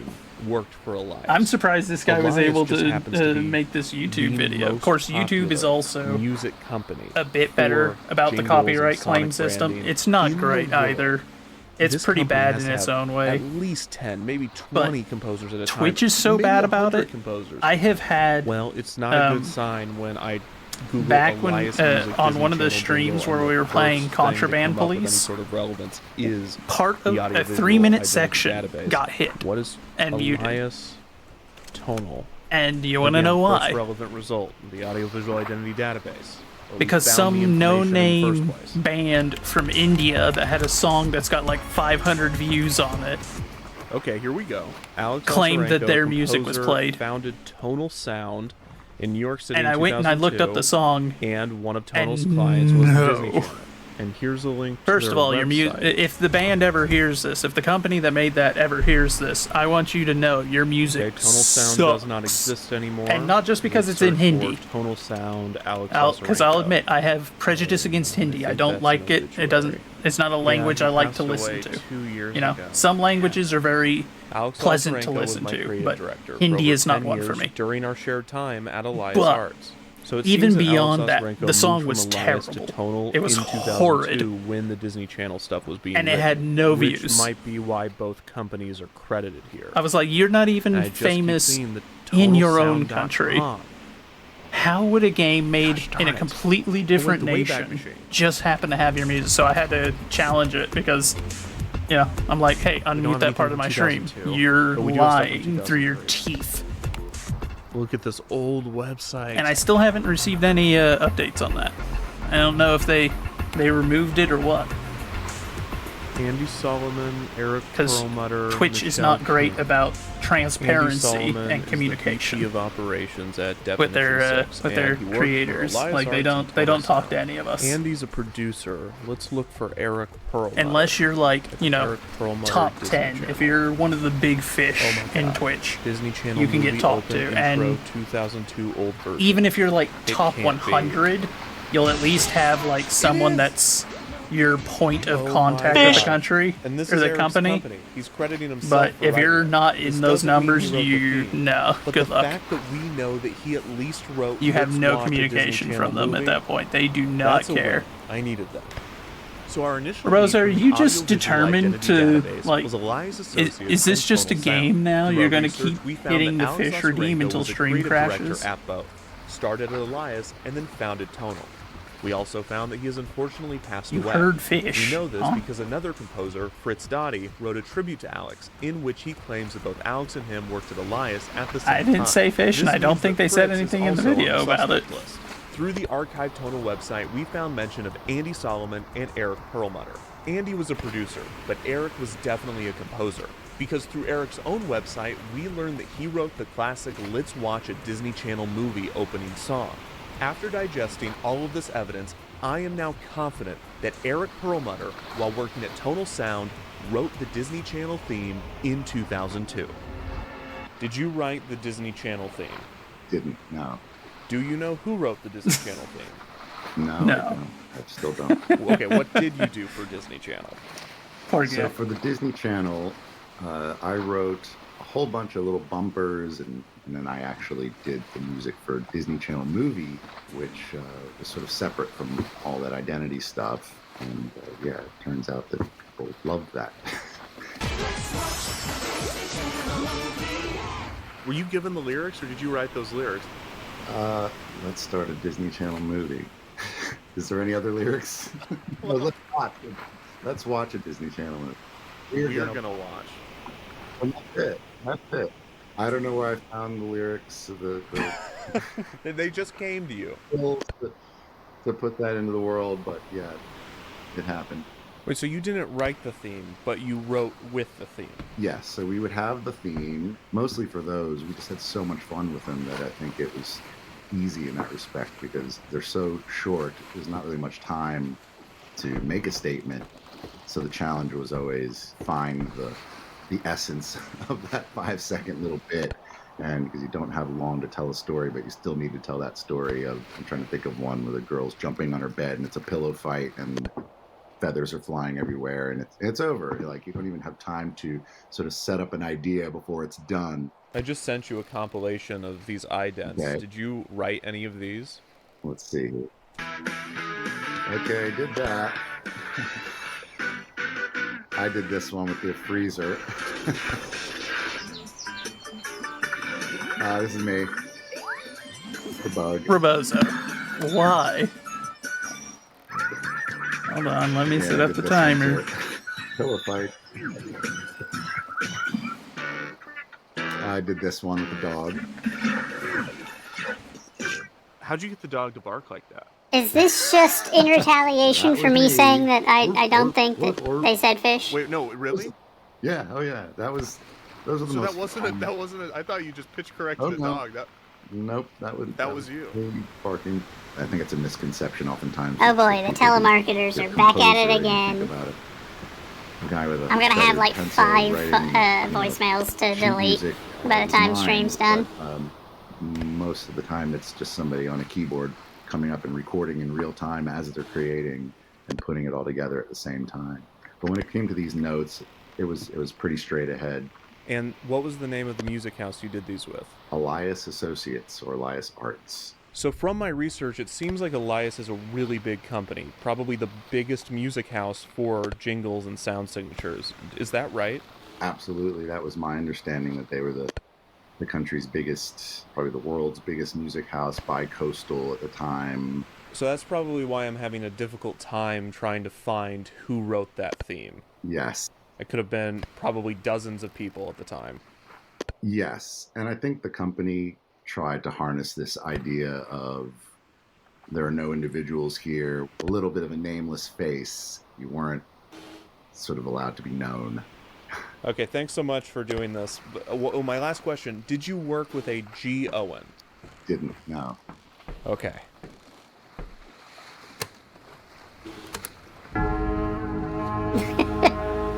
I'm actually having a lot of trouble finding who wrote this. When you create for Disney, it's Disney's. So Disney wrote the Disney Channel theme. Oh, that girl again. Just the least intelligent takes, I swear.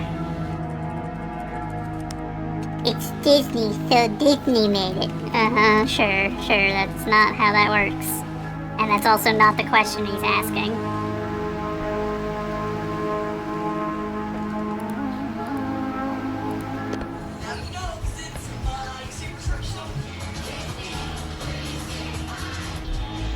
Oh my goodness. Yeah, I would get murdered if I post this. Yeah. He just keeps playing more and more of them. I was like, you know, a couple of them we might get away with, but like, my man out here playing every single bumper ever made. I can't imagine he made a penny off of this video after copyright was done.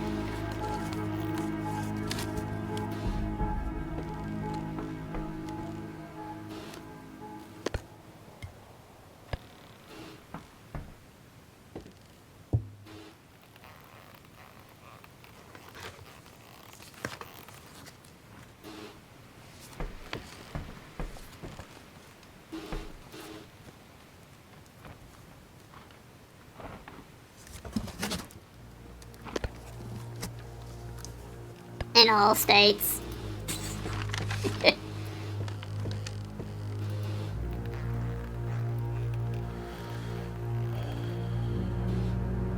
Close that one up. We just need our stay sail now. Or not our stay sail, but... Or is that what that one's called? I can't ever remember. So I just got a response from Fritz Dottie. He also did not write the theme. He said that if anybody were to know, it would be Alex Lazarenko. We unfortunately cannot ask him. It's been a few weeks now of no progress, so I think it's time to admit that the trail has gone cold. It's I've always reached out to as many unfortunate when you relevant have that people as kind I of can situation find, most happen. of whom did not respond. And those that Your did told best me that they did lead not is write the no theme longer and have someone no that you idea can who did. contact because they've passed There is away, one more and you're just thing I like, can try. oh A no. last resort. And that is releasing the video. I've always known this was my break glass in case of emergency. If I stop the video here and release it, someone out there watching must know who wrote this theme, or know someone who knows, or at the very least know who G. Owen is. I know it's anticlimactic, but I'm out of options. This is officially a cold case, which means there's only one thing left to do. It's really not surprising that I've come up short. Bumpers, idents, interstitials, they are designed to be seamless. They are not meant to stand out. Why would their creators be any different? Maybe I'm just making excuses. From the moment I started this investigation, I had an ending in mind. I thought it would be under more triumphant circumstances, but I hope it still plays well in defeat. And if I'm being honest, I just really want to do this, so please indulge me. I'm Kevin Perjurer, and you're watching Disney Channel.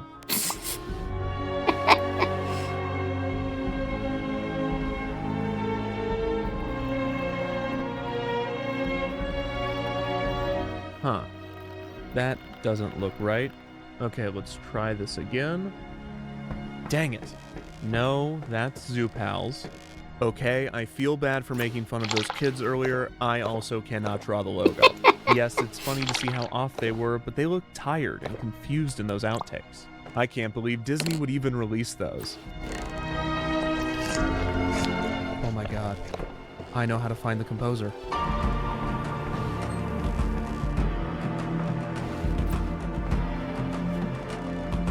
Okay, so I just had a revelation. Who released the footage of the kids doing the wand IDs? Because these are not funny bloopers. This is not a gag reel that would be included on a DVD. I don't know when Disney would have released this in any official capacity. So I'm thinking that someone else did. That someone would need to have access to the footage. So maybe it was someone internally, but more likely it was some company that worked on the project. Okay, this is a news organization that released the footage. Hilary Duff and Raven awkwardly do wand IDs and unearthed Disney Channel promo BTS footage. This article does not mention where they got the footage, it just mentions that it was unearthed somehow.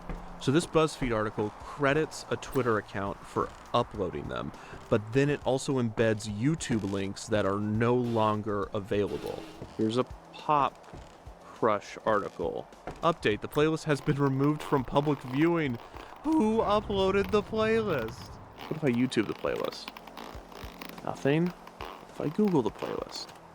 Nothing. What if I just do this? We're getting somewhere. Oh my gosh. Last month, Atlanta edit boutique Guillotine Post released some exclusive throwback videos on YouTube from some post-production work they did on the iconic Disney Channel wand IDs in 2002. Here's Guillotine Post. They don't credit themselves for doing any Disney Channel stuff. This is Guillotine is a digital boutique in Midtown Atlanta. Oh Atlanta. My God. How unfortunate. No, go back. Glenn Owen. That's G. Owen. That has to be G. Owen. State Line Films.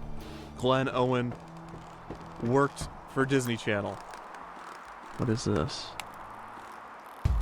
It's one of the 9/11 PSAs! The editor works for director Glenn Owen. That is G. Owen. For Andrea Taylor at Disney Channel. Here's Andrea Taylor, Senior Vice President on Air, Disney Channel, Toon Disney, and SoapNet. Hey, that's the new way to watch soaps. January 2000 to January 2003, Did he just do an ad a read? channel for sweet 6-year-old girls into a powerhouse that was cool for all kids. Responsible for all aspects of on-air promotion, packaging, stunting, marketing, That's advertising, hilarious. sales tapes, synergy projects, threw it in there online so activity, casually. and short-form programming. Everything except the shows. That's what this video's about. She has to know who wrote the theme. I really hope she responds to her inbox. So my first question is, what did you do at Disney Channel? My job was to create personalities for networks, change them around or make them different, and then go on to the next one. When I went to Lifetime, it was not a network for women. There was a lot of variety of program, including medical programming. And when the head of programming and my group said, we're going to call this Television for Women, the head of ad sales said, "Oh my God, we're going to lose so much money. This is terrible." My job was to say, "Okay, here's what you got to do." Early in my career, Conserve, welcome in, my friend. I apologize, we are squeaky right now. Blame Roboso. was the creative director there. And so when she started working at Disney, she continued to use me to direct and produce their promotional work.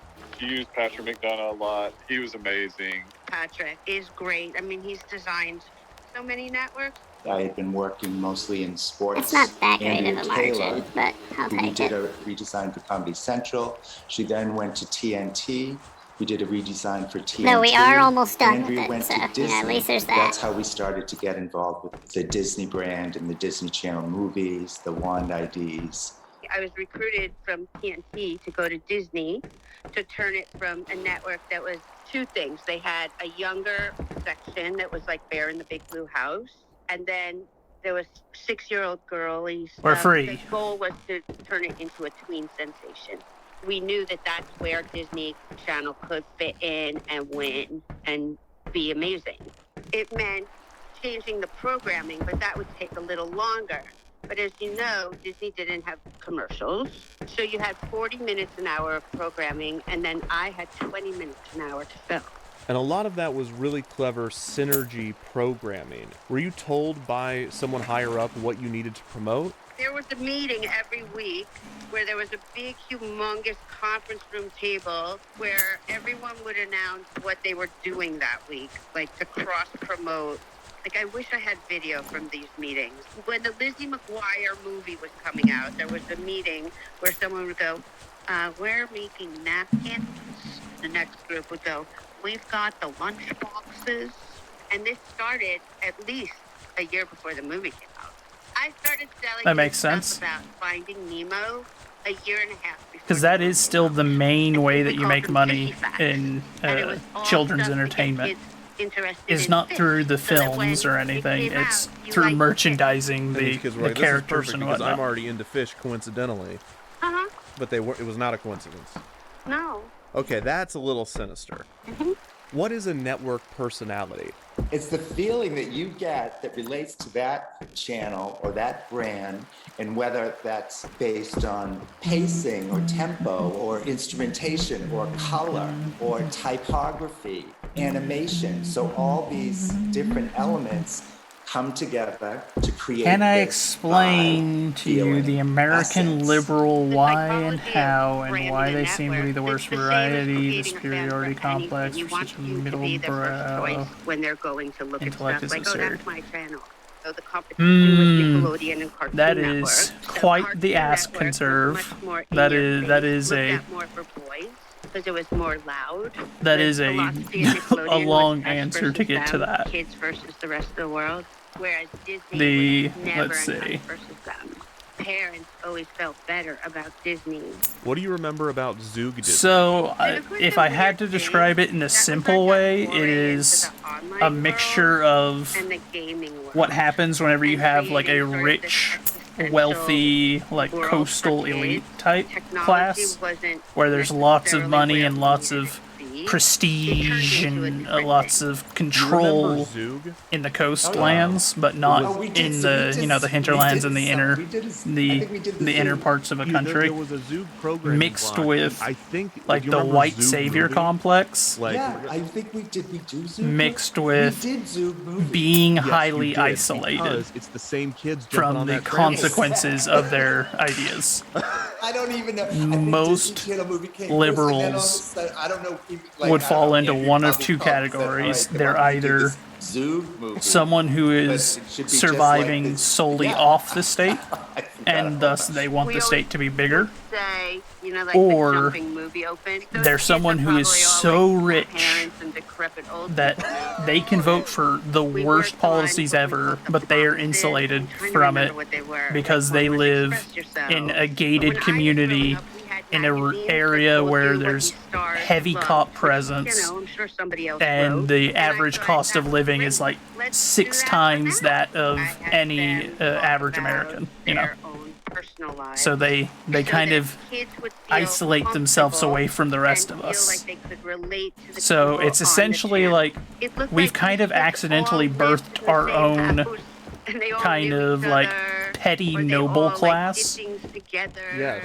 Believe me, none of these kids lived together. None of Kind of these like kids how did back in the day, anything. you know, there Like, a were few there of were them did stuff minor together, but not nobles that who would many. get The only who were times they known ever for really being got like together was when I really said, okay, there's gonna be a shoot, tyrannical you're all and gonna be here, cruel you're all gonna do because this. they had a And little yes, bit of you're gonna power do but not They would a lot watch of Lizzie responsibility. McGuire, and they didn't watch Tom So Cruise and think he was amazing. we've They did kind of think gotten that the same he was thing. more of a big thing to them. So the fact that It they just could it get came an from a insight more into what mercantile originally, like a lot of it was, you know, wealthy families, but now it's also famous people. And the weirdest thing that so happened that was idolization then they became and the most famous people the in the world. Was political that weird to dynasties. see? Were you like, whoops? You know, where it's like the Clintons, the Bushes, the Kennedys, Like, these what was it? What could you these describe it? families that are implicitly tied to American politics because of how long they've been in it. Fun.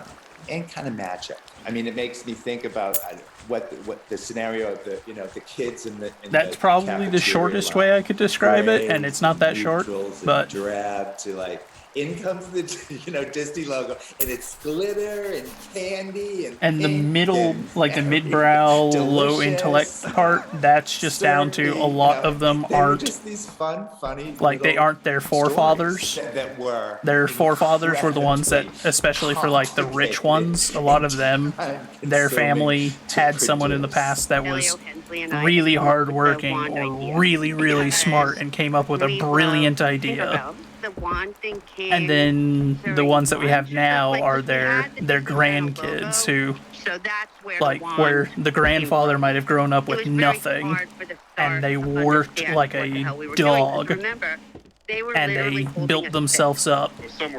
And then their kids have some wealth because, you know, they started to see it later in life. But then the grandkid has always been wealthy. And when you're at that level of wealth, there's no reason to improve, to grow, because you're already better than everyone else, and you've got money, which will always be sufficient for you to get whatever you want. So a lot of them stagnate, which is why you typically see really rich families will kind of like come and go, you know?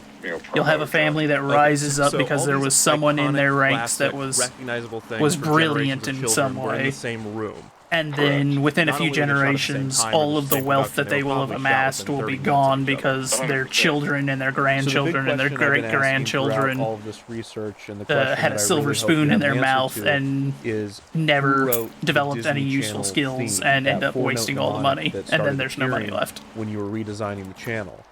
Do you have any idea who could have written that? I worked with a guy, Alex Lazarenko. But it does end up becoming a situation where there's no motivation for them to improve, so most of them will never improve. But I had worked with him for a long time. Like, I'd worked with him at TNT, I'd worked with him at Comedy Central. So that 4-note mnemonic, that was definitely Alex Lazarenko. Yeah, it was Alex. Remember anything from the production when he was writing the theme? You know, he probably did it in like a day or two. Yeah, you know, none of the things came to him. He's amazing. I mean, he probably wouldn't have said he wrote it. Darn it, there was only one to buy. Said, "Oh, I struggled over it for months." Do you know anyone else that would have known Alex or that would have been around for the production of these tracks specifically? I'm sure. You know what? I could probably get you to the producer. I'm trying to think of the name. Now I can't remember his name. Who was the producer on it? Andy Solomon? Andy Solomon, that's who produced it. Hi, I'm Andy Solomon, VP of Operations for Definition 6, formerly for Elias Arts and Tonal. So when you started at Elias, is that when you met Alex? Yeah, right away when I started at Elias, I started as a producer, so he was the creative director on all the jobs. I assumed it wasn't Alex because he was always listed as creative director, executive owner, eventually with Tonal. Through talking to people, he was also composing regularly. Oh, absolutely. He's like a classically trained musician, done a million different things, but had a knack for memorable melodies, it was almost like you could say the words to his melody, like whether it was Disney Channel. And I forget, we did work for Encore years ago, and it was 2 notes, and we'd always go Encore, and that was the melody. So, half joking, but I also think that was part of his process as well. Do you know anyone else that I could speak to about Alex? His sister Lisa. Do you know Lisa Lesarenko? If you ever spent time around Alex, you would notice even when he was just casually sitting still, his right hand was almost like he had an invisible pen in his hand writing music. His right hand was always writing. I think in his mind, he was always thinking of things in a musical perspective. I noticed towards the end of his life, he was credited alongside a David Little. Do you have his information? My name's David Little. I worked at Tonal for, I would estimate, 12 years. I continued to work with Alex after that. I've never seen anybody that can do something as complex. Almost seems like effortless. He would just turn around and just like knock out like an amazing piece. I'm like, all right, what's next? He's an amazing musician, and he was also in this business world, in the music for television and film and stuff. He was like fast. He could literally write music in a couple hours and be done with it. I mean, it really came to him super fast. The thing that I'm struggling with most right now is lack of photos of Alex. I found only one. Do you have any? Do you know of any? I knew him for probably about close to 20 years or whatever, and I had 0 photos of him. He was one of those guys. He was like, if a camera came out, he was like, I'm out of here. So Andrea Taylor told me that the theme was written by Alex Lazarenko.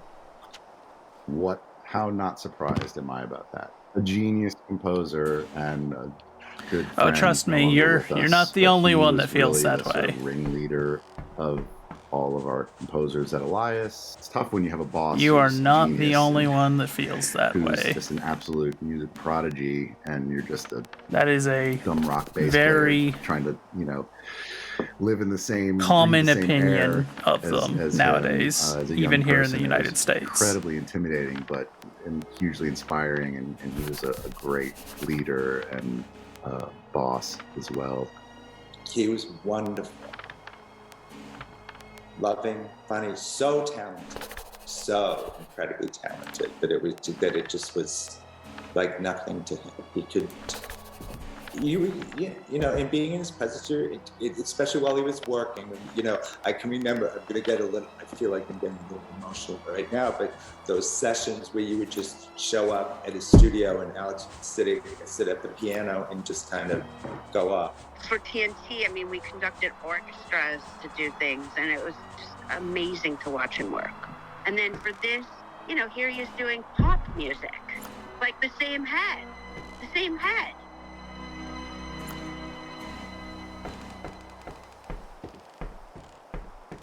You're British. When you reveal your hand and challenge them, you're called a colonizer, most likely, is what you're thinking. That's a common term that's thrown around over here as well. It's a kind of a slur to throw at white folk because of the successful eras of colonialization. I get to make videos for a living on subjects that I'm passionate about, that people watch. But that is a common one even over here, which is funny to throw around over here in the US. Every second that I am able because to do our this, ties to that is a lot weaker. But I'd be lying if there wasn't you have a small colonial part of me attitude that hates that this is called a video, okay, and not a documentary or a film, and that I am referred to as a YouTuber or a content creator, and not a filmmaker or a documentarian or an artist. Okay, so that one you don't really have over here in the US. We don't really encounter that too often. Like I said, we aren't one of the colonizing nations all that much, other than the Manifest Destiny thing. Selfish. We did that, but we don't have like that history there. Would not be. So you don't hear something like that used very often here. Gone. Because living my dream looks a lot different than I imagined as a kid, or even 10 years ago. I didn't know Alex Lazarenko. and unfortunately, I never will. I made this video 2 years too late, and I missed my chance to interview him. Whatever, we're just I gonna can't load the ask last him of what it that was stuff. like We're about to composing pass for out. commercials and networks. I can't ask him how he came up with the Disney Channel theme. But I think the first question that I would ask would be, are you okay with this? Do you even want to be credited with writing this theme? Because this was his most popular work. He composed for other networks and shows and commercials and films, some of which some people may recognize. But nothing comes close to these 4 notes. How could you compete with something that has been playing non-stop for millions of people for 20 years? And according to everyone I've spoken with, he probably wrote it in a day. And he might not have thought about it again after that. It was just another job. Alex is well remembered by his friends and family and coworkers, but on a broader public and cultural scale, he does not have a well-defined legacy. There's the tribute that Fritz Dottie wrote, the IMDb page, the archived website, and one single photo. But when I release this video and credit him for composing this theme, it will likely become the thing that he is known for. And I'm hesitant to do that. I'm hesitant to condemn someone else to the fate that I fear for myself. And worse, in this case, it's just 4 notes. There is an obvious solution to this, and that is to expose you to some of Alex's other work while I have your attention, to give you a broader sense of his talents and artistry outside of this 4-note mnemonic. I could play a few clips from his other compositions. I could link to some of his work and encourage you to go listen to it on your own. You're saying you're But I getting don't have thrown to. this by American liberals Because you've because already English. listened to his music. In fact, you're listening to it right now. And you have been. The whole time. Yeah, I'll Since be the real beginning. honest, I don't You've been listening to the music of the late. I don't know how to Alex help you there. I don't know what the reasoning really or their thought process is. For a lot of them, they're not used to being challenged because they tend to, like I say, be in pretty insulated areas, not only from their consequences of their politics, but it's also insulated in the fact that they are surrounded by people that think just like them. So it becomes kind of an echo chamber. They don't have to think for themselves, they just have to repeat what all their friends repeat. So being challenged is almost like provoking a fight or flight response, and they don't know how to handle it, I guess. They can't fly away from the situation. If they do, You ever it's think about via your legacy as an banning, artist at blocking, all? things I like have that. lots of thoughts on the subject. You know, I asked my wife. There's a gentleman who's got in touch Or with they me fight.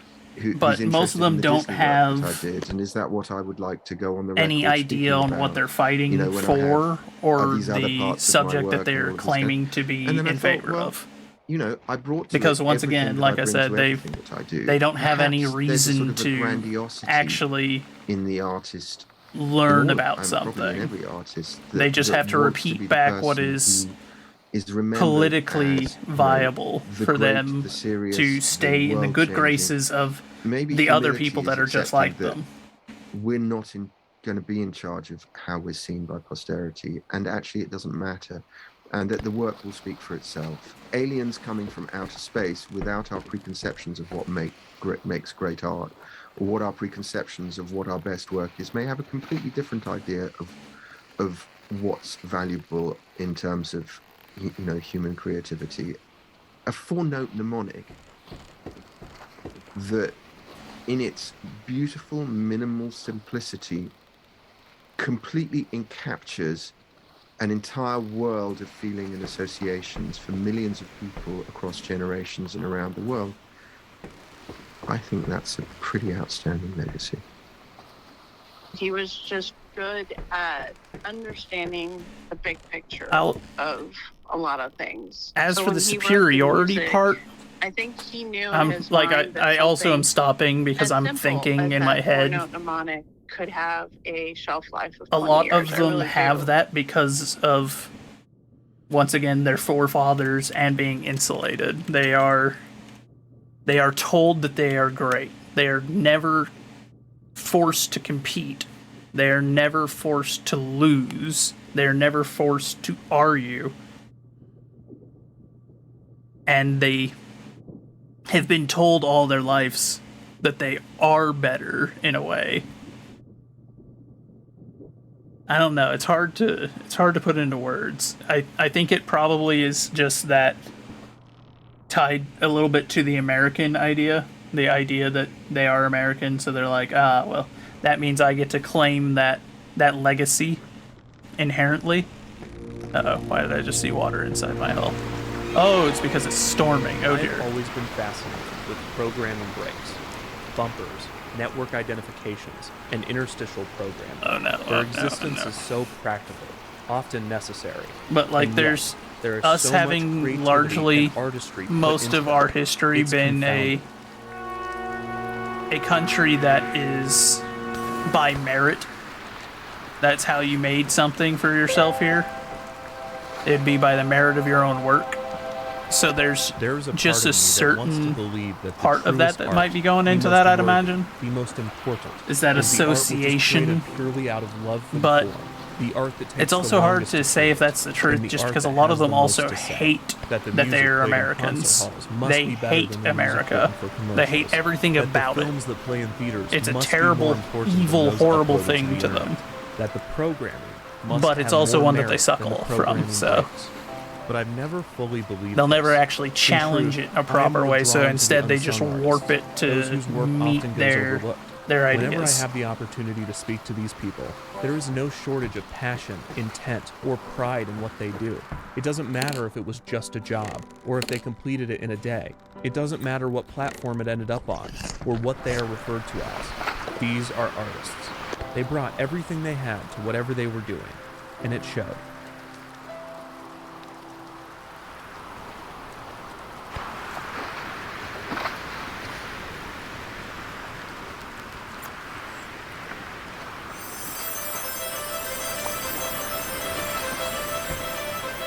That's why we're not seeing the island. We've got blown off course by the storm. In the end, the production of the work is only half of the process. And maybe all that matters is that someone, somewhere, got something from whatever you created. And in the case of the Disney Channel mnemonic, that is indisputable. In the minds of thousands, if not millions of people, this music evokes feelings and memories, often long lost. This sound has the ability to bring back anything from the feel of carpet to the color of walls. It could return one's mind to a happy childhood, or represent a safe reprieve from a difficult one. It could be a symbol of a relationship with a sibling, or a parent, or a friend. It could even inspire future artists. All from a sound. Any one of us, artist or otherwise, would be fortunate, blessed even, to be remembered for a single note. So what a monumental achievement it is to be remembered for four.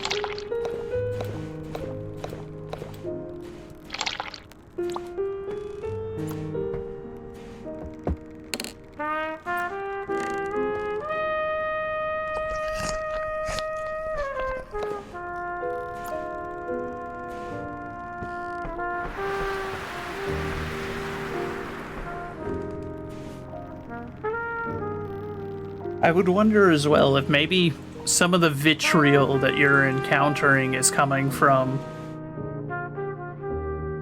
the fact that in most liberal mind, like in the mind of most liberals, the British are further along in the intellectual development that they think that they're doing, and a lot of them associate some very left-wing ideas coming from Britain and whatnot, as compared, at least in comparison to us.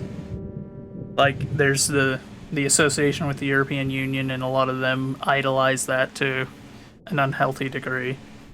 So when you are proving not to meet their stereotype, it is particularly something they dislike. What are you doing, boss? I'm trying to get the word out about my brand since you can't build me a website, Cody. Buy my product! But boss, I signed us up for Squarespace. Wow, we did get blown a good way off course. Cody, my boy, that's great to hear! Force really challenged. In early 1976, writer Jerry Jewell was living in California with his wife Susan. It had been 15 years since Jewell had become the first employee of the now famous puppeteer Jim Henson.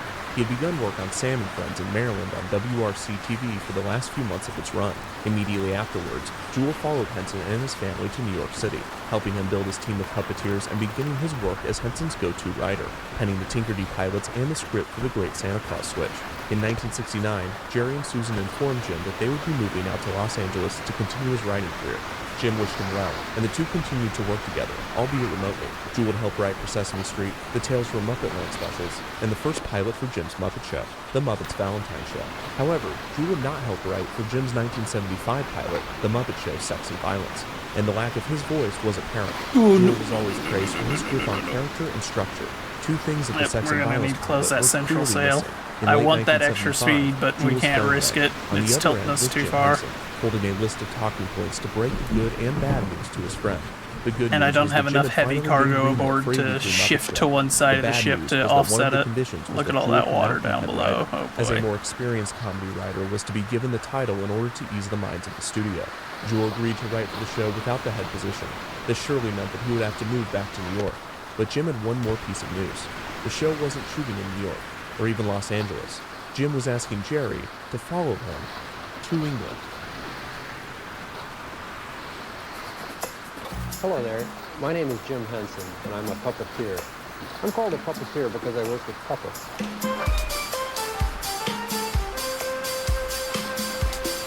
Okay, you're gonna love this story. Greatest story in the world. Thank you, and welcome again to another Muppet Show. But trust me, you are right in that we like to see them taken down a good peg as well. Because a lot of them are insufferable to us as well. They preach to us, so they attack you in that way, and then the way they Jack attack Burns us was a is comedian through in the their truest of angle of senses. like, well, He had been a I'm member the of the Second better City Improv version Troupe, of and you. he'd formed two successful I'm comedy what duos, you one should with be. George It's Carlin like, and another no. with Avery Schreiber. He'd No. acted in a number of television shows, and he had Especially written as a for the Southerner, laughter-inspired I variety show, hold Hee Haw. no- In producer Ward Lou Brady, no he particular was the perfect love type of head of writer the, for Muppet Show. the liberal In November type, of as they're 1975, very much developmental meetings between associated Burns, Jewell, with and the, Henson were held. that kind of The first thing to nail politics down and- was the premise and format. and the a Muppet lot Valentine of Show and the Muppet Show Sex targeting and of Violence had a my few folk similarities that they could and draw our- from. our land. For one, they were both variety shows with musical numbers and short skits. This is the format in which the Muppets thrive, but the series would need a premise that helps hold these segments together. The Muppets Valentine Show was too heavy on its specific story to be replicated, and it could have used a few more skits. The Muppet Show Sex and Violence needed less skits and more character. Another similarity between the two specials was the show within a show format. In The Muppets Valentine Show, Wally was writing the screenplay. In The Muppet Show Sex and Violence, Nigel and friends were putting on a pageant. The concept that emerged from the brainstorming sessions was a group of Muppets attempting to put on a vaudeville show in an old theater. The concept was nothing groundbreaking, and the team wasn't 100% confident in the idea. One positive of the format was the ability to bring on a human guest star for each episode. Mia Farrow's role in the Muppet Valentine special seemed to prove that the audience needed a human to ground the show, or at the very least, give the Muppets something to play off of. On top of this, a list of celebrity guest stars would help sell the show to more stations. The idea was great, but the execution would be difficult. Jim's agent, Bernie Brillstein, was tasked with finding celebrities that would be okay with traveling to London for a week to shoot a syndicated puppet show that didn't pay that well, which, if you can believe it, many declined. Brillstein had to resort to calling in favors from friends and clients, and he was able to secure dancer Juliet Prowse and actress Connie Stevens for the show's 2 pilot episodes. These episodes would be filmed, edited, and shopped around to any US stations that would be willing to purchase the syndication rights to air the show. It was convoluted, backwards, and a huge risk, but Gray believed in Jim and the Muppets, and he was giving them a huge opportunity. With Brillstein, Jewell, Burns, and Henson's producer, David Laser, on board, Jim needed to assemble the rest of his team. His regular puppeteering team, including Frank Oz, Dave Goelz, and Richard Hunt, would make the trip overseas. Unfortunately, performer Jerry Nelson would not be able to travel for the filming of the pilot episodes. Henson would bring 2 more performers he had worked with, John Lovelady and Aaron Oskar. Jim would also bring another puppeteer out with him, his wife Jane. Jane, Jim's first performing partner, had focused on raising their family, which had grown to 5 children: Lisa, Brian, Cheryl, John, and Heather. She was still able to find time to help Jim when he needed it. This is a wildly unfortunate situation to be in. Often going uncredited. Jim and Jane's relationship Normally that became route strained is over a the past pretty few straightforward, years. Jim's easy hectic route. schedule was not easy to deal with. But getting caught by although the he made time storm, for his family, he was definitely torn between that, two that worlds. definitely- Communication was another issue between Jim and Jane. That Jim's did a soft, number gentle to nature, us. which his friends and coworkers admired, was not helpful in serious conversations pertaining to the family or their relationship. Despite the two growing apart, Jane remained an essential asset of the Muppets. For one, she had a sharp eye for talent, and Jane would help Jim in recruiting puppeteers. Jane was also one of the few people that could tell Jim the truth about his work. Yeah, you're even not if it wrong wasn't there. positive. You're Jim not didn't wrong take there. criticism exceedingly well. Academia and Jane was is one of the few more people he trusted for heavily an honest infiltrated opinion. Another was Frank areas Oz, of our who, with his direct country. and aggressive nature, had no issue in telling Jim And, how he felt. It was it- this it has- dichotomy it that is made certainly their friendship felt. work, and the juxtaposition That being said, had I don't created think Bert it's, and Ernie, two of the most popular Muppet characters. Even with a full team of puppeteers, writers, and crew from Grade's Elstree Studios, there were still a lot of frogs and dogs and bears Trying and to think chickens and of how to- whatevers that needed to be brought onto the show. Many characters from previous specials would be brought back as dangnabbit. performers or workers on the show within the Which would've show. gone The into Swedish Chef, headwind performed by now. Henson with hands now puppeteered by Oz, would perform as zany cooking demonstrations. George the Janitor, performed by Oz, would be the show's janitor. Mildred, who was passed between performers, was added to various sketches despite think not having a because you role in the understand show. Twitch Sam analytics, Neill that you would can throw return as together the a show's stream and morally use two upright different- censor and fine art curator. The full Yeah. Electric Mayhem Yeah. Band would be the house band, and many of the members would perform in the Fair enough, orchestra. I kinda get what Crazy you're Harry, trying to performed say. by Lovelady, would be the show's unpredictable pyrotechnics expert, and the elderly gentlemen from Sex and Violence, Statler and Waldorf, performed by Richard Hunt and Henson respectively, were given a seat in the theater's balcony, where they would comment on the show and heckle the cast. I love it, I love it. Of course he loves it. He's the kind of guy who plants poison ivy. Other Muppets such as Sweetums and the cast of Frogs, Pigs, Chickens, Frackles, and the interchangeable Muppet Whatnots would be used as needed. Since Jim and his team had been constantly appearing on variety shows performing skits for nearly 2 decades, the Muppets already had a few acts to integrate into the show. A skit named Phenomenon, which Jim had first used for Sesame Street in 1969, had been evolving for over 6 years. The skit featured a nonsense song originally written for an Italian sex documentary that just so happened to be extremely catchy.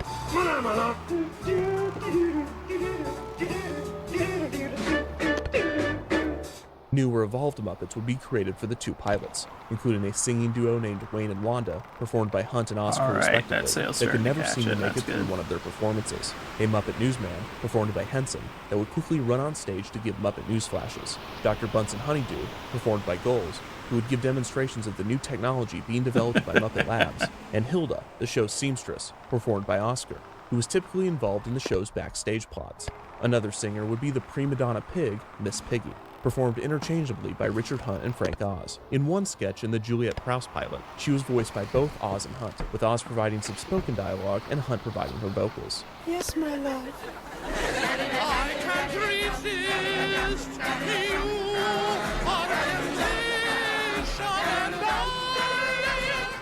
Dave Goles, who was still helping in the Muppet Okay, Workshop, now I see was what more or angle less we're coming forced in by from. Jim to perform on the Muppet Show. Jim saw potential in the puppeteer, even when Goles was uncertain about his talents. Jim wanted him to play the Muppet Show's resident daredevil, named Gonzo the Great, pulling a Muppet at random from the collection, the cigar box Frackle from the Great Santa Claus Switch, handing it to Goles and saying, "This could be Gonzo." Goles' lack of confidence in his own performances created a very hypocritical Gonzo. On one hand, he was a daredevil that believed his performances were high art, getting mad at the audience when they rejected his attempts to eat a rubber tire to the music of The Flight of the Bumblebee. On the other hand, he was a sad, pathetic character with a baby voice. Really? You think I'm emotionally mature enough to move up to a Raggedy Ann? He clearly needed work, but if it was any consolation for the nervous Goles, the great Frank Oz was having trouble establishing his main character as well. The show's resident comedian would be a bear named Fozzie. Oz gave the character a low, gruff voice to deliver his unbearably bad jokes with. All right, everybody, reach for the floor. The character also had a unique mechanism that allowed him to lower and raise the corners of his mouth, allowing him to frown and smile. Oz was one, if not the best performer that Jim had. although he shrugged off the group's performances with his incessantly sarcastic personality, often quipping, ready to wiggle some dolls, before performances. Still, his comedic timing and delivery, especially when paired with Jim, was next to none. Ernie and Bert were proof of this, but recreating that magic with new characters was proving to be difficult. Fozzie became the victim of Statler and Waldorf, but the balance wasn't right. Similar acts, such as one performed by comedian Milton Berle, proved that the setup works. Unfortunately, Fozzie's constant failures were more sad than funny, which held his character back. Finally, Jim needed a main character, and The Muppet Show needed a host. The host of the Sex and Violence pilot, the drowsy Nigel, was cast to the role of conductor of the orchestra, and Jim was left searching for a lead. The obvious choices were Rolf and Kermit. Rolf had seemed to run his course in mainstream popularity, but Jim would not waste him as he had done in Sex and Violence. Rolf would be the show's resident pianist, and he would be given his own segments. This left Jim with Kermit, one of his most recognizable Muppets, especially among the adult crowd. Jim had been working with Kermit for over 20 years by this point, and the character had yet to find his footing. On Sesame Street, he was the adult interacting with children or Muppets that acted like children, but even on the preschool program, he had an unrestrained anger to him, and he often came off as rude and grumpy. You big dumb stupid rotten They removed WordPad. Huh. You are without a doubt one of the nastiest monsters I've ever seen. I wonder why they've Also, gone and done Kermit's that. moonlighting on It's late a bit night shows and unusual. other specials had caused a bit Been of retired. controversy I with wonder the if Sesame maybe Street it's- gig. In 1970, he provided Maybe it's lead-in not on the segments to window, or commercials no, airing not during 'cause they Hasten make it, Rebel, I think, and a few yeah. critics were quick to point out that a Sesame Street character shouldn't be used to sell products. Still, there were glimpses of depth in the frog. strange. In I 1970, don't know why they do he would that. sing a song on Sesame Street written by songwriter Joe Raposo, titled Being Green. The song saw Kermit taking a moment to reflect on his ordinary and possibly dull coloring. In the final verse of the song, Kermit realizes that the way he is beautiful, and that it's the way he wants to be. The song would become a hit, and it would be covered by many famous musicians, including Frank Sinatra and Lena Horne. When Kermit's character I did developed on buy Sesame Cargo. Street, finally lightening up a bit, his Did I personality remember to split get in a two. receipt? In the morning, he could be seen talking gently to children and teaching them the alphabet. Yes, But in the okay. evening, he would be on Jim's arm appearing on late night shows. Here, he would act as a foil to the kind Jim, once again coming off as rude. Jim's decision to place Kermit as the host of The Muppet Show would be one of the best decisions he would make, because it gave the character something he needed desperately: a home. As the showrunner, host, and boss of the bizarre group of weirdos that resided at The Muppet Show, Kermit could finally become an extension of Jim, who had a very similar role with his team, while also being able to get angry and yell, something Jim never did. After the character was given the job, he no longer came off as rude or grumpy. Instead, he was merely trying to make everything work with a group of people that were making it extremely hard for him. In this way, he was the show's most relatable character, and he would often take quiet moments to break the fourth wall, confiding in the audience. Sometimes the crown weighs rather heavy on this little froggy head. Kermit was one of the few characters that worked right away, whether he was talking to the guest in the show's talk spot or watching the performances with a horrified look off stage. The Juliet Prowse and Connie Stevens episodes were shot in January of 1976. After this, the performers returned to the United States to continue their work on Saturday Night Live, while Brillstein and Laser shopped the pilots around. With 2 episodes of The Muppet Show to display to programmers, they would now be able to convince more stations to syndicate the independently produced show. After seeing a preview of the brand new Muppet Show, the consensus was unanimous. It was a resounding no. The show's pacing and format didn't work, and even Lou Grade's American producer believed the show's humor was too British. The show's intro, for instance, was way too long, featuring a full preview of the show to come, with multiple lines Fair. that would end Fair up being enough. cut, such as Kermit singing, There "The is show a bit of a tonight will different feature a lovely humor, song or or two. comedic We also have some style dancing, between if us." That's what pleases you. And Fozzie Bear will You tell you resent some that jokes remark? Well, you never must knew, admit, before finally the singing, British are "To introduce our notorious guest star, for that's what I'm here a to more do." dry The sense of backstage humor segments than also a lot fell of flat, us including in a the scene where US Kermit are. asked one of the chorus girls out on a date, only to get rejected. Jim I'm never not saying wanted to that take it's criticism bad. well, stewed in the You rejection resemble for a that short remark. while before laughing it off. After all, the team had 22 more episodes to shoot, and they would clearly have to rework the 2 they had already made. Jim's entire career had been leading up to this moment, and while such a strong rejection of his work hurt deeply, he knew that the only possible way to move forward was to improve the show and hope the new product would be better received. Of course, Jim didn't say this. He just quietly muttered, "It's not the end of the world," and then had a drink with Laser. On May 5th, 1976, Jim and his team sailed to London, leaving behind SNL, which had luckily been simple considering that no involved party had benefited from the collaboration. They burned our scenery. We're no longer booked on the show, and they said we're puppets, and that we don't even have a lower half. What do we do? Don't look down. Jane would stay with Jim for just the first few weeks of the 6 months he and the other Muppet performers would be in London before returning to look after their children. This left Jim, Jewel, Burns, Oz, I mean, Goals, fair, but Hunt, I think Love in this Lady, case Oscar, they're more and the crew at Parade's Elstree referencing the fact Studios that to make the Muppet the magic humor happen. is far more Performer Jerry dry. Nelson would join his friends to perform on the A show in that just would a few be weeks. hugely And Jim assigned comedic Muppet to builder the British Bonnie might not Erickson to be set up that a new comedic workshop to an at American Elstree Studios audience. to create the Which endless is amount then of funny puppets because Jim would then need there's for the stuff show. like Top With Gear, everyone on which board and settled was in, really there was only popular a few here in the things left US. to do. It was time And to when play they the made a music, US and it was variant, time to light no the one lights. watched it because it sucked. I think I watched like 1-2 episodes of it just because it was what was on, like if I was out at like, you know, Just as a Kermit was doctor's becoming the glue appointment that or held the rest something and of it was the on the Muppet cast TV. together, Jim was the glue that held Whereas together his Top team. Gear, the Muppet British Show ran one, on a my tight father schedule, watched and every Jim could day. be found running back and forth between rehearsals, the editing room, the writing room, and anywhere else along the chain of production.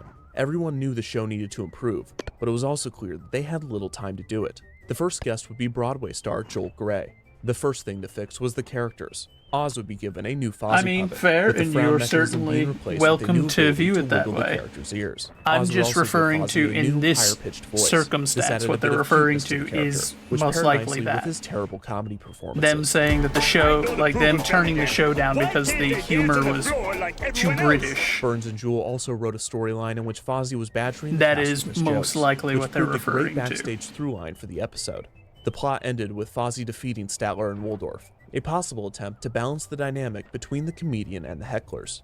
One positive of the two pilots were the musical numbers. Jim's eccentric and diverse taste in music had always been a part of the Muppet Ensemble's personality, and Jim had favorites in almost every genre, ranging from novelty to bluegrass. The recording sessions for the Muppet songs was one of his favorite phases of production, getting to have fun with all of his friends singing the songs he loved in funny voices. As he had done on Sam and Friends years prior, he would put odd twists on some of his favorite songs, such as an alien jazz number transitioning into a soft version of You Are My Sunshine. As many of the guests Brillstein was lining up were singers, the Muppet Show would feature music more than any other act. Another positive of this setup was the more the characters were singing, the less they were talking, giving the performers more time to I mean, figure out there's their a characters. few different The recurring directions segments you would can also be go with constantly American created, style improved, or humor. removed. There's the pun filled at the dance, a leftover there's from the the sex and big violence pilot bombastic would like return despite the mixed feelings the physical writers and comedy performers had toward it, angle, and the but if lackluster you're panel talking like a discussions, social a style segment in which the comedy, Muppets yeah, tried and failed to engage in serious that is a debates. common And one, and I Talking think that's Houses, more a just down series to of skits the featuring talking homes delivering the house and inherent building-related punchlines were self-degradation created. that's The quite Joe Gray episode would quite be better than common the previous two,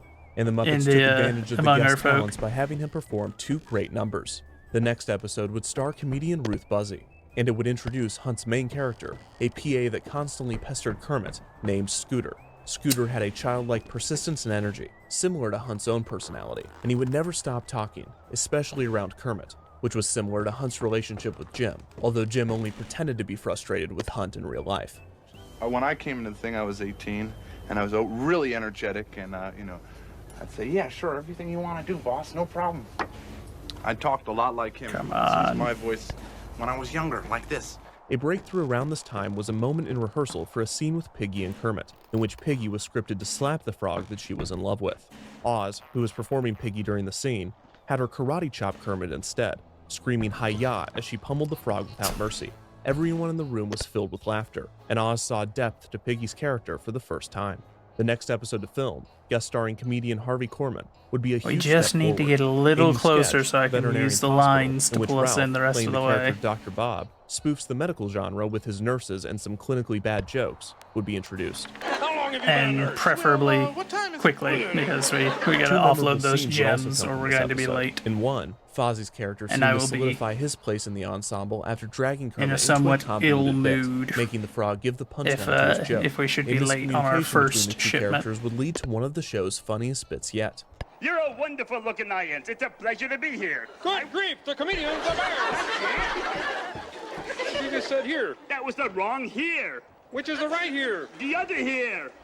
Also in this episode was a musical number sung by Robin the Frog, performed by Jerry Nelson. Robin would sing one of Jim's childhood favorites, A.A. Milne's Halfway Down the Stairs. Robin's rendition of Halfway Down the Stairs would be one of the most This is memorable always one of moments the from worst season times one, of day and the to sweet try to song would come even into make the its way port. onto the UK singles chart the next year. Jim would also use another Milne favorite, Coddleston Pie, Just that sung right by level Rolf in an of episode light guest and starring dark Florence contrast Henderson. where The show's you can't next hardly episode, see what you're with guest doing. star Rita Moreno, would be the best one yet, and the improvements the team had made Barely were even apparent. see the The pier. Muppet Mania just might work. Fozzie's given a great running gag backstage and has some hilarious dialogue with Kermit, and Rita Moreno's show-stopping performance of Fever, with Animal distracting her, resulted in one of the show's first iconic moments. Since the episodes would be aired out of order, and the team believed that the syndicators would want to air the Moreno episode first, the writers would give Scooter a proper introduction for the show's 6th episode, guest starring Jim Nabors, fully explaining Scooter's role as a gopher and his relationship with his uncle, who happens to own the theater the Muppets perform in. Oh, I'm Scooter. Cute name. In episode 12, with guest star Peter Ustinov, Kermit would give a sweet rendition of Being Green after his performer seemed to be so infatuated with the guest star that they forgot about him completely. Brillstein, Laser, and Jim knew early on that finding guest stars for the show would be difficult, and they believed the only way to ensure more guests signing on was for the show's first guest to spread the word. This meant that the celebrities had to have a great time doing the show. It helped that Jim was already well known and respected throughout the entertainment industry, and many stars loved working with him. Laser took the responsibility of the executive point of contact with the guests, always making sure they were comfortable. The show's format put a spotlight on the celebrities, as they were the only Okay, human we in the gotta episode. get the gems guests were off the also ship asked what they and would to like the to ship. do, whether it be comedy bits, singing, or dancing. Get it instead to of the simply office, asking the them to shipment do what office. they were known for. The conscious effort to make a good impression worked, and word quickly spread through the industry that guest starring on The Muppet Show There. was a great time. Now we got some the wiggle constant room work again. meant a constant paycheck for the already well-off Henson. Jim was not modest with his wealth, whether it was when he was younger, purchasing a Rolls-Royce and driving it to his college graduation, or now, taking elaborate European vacations during the short breaks in production.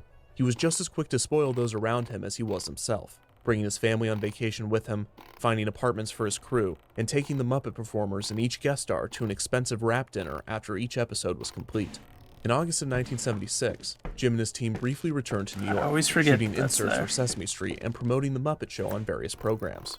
In September of 1976, the Rita Moreno episode of The Muppet Show premiered in the UK and the United States. The episode was warmly received, but it was not a smash hit. The humor still needed work, with some critics pointing out that Burns' style seemed to be influencing the show more than the Muppets.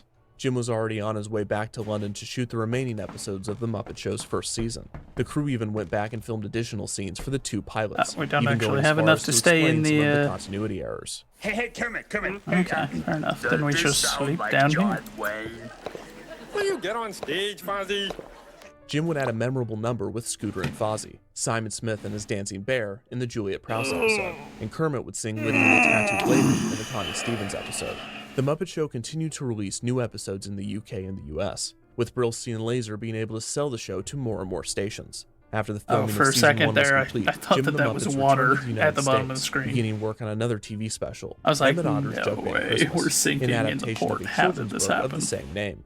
Emmett Otter would see Jim collaborating with songwriter Paul Williams, who had guest starred on episode 8 of The Muppet Show.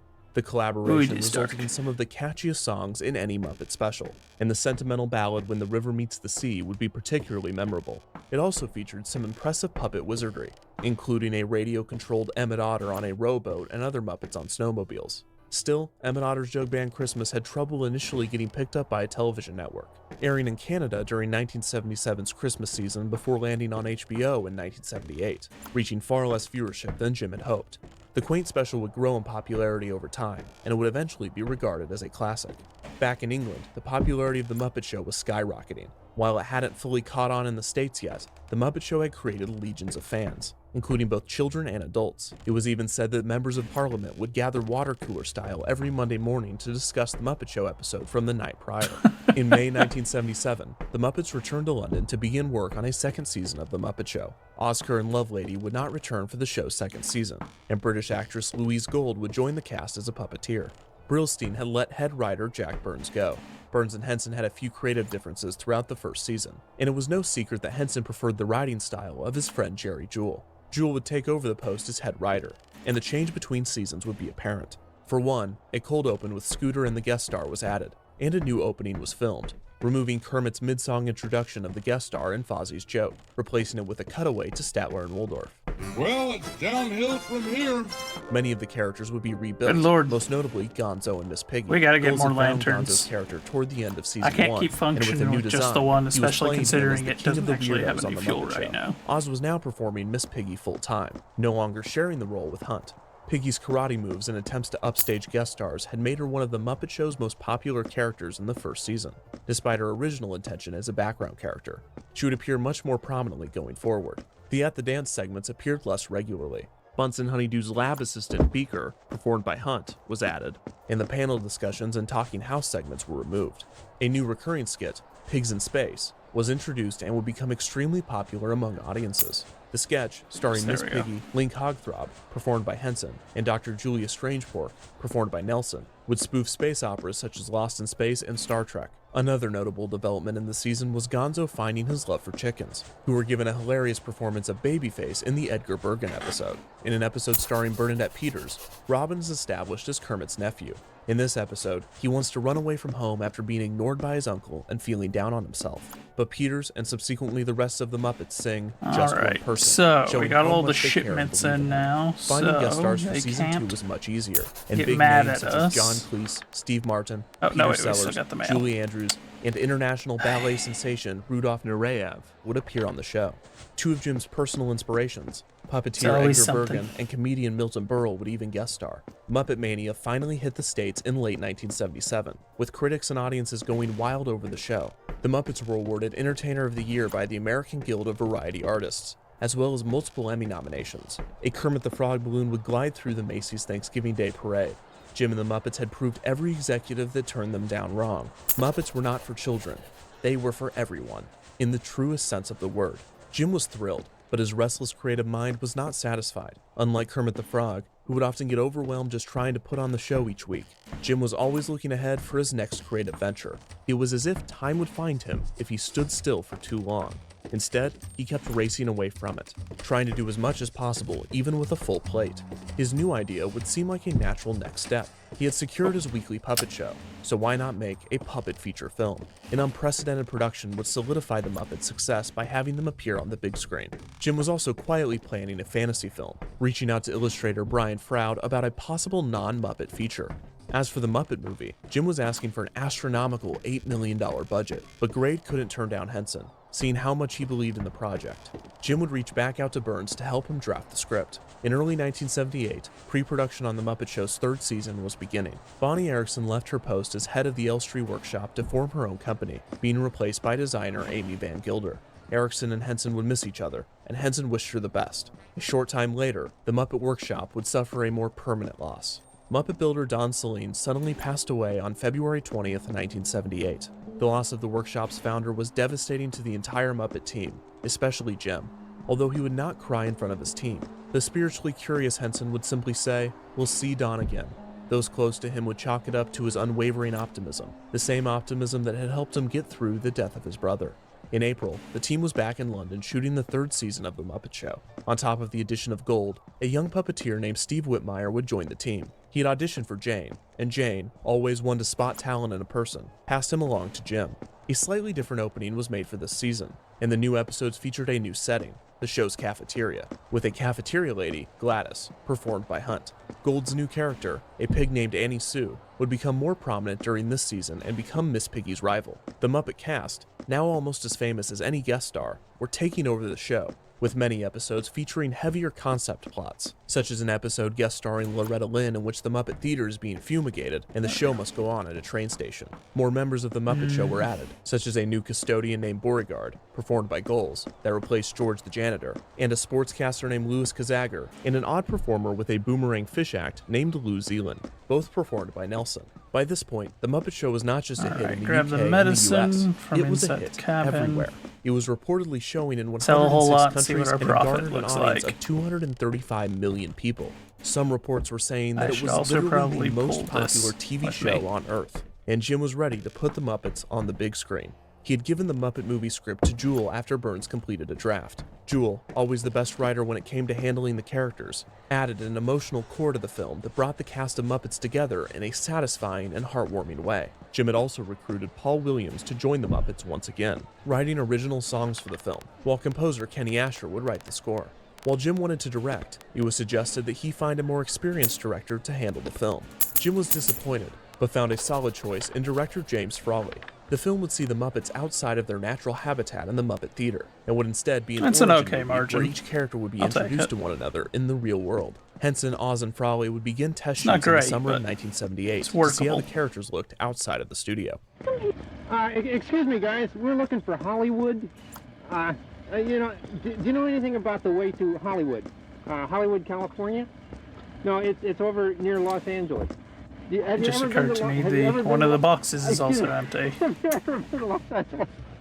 Hey, let's see, which one was it? Okay.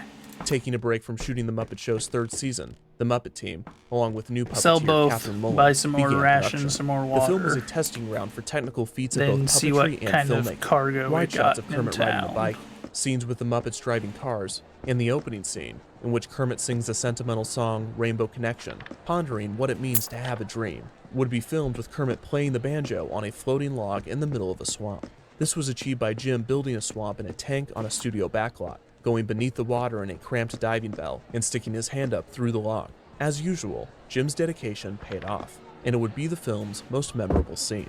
The film was chock full of celebrity cameos, Muppet mayhem, and emotion. Jewel and Burns had wrote a solid script. Why and is Kermit that the Frog so had never out been there? closer I to Jim Henson, tied this one starting as a down. dreamer in a swamp. As Jim had started in Mississippi during his childhood, Kermit pursues his calling, finding friend after friend along the way. The film was full of emotional moments, such as a song from Gonzo titled I'm Going to Go Back There Someday, about trying to recapture a magic that he had felt only briefly, and a beautiful scene in which Kermit talks to himself.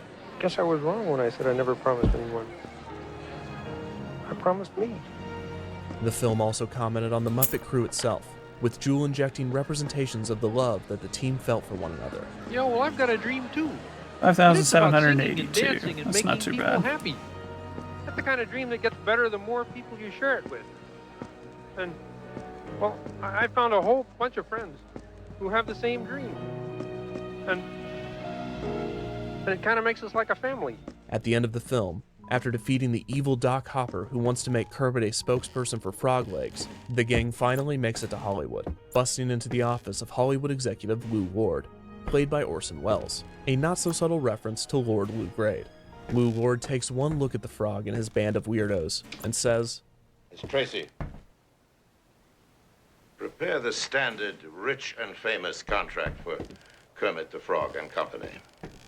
it was a comical simplification of Jim and the Muppets' rise to fame, which took them 2 decades. The culmination of their work was on the screen, especially in the final shot, where over 250 of the workshop's creations appeared. Jim once again relied on the puppeteers Goodness of America, gracious. as well as his family and friends, to puppeteer the characters. The ensemble would sing the last lines to the closing song, a reprise of the Rainbow Connections line, Someday We'll Find It, the Rainbow Connection, the lovers, the dreamers, and me. With the twist, life's like a movie, write your own ending, keep believing, keep pretending. We've done just what we've set out to do, thanks to the lovers, the dreamers, and you. With production on the film complete, Jim and the Muppets returned to London in October of 1978 to film 6 more episodes of The Muppet Show, including a memorable episode with guest Harry Belafonte, with a hilarious rendition of the Banana Boat song and a beautiful rendition of Turn the World Around. The message of unity is something that Belafonte and Henson found a mutual passion in, and the episode would be one of Jim's favorites to produce.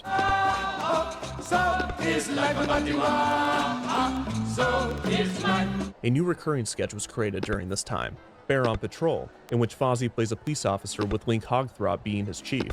Also, more concept episodes I were see what produced, it's doing such as there. a cowboy episode with guest stars Roy Rogers and Dale Evans, and a Robin Hood episode with guest star Lynn Redgrave. Season 3 of The Muppet Show would finish production in February of 1979, Goodness and the gracious. team would be back to work on Season 4 That just 2 long months later. bowsprit is Apart from yet another expensive, variation of the opening, $26.48. the format and characters seem to be more concrete, That is possibly outrageous. thanks to a few new and improved designs from The Muppet Movie. Also, because of the film, set to be released in May, Jim and the Muppets had to fit the filming of 6 episodes into 1 month. Jane and their 3 youngest children had joined him in London, which made the devoted father extremely happy. After the episodes were finished, Jim went on a promotional tour for the Muppet Movie. Never mind, sir. You're running an outrageous racket here. You're dying. The film premiered on May 31st, 1979 in London, and it would hit US theaters the next month. The film was praised by critics and audiences alike, and it would gross over $65 million, blowing its $8 million budget out of the water. It was indicative of just how strong the team's work was, and how much the audience loved it. Season 4 of The Muppet Show continued filming throughout the summer of 1979, until a union strike halted production. The Muppets and John Denver would develop a Christmas special together, called John Denver and the Muppets, A Christmas Together. Denver had guest starred on The Muppet Show early in Season 4, and the collaboration on the Christmas special, especially the soundtrack, would become hugely popular during the 1979 Christmas season. One of the songs, It's in Every One of Us, would be a personal favorite of Jim's, and Robin and Denver would sing When the River Meets the Sea from Emmett Otter's Jug Band Christmas on the album. Filming on Season 4 of The Muppet Show would resume after the strike ended in late October. One of Season 4's most memorable episodes would be when the cast of Star Wars visited the Muppet Theater. With the second film in the series, The Empire Strikes Back, set to release later that year, Luke Skywalker, his cousin Mark Hamill, Chewbacca, C-3PO, and R2-D2 made appearances. Empire, which had coincidentally been filmed at Elstree Studios, featured the new character, Jedi Master Yoda, performed by Frank Oz with assistance from Catherine Mullen, bringing the Muppets into George Lucas's world. Now, months later, Star Wars was brought into Jim Henson's world. The episode ended with everyone singing the classic Disney song, When You Wish Upon a Star, which in hindsight is a perfect illustration of the phrase, be careful what you wish for. In February 1980, the final episode of The Muppet Show's 4th season was complete. Each season Alright, let's see what we're working with here for the economy. For a grand total of 96 being produced thus far. Only one the International crate. Sensation's 5th season would put the That's show always over the magic frustrating. 100 episode number, the amount necessary to syndicate reruns of the show in rotation. Jim had decided that this was enough. Always looking forward, he planned that the upcoming season would be the last for The Muppet Show. He could have continued doing the program indefinitely, with the possibility that it would become a staple of television, a show with immunity to cancellation. But Henson wanted to end it on a high note, and he was happy that the royalties from the reruns could help him fund future creative projects. While he was proud of the show, he was already on to bigger ideas. The Okay, final season so of The we're Muppet gonna Show see would what we film can through the get spring that and we can summer of sell at 1980. Sunspire, Another maybe. variant of the opening would be filmed. Why do we always come Well, here? no, then, I because guess we'll never know. yeah, they don't have a buy It's like price. a kind of torture to have to watch the show. A new cold open format would begin each episode, and more concept episodes would be produced. It wouldn't be until June that the news would break that the I'm 5th really season starting of to The think Muppet we've Show got would be no final. choice. But with pre-production on a second Muppet We're movie gonna already have to underway, start fans going knew out that into Kermit and the deeper gang waters, weren't going anywhere. The which final means we need episode to of buy The some Muppet Show would navigation film in equipment. mid-August of 1980, with guest star Gene Kelly. The episode featured a running gag in which characters referenced the end of the world, a subtle nod to the episode being the show's last to be produced. The end is near. No, the end is now. We'll see you next time on the Muppet Show. The crew at Elstree Studios was sad to see the Muppets go, and the send-off was bittersweet for the Muppet team. They were leaving behind the most successful show in the world, but they were following Jim Henson, and as usual, he was already one step ahead of them. Jim had developed as an artist throughout the years on The Muppet Show. Thanks in part to Jewel, characters became deeper, and there were more beats of sentimentality than just cartoon violence, puns, and dancing. The episode with Belafonte had shown Jim what his creations could do when thoughtfully tackling bigger topics, and it seemed Henson was listening to Kermit the Frog's advice: life's like a movie, write your own ending. While Henson didn't see an ending, he did see the next scene. He couldn't shake an idea that he had been given by entrepreneur Peter Orton at a private gathering. Orton had suggested that Jim create a children's show for the international market, taking some of the techniques developed for Sesame Street and combining them with the international reach of The Muppet Show.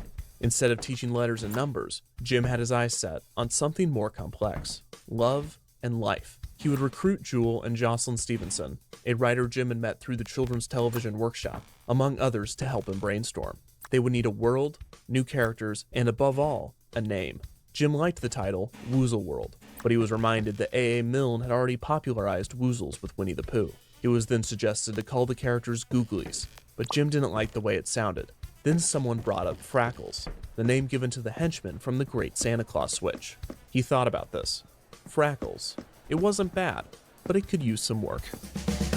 Out of curiosity, are they selling barrels of water here? And if so, are they selling them for cheaper than the fellows outside? They're not. This episode of Defunct TV is sponsored by Squarespace. Cody, my boy, that's great to hear. Cody finally tried out Squarespace, and I think it's safe to say he was blown away. It's no surprise, because there is no better way to get the word out on your brand than with Squarespace's simple yet powerful website design tools. And now, Squarespace is offering a free trial and 10% off your first purchase. Just go to squarespace.com/defunctland and use the code defunctland or click the link I should in the not have bought description this yet. to sign I up didn't and anticipate start that it was just going designing to your website. immediately That's attach to my face. Squarespace.com/defunctland, code defunctland. It's got a good bit of zoom.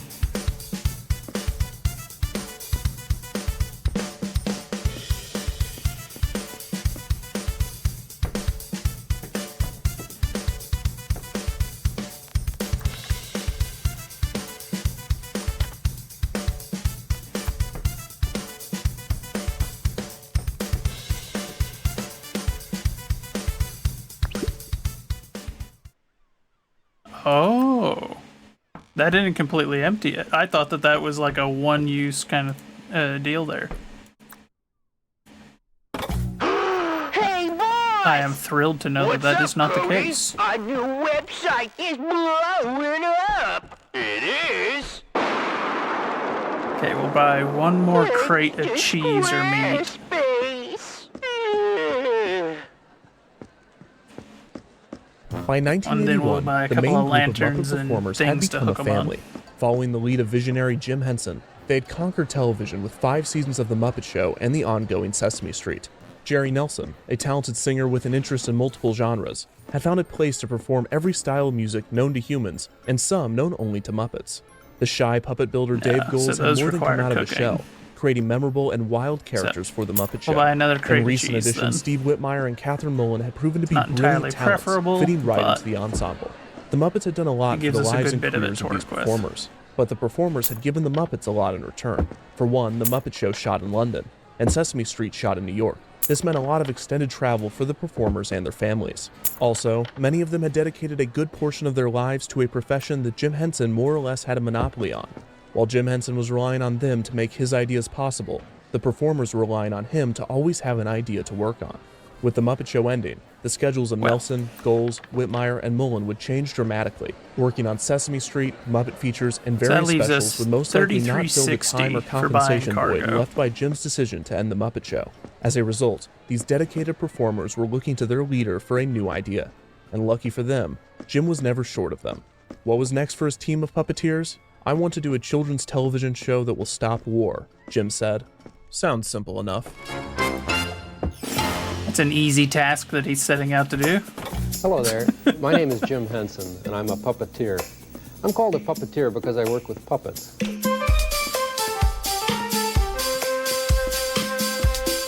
Okay, you're gonna love this story. Greatest story in the world. Hey, thank you, and welcome again to another Muppet Show.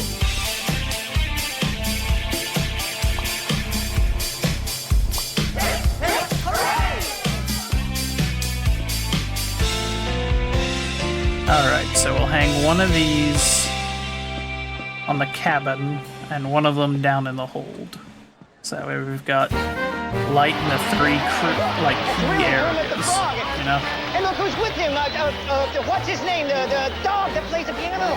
No. And what's his name? The bear who tells the jokes. In 1980, the Muppets were at the height of their success. It had been a year since the hugely successful Muppet movie, and the international phenomenon, The Muppet Show, was going into its 5th and final season. While only the more dedicated or observant fans of the show could list the talents of performers such as Jerry Nelson, Richard Hunt, and Dave Goelz, Jim Henson had become one of the most recognizable and famous creators on the planet.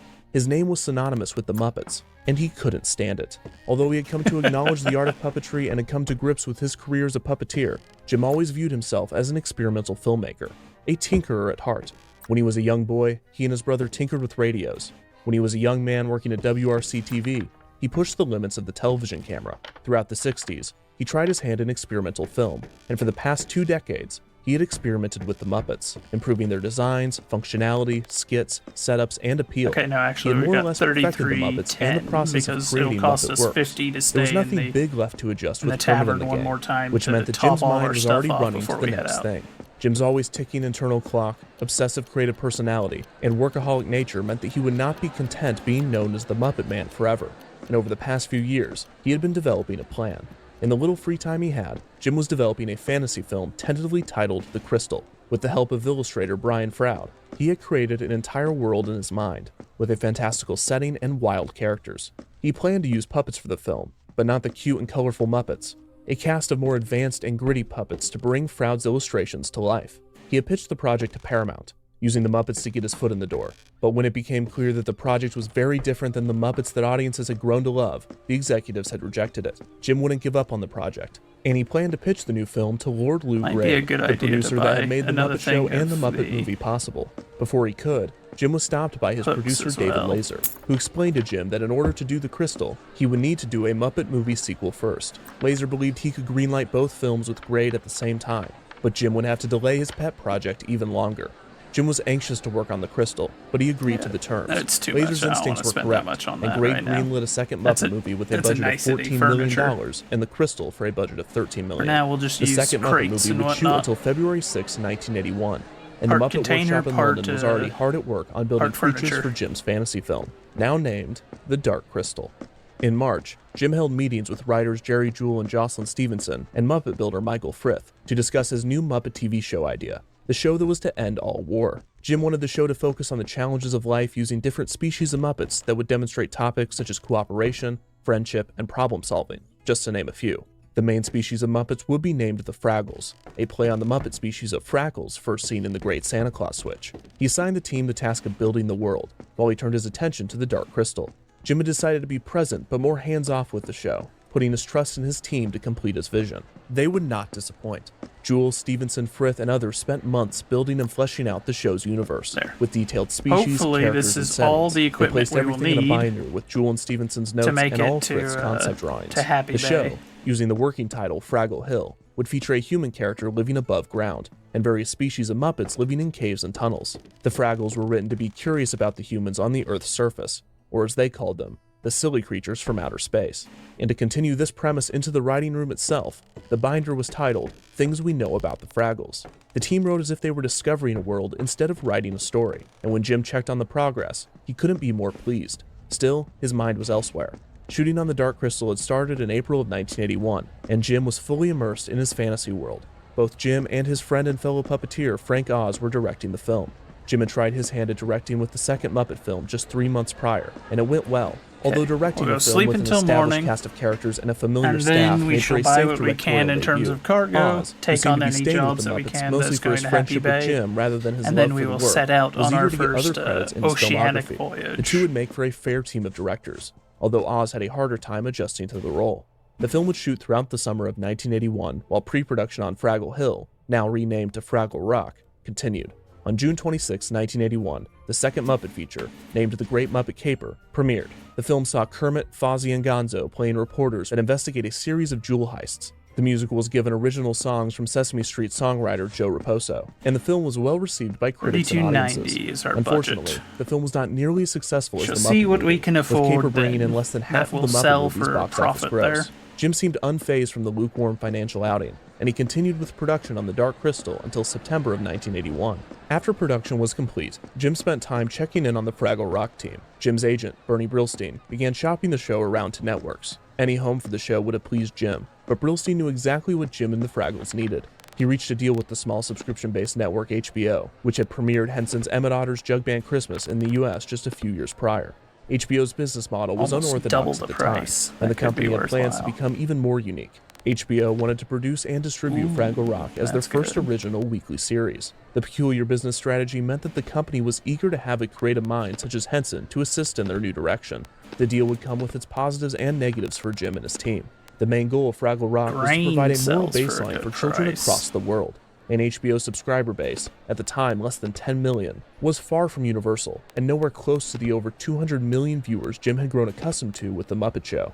The main positive of the deal would be Jim's team being granted more creative control than would be allowed with typical network productions. The setup was reminiscent of the initial Muppet Show deal with Lord Lou Grade, in which Jim was allowed to make the show that he wanted with the risk of a limited audience due to the show being produced independently. It had worked once before, and Jim believed it could work again. Brillstein closed the deal between HBO, also reaching deals with the Canadian Broadcasting Corporation and British Television South. The show was to premiere as early as late 1982, and Jim had already relocated members of his team to Toronto to set up shop in preparation for filming.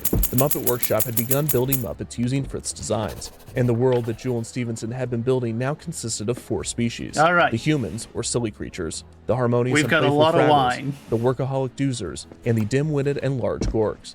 The advanced And we're robotic going to technology be developed going for for the the Dark Crystal bulk would bring both the approach. Doozers and the Gorgs They sell to it life, almost while the twice their Fraggles would be value traditional there, Muppet characters. which means Jim it's was got the thrilled best with the work margin his for team had profit. concluded, and was particularly impressed with their ability to fulfill his vision without his Downside. involvement. This Although means his our praise ship would is going to be translated into his absolutely typical nod, laden hum, and an occasional with alcohol. neat.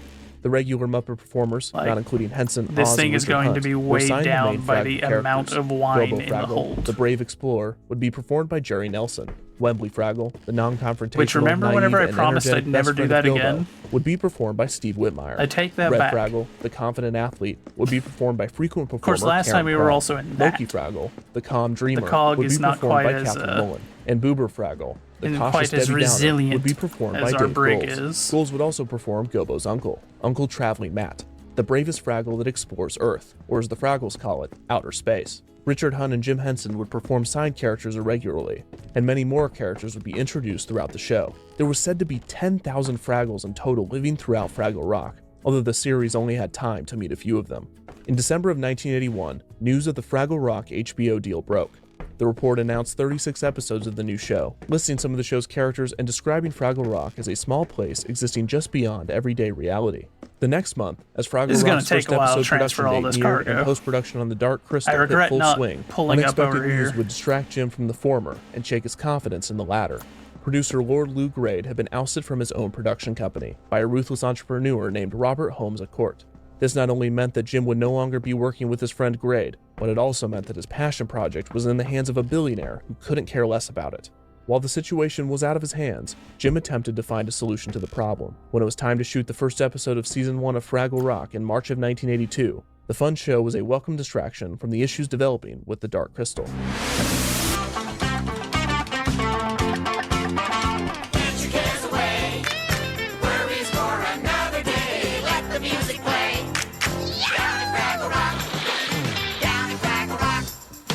Down at Fraggle Rock. Since the show was greenlit without a pilot, HBO wanted to see what the show would look like. So the first episode would begin production on March 10th, 1982, with almost a month break before There's the second no need for me to episode have shoot them to all give time facing for the any same way, necessary but I can't adjustments. help it. Jim would be present for the shoot, although he would not drives me direct or mad perform in the otherwise. episode, a testament to just how autonomous the Fraggle Rock team had become. It was Jim's concept, ambition, and name that had made the production possible, but it was Jewel, Frith, Stevenson, and the rest of the team that had made the show possible. The first episode, entitled The 30-Minute Workweek, would nail the show's format and tone right out of the gate, and the drastic changes needed to make Sesame Street and The Muppet Show work would not be necessary with Fraggle Rock. The episode began with the silly creature Doc, played by Jerry Parks, entering his workshop and greeting his dog Sprocket, a Muppet performed by Steve Whitmire. The episode focused on decision-making and how to support friends when making decisions. The theme began with Sprocket not being able to decide whether to eat a jelly donut or a custard donut. As Doc waits for his decision, Gobo sneaks into the workshop to grab a postcard from his Uncle Matt. Oh, here, thanks for breaking my fall, Red. Terrific. I break your fall, you break my neck. After this, Gobo and Red make their way back into Fraggle Rock. Blue screen was used for many shots in the show. This included moving characters throughout the expansive caves of Fraggle Rock and making the Fraggles appear smaller next to the Gorgs. The blue screen technique, known in the industry as a traveling Matt, gave Uncle Traveling Matt his name. After returning to Fraggle Rock, the main plot of the show was set up. Wembley is having a difficult time choosing a job to do at Fraggle Rock. You're just upset because you haven't decided what job you're going to do. No, I haven't. I just don't decide well. And all of his friends sing a song about how great working is, although their definition of work is much different than that of the silly creatures and of the Doozers. There's ping pong games that must be played and songs that must be sung. The characters then help Wembley with his decision. Moki shows him her job, which is gathering radishes from the home of the Gorgs. This introduces the only 3 Gorgs to appear on screen. Pa Gorg, voiced by Jerry Nelson, Ma Gorg, voiced by Myra Freed, and Junior Gorg, voiced by Richard Hunt, in one of his semi-regular roles on the series. Pa and Ma Gorg believe themselves to be the king and queen of the universe, with Junior Gorg being the prince of the universe. Junior Gorg is the guard of the kingdom, protecting the gate and attempting to capture the Fraggles who keep stealing their radishes. Back in Fraggle Rock, Gobo reads the postcard from his Uncle Matt, who has recently tested out one of the silly creature's modes of transportation, which in reality is just a roller coaster. The sequence, filmed on Canada's Wonderland's Wild Beast Coaster, featured a cameo appearance by Dave Goelz, operating Uncle Traveling Matt in the seat next to him with a false arm draped over the back of the car. Wembley eventually appeals to Marjorie the Trash Heap, performed by Jerry Nelson, the all-knowing oracle to the Fraggles. Marjorie lives with two small creatures, Philo, performed by Dave Goelz, and Gunge, performed by Richard Hunt. There we go. Marjorie gives Wembley the idea to become a fireman, and Wembley is thrilled to have come to the decision. Wembley asks to join the volunteer firemen, and they accept him immediately. The episode ends in the workshop, with Sprocket still having a difficult time making his decision. The episode was endearing, warm, and funny. The songs, composed by Philip Balsam with lyrics by Dennis Lee, were fun and catchy. The duo would continue to write original songs for the show, and the music would be one of the strongest aspects of the program. The writing was also hilarious, with great segments and bits, and the tone was just right. Work is an enriching experience. Yeah! Tedium and drudgery are good for the soul. Uber! Unlike The Muppet Show, which was loud and explosive, Fraggle Rock was soothing and tranquil. Although characters did yell and chaos sometimes ensued, they had a different intensity with the group of Fraggles. The Fraggles were problem solvers, and the main five were specifically designed to have skills and flaws that played well with the others. For instance, Gobo's adventurous nature clashes with Boober's cautious personality. Wembley's insecurities clash with Red's confidence. These clear differences do not drive the group apart, but instead hold them together, as they appreciate and recognize each other's strengths and weaknesses, and even use their varying traits to help them solve problems. The vision of togetherness was a core piece of Jim's pitch for the show. The other was delivering that message to an international audience, and the team had designed the format to do just that. The segments with Doc and Sprocket were made to be wraparounds, or as Jim called them, home bases. In North America, viewers would see Doc and Sprocket, but children in other countries might see a different character, their dog, and a hole to Fraggle Rock. The core puppet segments of the show would remain the same, but international markets were given the option to create their own Doc and Sprocket segments, making the series a co-production with the country or region. Only the UK, France, and Germany would take this option. In the UK, the character of Doc was changed to the Captain, a retired sailor living in a lighthouse, who was a bit harsher than Doc. Not even addressed to us. Gobo Fraggle. Who's Gobo Fraggle? In France, the character would still be named Doc, but was instead a chef working in a bakery, with his dog Croquette. That's Une carte pour un dénommé. I keep his name as Gobo Duck Fraggle. then. That's odd. No, Fraggle. Finally, in Germany, Doc and Sprocket remain the same as in North America, with the same scenes reshot in German. Einen Herrn Gobo Fraggle oder Fraggle. Du sag mal, wie kommt denn die Post für einen... Other countries decided to simply dub the entire show rather than create their own segments. But the fact that the brand new show already had a chance at the international market was a victory in its own right. The week after the first episode of Fraggle Rock finished filming, Jim was already back at work on The Dark Crystal. The film's story was typical of fantasy. A young boy, Jen, would attempt to heal the powerful Dark Crystal, or the evil Skeksis would rule forever. The story was nothing extraordinary, and screenwriter David Odell was handcuffed to the world that Jim had created in his head. In March 1982, the first cut of the film was complete, and Jim was confident in his work. The confidence was misplaced. The scene in which Jim was most proud, the Skeksis banquet scene, saw the grotesque creatures slopping on various foods and talking in a made-up language. This scene was a production designer's dream, but it was an editor's nightmare. It did nothing to progress the plot, and without subtitles or recognizable dialogue, it came across as gibberish. Jim saw it as an experiment in filmmaking, but after a heartbreaking cut screening in which the executives were stunned at how bizarre the film was, it was clear that Jim needed to make changes. It was one thing to make a 10-minute experimental film packed full of symbolism, but it was another to make a 100-minute experiment in visual storytelling and bill it as a fantasy adventure. Jim made the changes, but after Holmes à Court and the new executives demanded Jim change bigger parts of the film, Jim took it as an attack on the underlying idea of his work. Jim had been worried about the scenario for some time, and he had concocted a plan. He was going to buy the Dark Crystal back from Holmes à Court for $15 million. We're just going to go back to jumping over because that tilt is worrying Jim me. Henson. Jim obtained the rights Especially to the as we film, put more now and more only having to cargo on the convince ship. Its worth to its distributor, Universal Pictures. While Jim was fighting one of the most unique financial and creative battles ever fought in the entertainment industry, the Fraggle team was having a great time singing and dancing in Toronto. In mid-April of 1982, production went into full swing on Season 1. They were supposed to get 12 episodes completed by August, which meant that they had to work at an episode per week pace, similar to that of The Muppet Show. It wouldn't be long until Jim took a break from the Dark Crystal drama to join his friends in Toronto. He would direct 4 of the show's first 12 We'd end up episodes, spending this including entire an episode day titled Beginnings, just loading which the would be ship. the first episode to air and would introduce audiences to the world of Fraggle Rock. The episode featured Doc entering the worn-down room that he would build into his workshop, moving a box along one of the walls, revealing a large hole behind it. On the other side was Uncle Traveling Matt, who views his new passageway to outer space. He returns to his nephew Gobo to explain that he will be leaving to explore outer space, and that he needs Gobo to pick up messages from him. The two sing the sweet "Follow Me" as Uncle Matt embarks on his adventure. Every morning, every day, every evening, calling me away. Jim would also perform 2 characters on the show, convincing John, a charismatic, manipulative faux priest Fraggle, and Cantus the Minstrel, a relaxed, wise musician. I say 1, 2, play me do, let me sound as sweet as you. After filming wrapped on the first half of Fraggle Rock's first season, the Muppet team remained in Toronto to film the Fantastic Miss Piggy Show, a star-studded special starring the Muppets' resident star, Miss Piggy.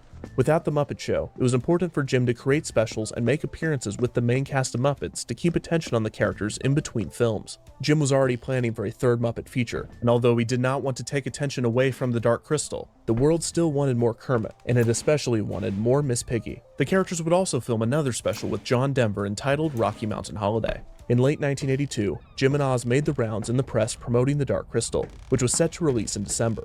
He spent a good portion of the interviews explaining what the film was, and even more time explaining what it was not. It was not another Muppet movie. When the film finally premiered on December 17th of 1982, critics and audiences were split. Some loved it, some hated it, and most felt it was just okay. What seemed to be unanimous was that Jim Henson and Brian Froud's creative mind was on the screen, but as had been expected, the story fell flat for many viewers. Luckily for Jim's gamble in buying the film, The Dark Crystal performed well at the box office, making over $60 million worldwide.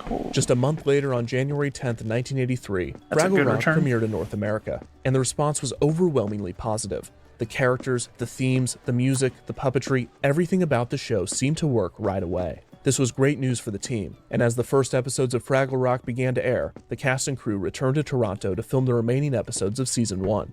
Jim would stop by on occasion, directing 3 more episodes in the season. The performers were integral in the show's success, and Nelson's singing skills and Whitmire's performance sold the friendship between Gobo and Wembley, and their performance of the catchy Wemblin Fool would be one of the most memorable moments of Season 1. Come on and Wimble and you'll be just a Wimbledon fool, 'cause that's the Wimble Wumble Wimbledon song. The final episode of Season 1 would air on July 4th, 1983, just 2 months after the season had wrapped filming. In total, 24 episodes had been produced. The team would be back to work in September, with the entire team returning, with the exception of Myra Freed, who was replaced by Cheryl Wagner for the voice of Ma Gord. Season 2 would premiere on January 2nd, 1984. The series was steadily securing the international audience that Jim had hoped, and it eventually would be shown in over 90 countries. As the series progressed, the mythos deepened, I didn't with many know that it episodes was that revealing different widespread. unique things about the Fraggles, Doozers, and Gorgs. Season 2 would also notably introduce Cotterpin Doozer, performed by Catherine Mullen in one of the rare episodes directed by Jim. In the episode, Cotterpin is not content with her life as a Doozer, and would much rather be a Fraggle. Through the series, the Fraggles have viewed the Doozers as workaholics, while the Doozers have viewed the Fraggles as lazy hippies. This episode bridged the connection between the Doozers and the Fraggles, and the story revealed much more about the Doozer species than originally known. For one, most of the Doozers are named after construction equipment. Also, all of the Doozers were believed to be the exact same, doing nothing but construction.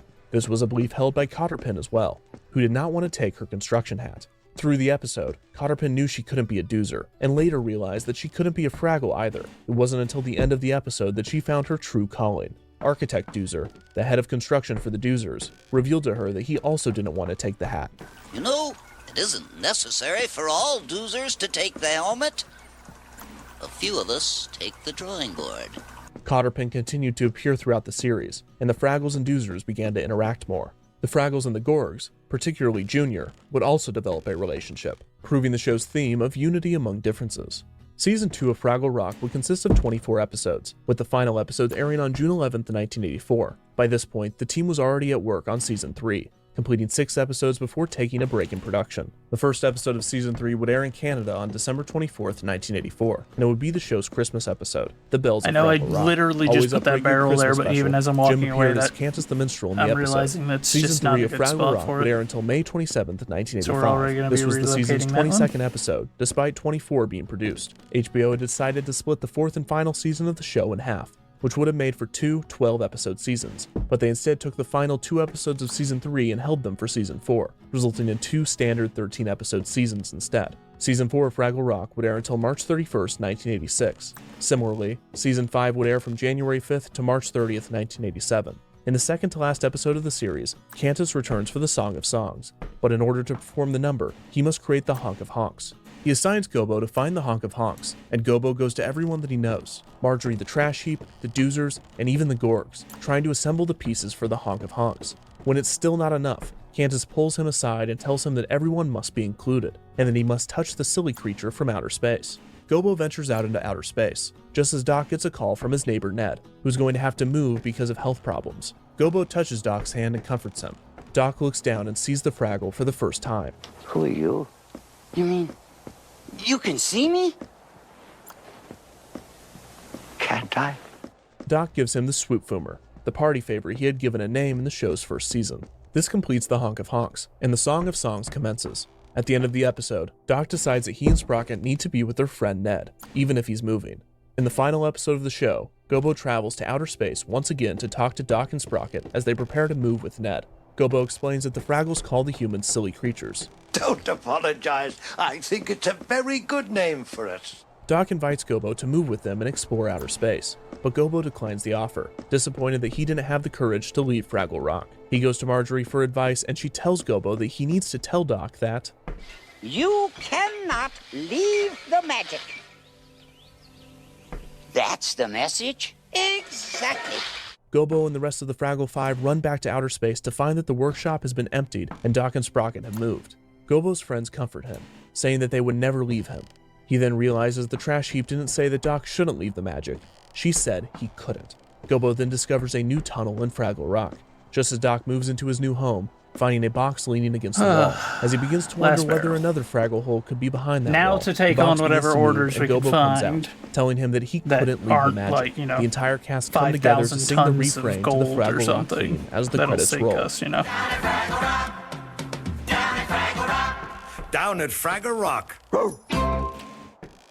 Fraggle Rock was unlike any children's show ever created, and its target age demographic was difficult to decipher. Like most Muppet productions, there was something for everyone, but Fraggle Rock in particular had a few moments that were so deep and nuanced for a production of its kind that it was almost surreal. It's not important now. Everything is important. Either that or nothing is.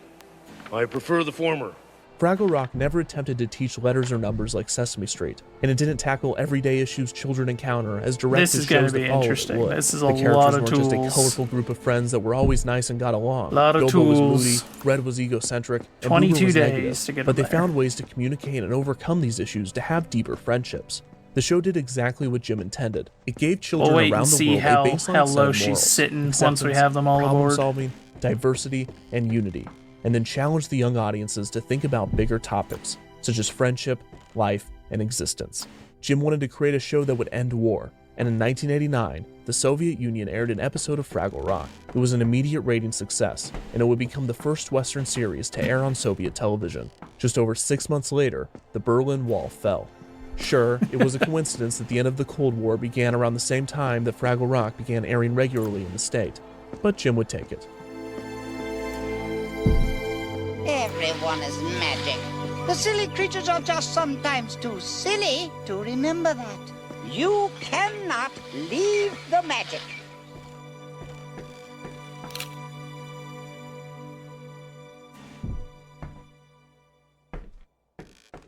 Back in 1983, Jim and his team prepared to shoot a third Muppet feature. At the same time, Froud and Henson began developing a second feature film together. At the same time, Jim was planning a new miniseries showing puppeteers from around the world. And at the same time, Jim was still helping on Fraggle Rock and Sesame Street. Although his team had proved that they could deliver his vision just fine without him, the rate that he was coming up and executing new ideas seemed unsustainable. As much as Jim believed in the nature and spirit of the Fraggles, It was clear that Jim was no Fraggle. He was a doozer at heart. He worked every day, worried that he wouldn't have enough time for all of his plans, as if his time were running out, and although he didn't know it, it was.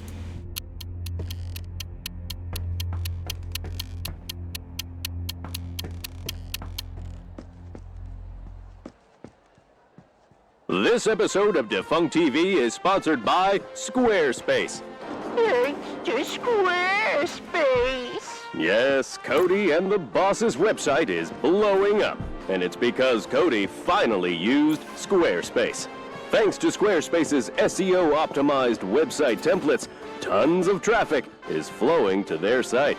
And now, Squarespace is offering a free trial and 10% off your first purchase. Just go to squarespace.com/defunctland and use the code DEFUNCTLAND or click the link in the description to sign up and start designing your website. That's squarespace.com/defunctland, code DEFUNCTLAND. I really wish that there was a way to have them deposit these things closer to the ship. But it is what it is, I suppose. I was correct, though. We have spent all day just loading the ship.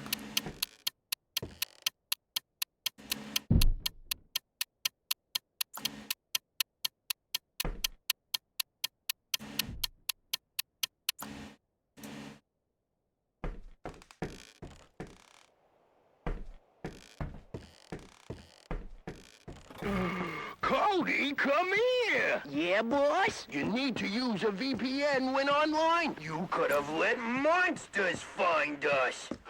Really? Oh, no.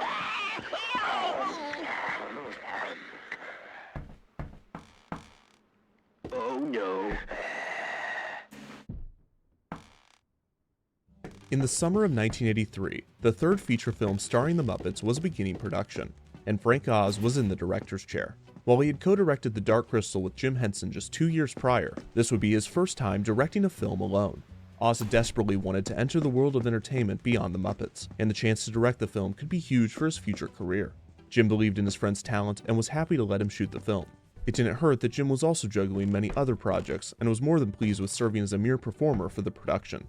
The film, entitled The Muppets Take Manhattan, had been rewritten by Oz, removing much of the trademark Muppet mayhem in favor of more subtle character moments. In the same vein, Oz would require retake after retake of each scene, demanding near perfection from the Muppet performers and human actors.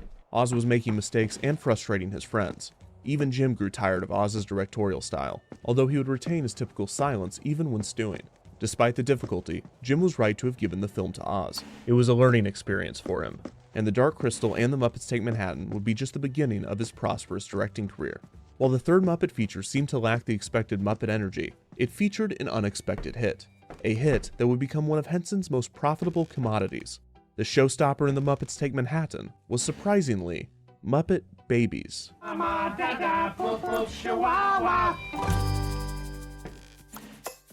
Hello there, my name is Jim Henson, and I'm a puppeteer. I'm called a puppeteer because I work with puppets.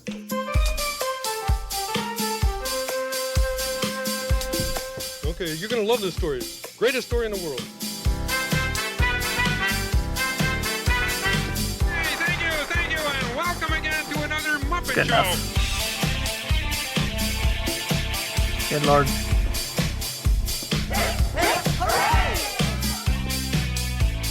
Now, we don't have enough to stay in the tavern tonight, so there's no sleeping till the next day for this one.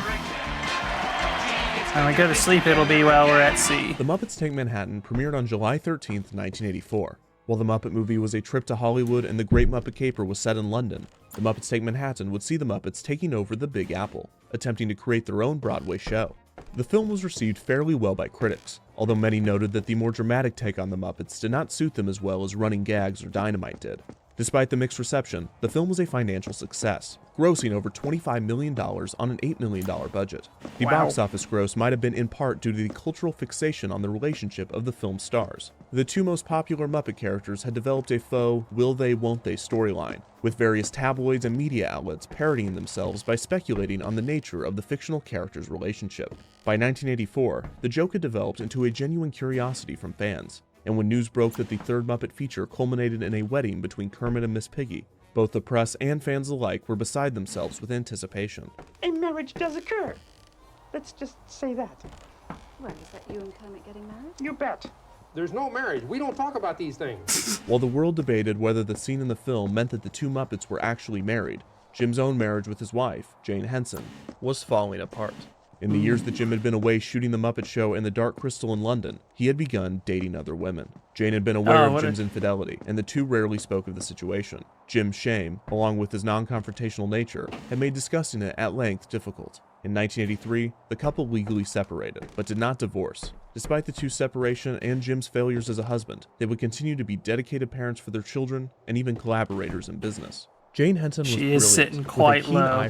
We'll check and see if there's anything that's like lightweight cargo headed that way. Even during the most difficult times in Something their with a light relationship load. and separation, Jim would rely on Jane for advice, and Jane would give it to him. The wedding scene from The Muppets Take Manhattan would also be impressive in that 175 puppeteers were brought in to perform the over 300 Muppets in attendance for the ceremony, including many Muppets from Sesame Street and Uncle Traveling Matt from Fraggle Rock. Still, with all the excitement surrounding the film's final scene, audiences left theaters buzzing about a short dream sequence in which the Muppet cast was reimagined as Newport, not babies. Happy Bay. Sensing the potential in the characters, Henson Associates began making deals with manufacturers of toddler products. Jim had initially been very strict about the use of his characters in merchandising, approving products individually to ensure the integrity of his work was upheld. While he still remained involved in the process, he had become much more lenient with the amount of merchandising that he approved. The Muppets had proven to be a cash cow, and Jim's expensive creative ventures needed funding. Plus, when Robert Holmes à Court took over Lord Lou Grade's production company, he acquired the rights to Jim's fantasy film, The Dark Crystal, as well as The Muppet Show, the first two Muppet movies, and several I think Muppet that should be specials. enough. Jim bought back the rights to his work, buying The Dark Crystal for $15 million a few years prior, and the Muppet products for $6.5 million in the summer It's of only 3 jobs These instead of the purchases, 5 that we while could risky, take, were smart but and necessary, and they with would our not have own been load of possible cargo without as the money well. for merchandising. Jim's production company was transitioning into independently I don't producing dare bigger put much films, more weight starting into with her. The Muppets Take Manhattan and eventually moving on to Jim's next big fantasy film. This resulted in Jim being more open to putting his characters, and therefore the Muppet Babies, on various products. This began in early 1984, months before the film's release, with products such as pajamas, furniture, and even diapers featuring the baby characters. Still, one licensing proposition would catch Jim off guard. Marvel Productions was the studio subsidiary of Marvel Comics. The production company had created a few TV shows based off of the superheroes popularized by the comics 13 division, and the studio had days. recently found success with an animated miniseries It's a based fair off bit of the shorter Hasbro than toy the, line G.I. Joe. the Marvel 21 Productions that was we got interested for in the using other one. Muppet Babies characters in a new cartoon series to air on Saturday mornings. The popular programming block catered to the younger demographic, as it was the only day of the week in which most school children would be tuned in. Children would be at school Monday through Friday, and many would be at church on Sunday. This resulted in major networks creating a variety of animated series to air during the block, and the resulting content was unpredictable and certifiably wacky. Throughout the 70s and early 80s, cartoon adaptations of movies, TV shows, comics, and toys dominated the market. And by 1984, a Muppet Babies adaptation would fit right in among the type of shows to which viewers had grown accustomed. Unfortunately, Saturday morning came with a stigma, and Jim was hesitant to allow the Muppets to star in their own cartoon. The programs during this block could be charming, but aside from a few outliers, they had little educational value.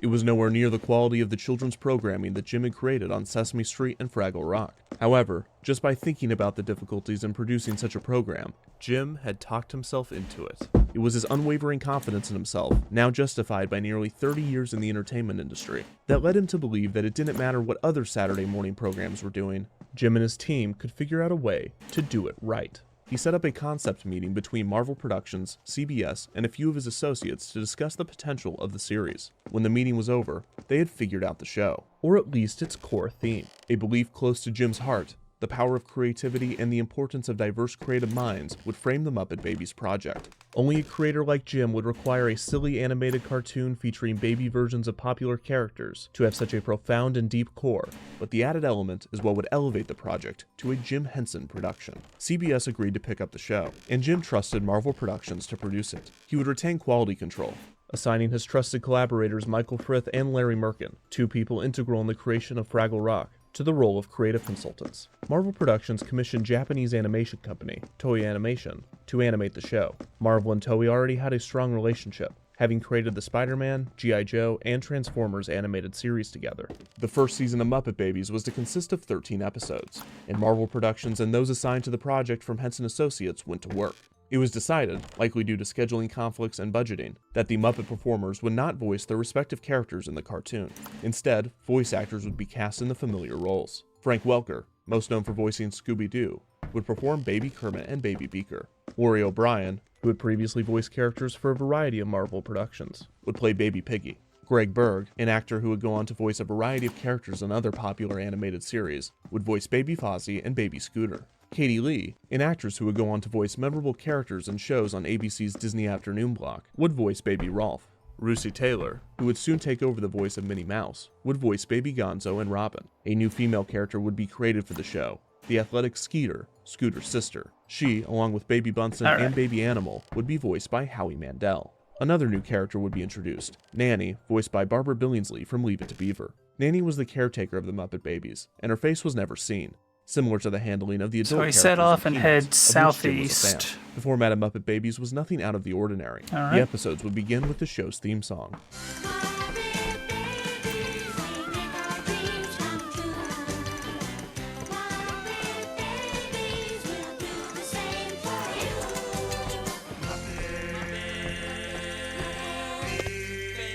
Looks like the wind is at our rear. Nope. I was just looking at him from the wrong angle. Find the Muppet Babies in the nursery, introducing the show's conflict. In the first episode, titled Noisy Neighbors, the babies needed to keep Animal quiet so they wouldn't disturb the next-door neighbor. Piggy attempted to calm Animal by telling him a story, while Gonzo tried to entertain him with a made-up TV show. The simple stories created for the episodes would allow for elaborate dream and imagination sequences. One baby would act as the director of the sequence, with the other babies acting as performers. The characters took turns imagining these stories, with each character having a type of story that they gravitated toward. As explained in the show's theme, Kermit liked adventure, Piggy liked romance, Fozzie liked comedy, Rolf liked music, Animal and Gonzo liked action, Scooter liked computers, Skeeter liked sports, and Bunsen and Beaker liked inventing. Their stories wouldn't always follow these exact traits, and their unique personalities would also play a role in the way in which they told stories. It was just the way that Jim had envisioned. Each episode would also feature an original song. In Noisy Neighbors, a song named Sleep Rockin' was performed. A major element of the show would be the use of live-action footage from popular films and television shows. For instance, in the show's fourth episode, Raiders of the Lost Muppet, Kermit played the role of Indiana Jones, with scenes from Indiana Jones and the Temple of Doom being incorporated into the animation. The film had released in May of that year, so the ability to use the footage was impressive. While Jim had always had an ask for forgiveness, not permission mindset when it came to copyright, the use of footage from Lucasfilm and the Muppet Babies would not cause issues, likely due to Henson's close relationship with George Lucas. A relationship that was about to grow much stronger. Even before the release of The Dark Crystal, Jim and illustrator Brian Froud were already discussing the potential of a second collaboration film. Froud believed a group of baby-stealing goblins would make for an interesting story, and he suggested the main setting be a maze of some kind. Jim liked the idea, and he had reached out to poet Dennis Lee, one half of the Canadian songwriting duo of Fraggle Rock, to write a story. As he had done to David Odell with The Dark Crystal, Jim gave Lee a set of notes, filled with specific characters, settings, plot points, and moments that Jim wanted to see in the script. Lee then took these and attempted to make a draft out of them. In late 1983, Lee turned in the draft for a film tentatively titled Labyrinth. In the time that Lee had been writing, Jim had been scouring through The Dark Crystal and its less than stellar critical reviews, attempting to find a reason that the film had not been a smash hit with audiences. While Froud, critics, and many others agreed that it was simply the film's weak story, Jim had narrowed the issues to two different points: the lack of humor and the lack of humans. To solve the former, Jim had recruited Monty Python member Terry Jones to rewrite Lee's script, believing that the comedian's pen would result in a more entertaining and watchable product. As for live actors, incorporating a few humans would not be an issue, as the film's protagonist was to be a young girl that wishes goblins would come steal her baby brother. Jim would not stop there. choosing to make one of the film's biggest and most entertaining characters, Jareth, the Goblin King, a live actor as well. Jim wanted a musician to play Jareth, and envisioned the character as a dark, villainous rock star. Jim had been pursuing Sting to play the character, but it was Jim's children, especially his son John, that begged him to consider another possibility: David Bowie. Jim was skeptical, but decided to meet with Bowie about the project. Jim quickly realized his children were right, and asked Bowie to play the role. He would agree to play Jareth, and he would also write original music for the film. This would be just the beginning of the powerhouse team of talent that Jim was assembling for Labyrinth. He would also reach out to friend and collaborator George Lucas, asking him to join the project as an executive producer. The world-renowned creator of Star Wars and Indiana Jones had worked with Henson a few times in the past. Lucas, one of the biggest names in Hollywood, had not directed a film since 1977's Star Wars. He had instead been overseeing major productions as a producer, helping with writing, directing, and editing from the role of a consultant. This seemed to be exactly what Jim needed to elevate Labyrinth above the Dark Crystal with audiences, as Lucas's creative mind had the unique ability to bring fantastical science fiction into the mainstream. Throughout 1984, Jim was deep in pre-production for Labyrinth, and auditioning child actors for the role of the film's protagonist, Sarah. In early 1985, Jennifer Connelly was chosen for the role, and shooting was to begin in April. Jim brought in Fraggle Rock writer Laura Phillips and screenwriter Elaine May to help with the script, resulting in Henson, Froud, Lee, Jones, Lucas, Phillips, and May all having a hand in the story. While Jim would work on the Labyrinth for most of 1985, projects that he had worked on or set in motion were scheduled to release throughout the year. Follow That Bird, the first Sesame Street feature film, was to premiere in August, and Jim Henson Presents the World of Puppetry, a series of specials showcasing puppeteers from around the globe, would also debut. At the same time, episodes of Fraggle Rock, Sesame Street, and Muppet Babies were still being produced. The first 13-episode season of Muppet Babies had aired on CBS from September 15th to December 8th, 1984. The show was a huge success, both financially and critically. Critics praised the program as a welcome break from the violence and immaturity of Saturday morning programming, and the babies were turning out to be a merchandising juggernaut. The show was renewed for a second season of 13 episodes to begin airing on The game is not September running 15th, so hot right now, so Due we'll to the probably show's wrap success, up here a pretty spin-off quick. companion series was created titled Little I Muppet see now there are Monsters. two The new AIs show was that to have air gotten with stuck Muppet there. Babies, creating an hour block of programming billed as Jim Henson's Muppet Babies and Muppet Monsters. They're down in the basement, everybody knows. Little Muppet Monsters. They built a crazy gizmo and they're putting on Sir, if you ram us, I will personally execute you. Ooh, yeah, she... Uh-oh. Little Muppet Monsters starred new characters. Yeah, no, Tug, we're gonna Boo, stop and Molly, here, actually. who had to record an impromptu No, wait, no, TV because show if I in the stop basement right of the here, Muppet apartment complex. then The three they're had help from definitely gonna various ram other us, Muppet because characters, whenever you load including back Kermit, in, your Fozzie, sales and are Gonzo. closed. The show was half live-action Muppet performances. I'm gonna and wait half until he's animated passed. sequences, with the cartoon segments featuring the grown-up versions of the Muppet characters as opposed to their baby versions. Kermit would introduce a recurring segment, Kermit the Frog, Private Eye, and Fozzie would host a segment called Fozzie's Comedy Corner. Okay. Despite 18 episodes of the show being filmed, only 3 were animated, finished, All right. and aired. There were multiple That's gonna be issues where with we the wrap show. it. For one, Toei Animation could not keep up with the show's schedule. She's starting to struggle a wee bit. So, I appreciate you all. I thank you for those of you who have stuck around. This is I went a little longer than I anticipated. And I'm definitely going to get yelled at. Because I'm just now realizing I have not eaten. Uh-oh. Well, anywho, everybody stick around for that raid. We will be back again tomorrow for some Stardew, I believe. We're doing Stardew with Faithful. That's the plan. But you all have a wonderful rest of your day. God bless y'all, and stick around for that raid.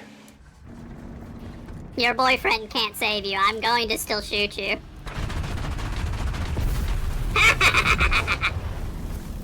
Your boyfriend couldn't save